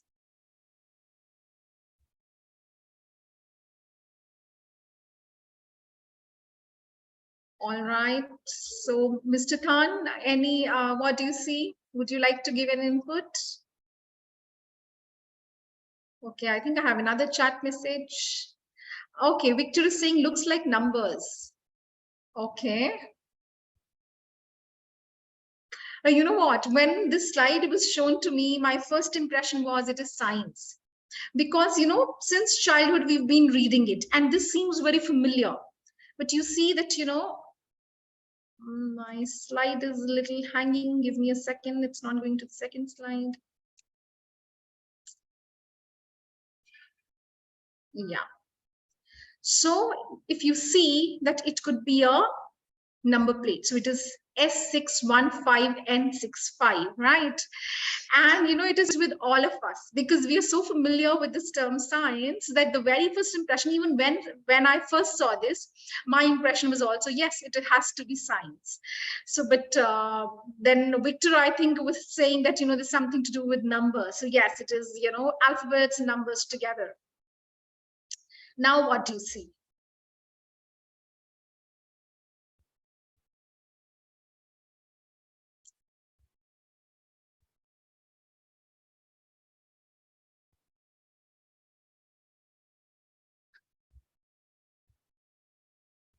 See, there are no right or wrong answers to this. It is just that we face this every day, and certain things are at play, whether we know it or we don't know it. So, Mamta, what is your impression of this picture? What do you see?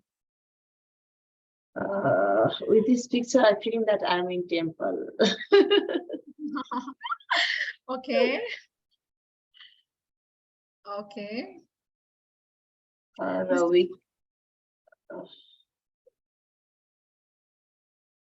Anyone else? Dipesh, would you like to try?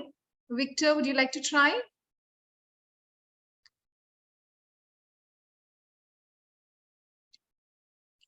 Okay, so I've got a chat message, champagne glasses. All right. So, somebody might say there's a champagne glass, somebody might say it's a vase, somebody might say that, it's a lamp. Two persons talking. Okay, Jose is telling that, can see two persons talking. All right. Jose, you're very near to that. So if you see that, there are 6 pair of faces. 6 pair of faces, and every face has a different expression. So the first face, the little snobbish face. The second pair of face, if you see that they are laughing at each other. The third pair of face, if you see that, so here, if you can just see, I'm drawing my cursor, that this is a face. This is again a laughing face. This is again, they're looking at each other, angrily. So there are 6 pair of faces in this particular picture. So I know how this slide is a little hanging, so it's taking a while to go to the next slide. Yeah.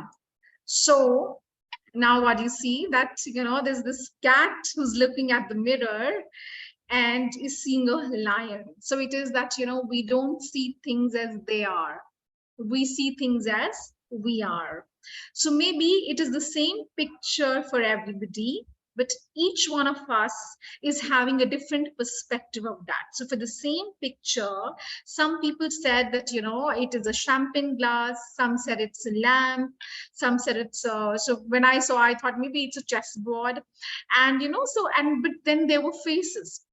So it depends on what is the context, what are we seeing and where are we seeing. So the contrast in the picture also mattered. So if you see the cat sees a lion and we say that we don't see things as they are. We see things as we are. In a moment, sir, I'm sending in the amount. Yeah, somebody saying something? Mamta, you were saying something? Sorry, it was, sorry. No, that's fine. All right. So, there are certain biases which are there at play. Sometimes we know they are at play and sometimes we do not know, because that is why we say that they are implicit biases, they are unconscious biases. So there could be a gender bias, there could be an age bias, there could be an affinity bias, there could be a culture bias. There are different kinds of biases. Now this video I wanted to play, let me see if you're able to view it. Otherwise, I will post it onto the chat box and I will give you 2 minutes to just watch this video at your own pace, and then we can talk about it, then we can discuss about it.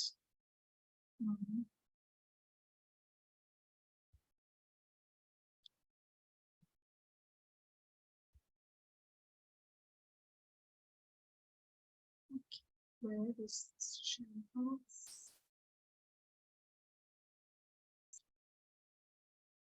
Let me play this video if I'm able to play.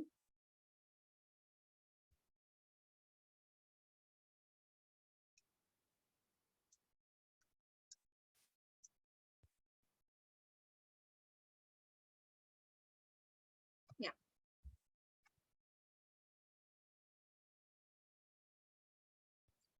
So are you able to see the video? Not yet. No, Dada. Dr. Geeta Mishra send me a link. I'll play it for you. All right. Put it on a chat. Yeah. Actually, this Zoom is, I don't know why my screen is having a problem. Sometimes I'm able to not see the, yeah, it is there. Yeah, I'm sharing it.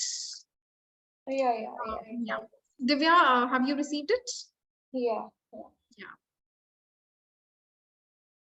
Just a second. Yeah, no problem.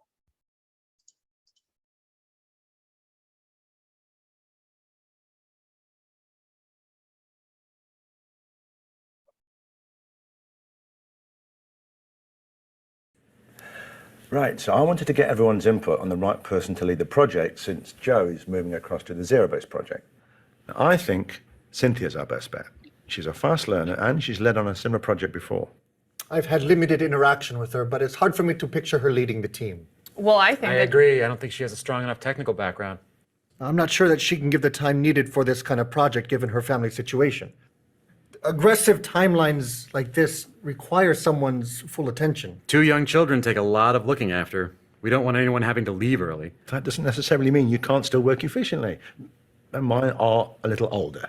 you know, it's Being a project lead requires full focus. Layla, you were saying?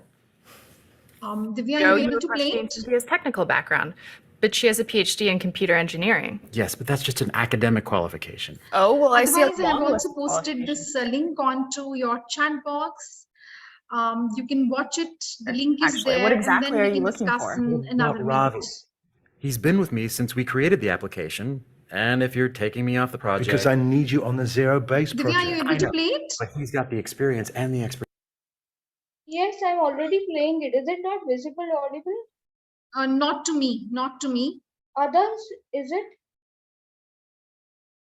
Yes, not to me.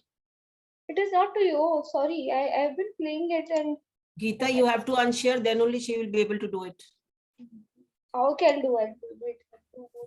No, they have rights to my system as well. So yeah, she's able to do it. I was playing and I played it half. Yeah, no problem, no problem. Is it now visible? Yeah, it is Yes, visible. yeah, it's visible and audible too. Right, so I wanted to get everyone's input on the right person to lead the project since Joe is moving across to the zero-based project. Now, I think Cynthia's our best bet. She's a fast learner and she's led on a similar project before. I've had limited interaction with her, but it's hard for me to picture her leading the team. Well, I think I agree. I don't think she has a strong enough technical background. I'm not sure that she can give the time needed for this kind of project given her family situation. Aggressive timelines like this require someone's full attention. 2 young children take a lot of looking after. We don't want anyone having to leave early. That doesn't necessarily mean you can't still work efficiently. And mine are a little older.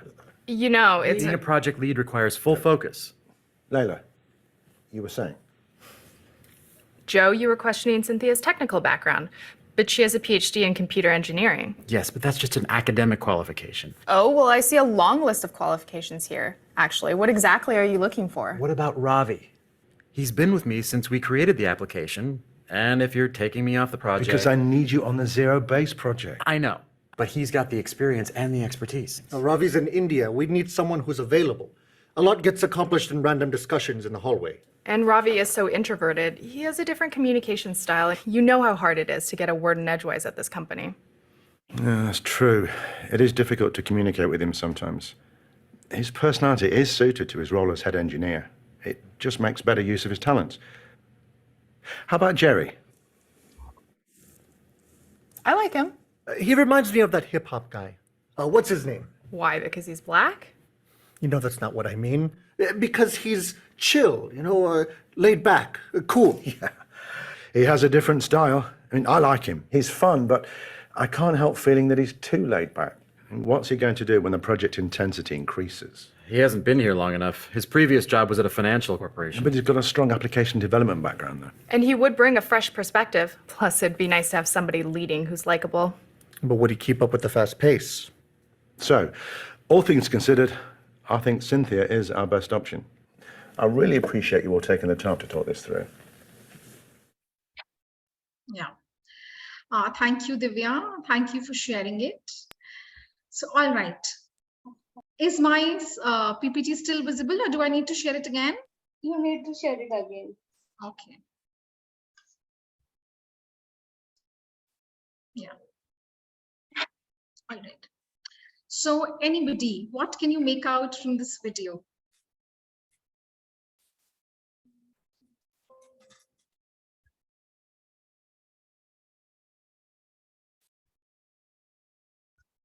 Mamta?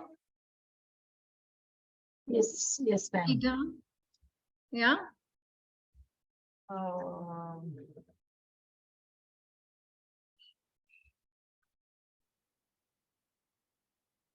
Yeah.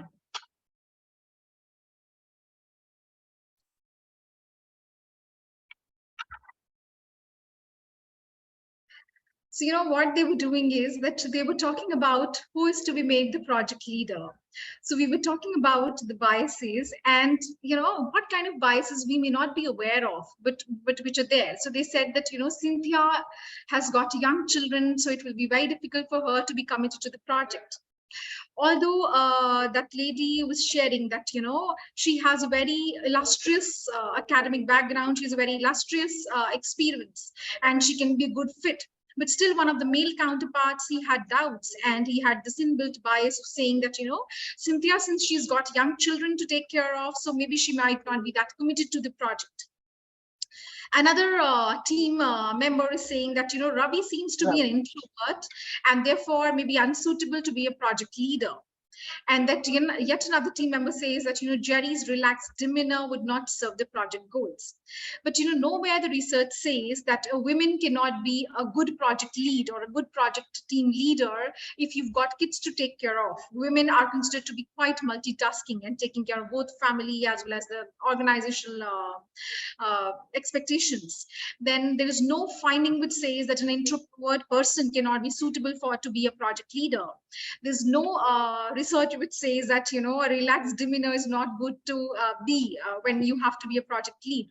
So these are some of the bias. And you also saw that, that women team member was, she was cut off in between when she was trying to say things. So these are certain biases. These are certain, things which come up in the work dynamics. But then how to overcome them?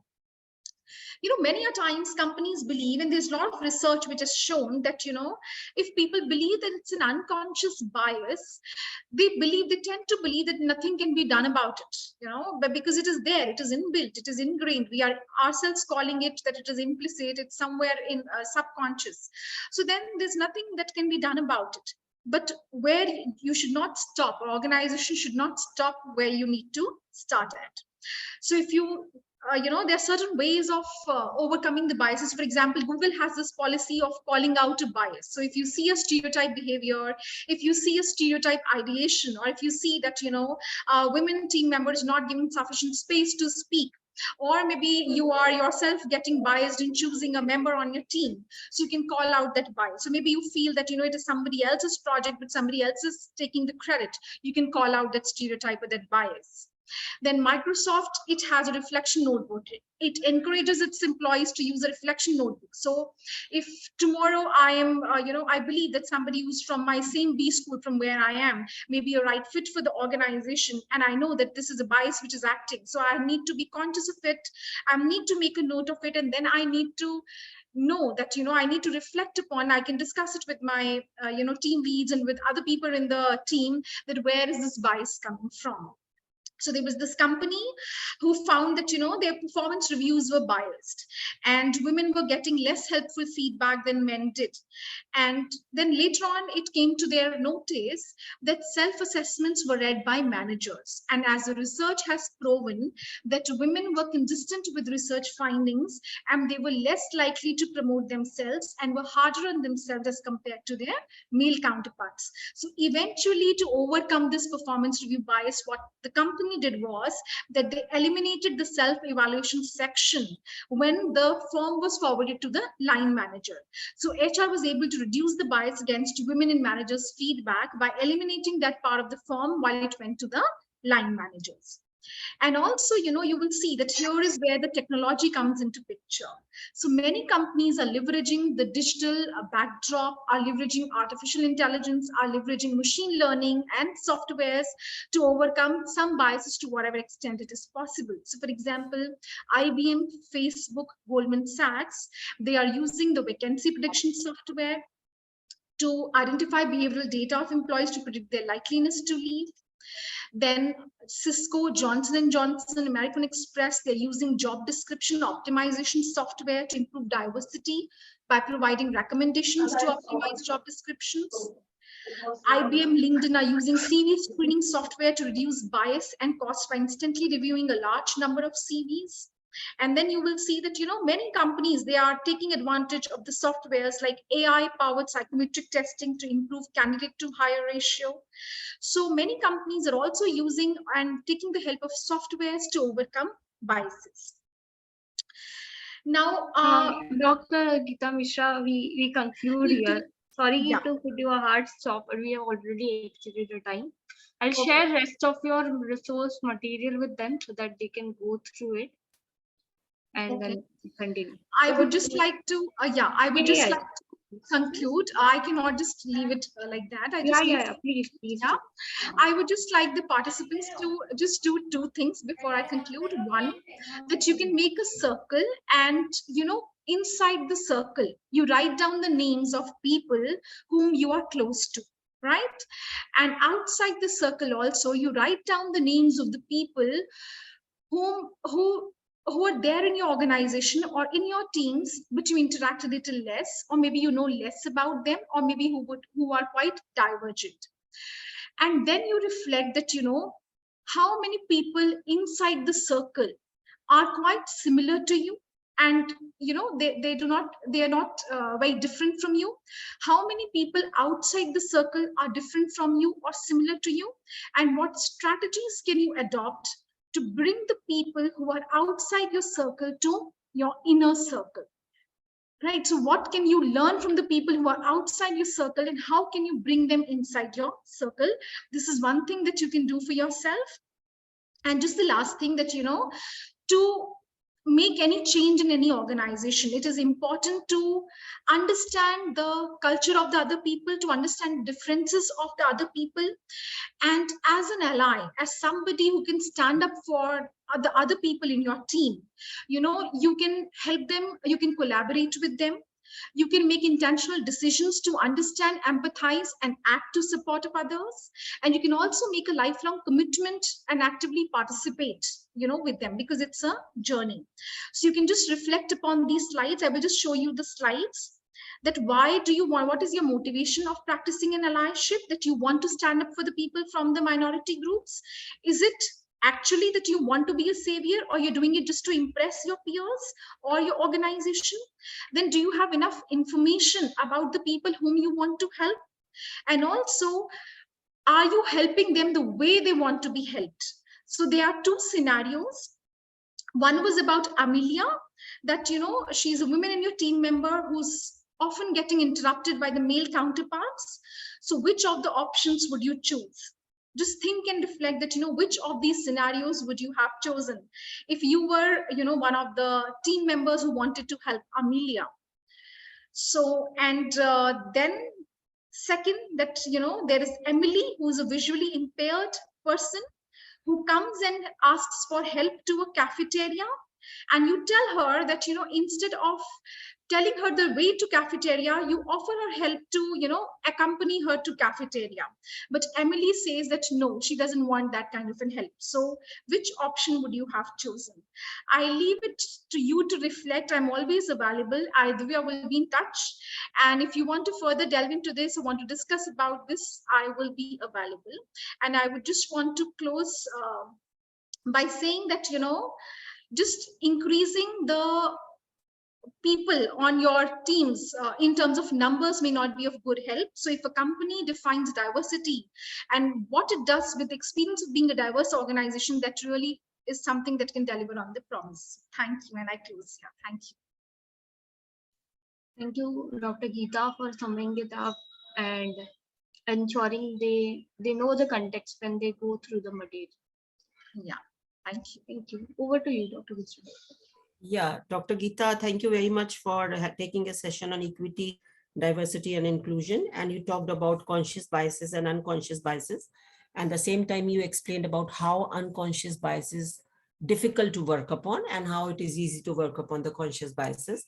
So when we can control whatever we can, then these should not be part of our decision-making process in the organization if we really want to create an inclusive culture or inclusive organization.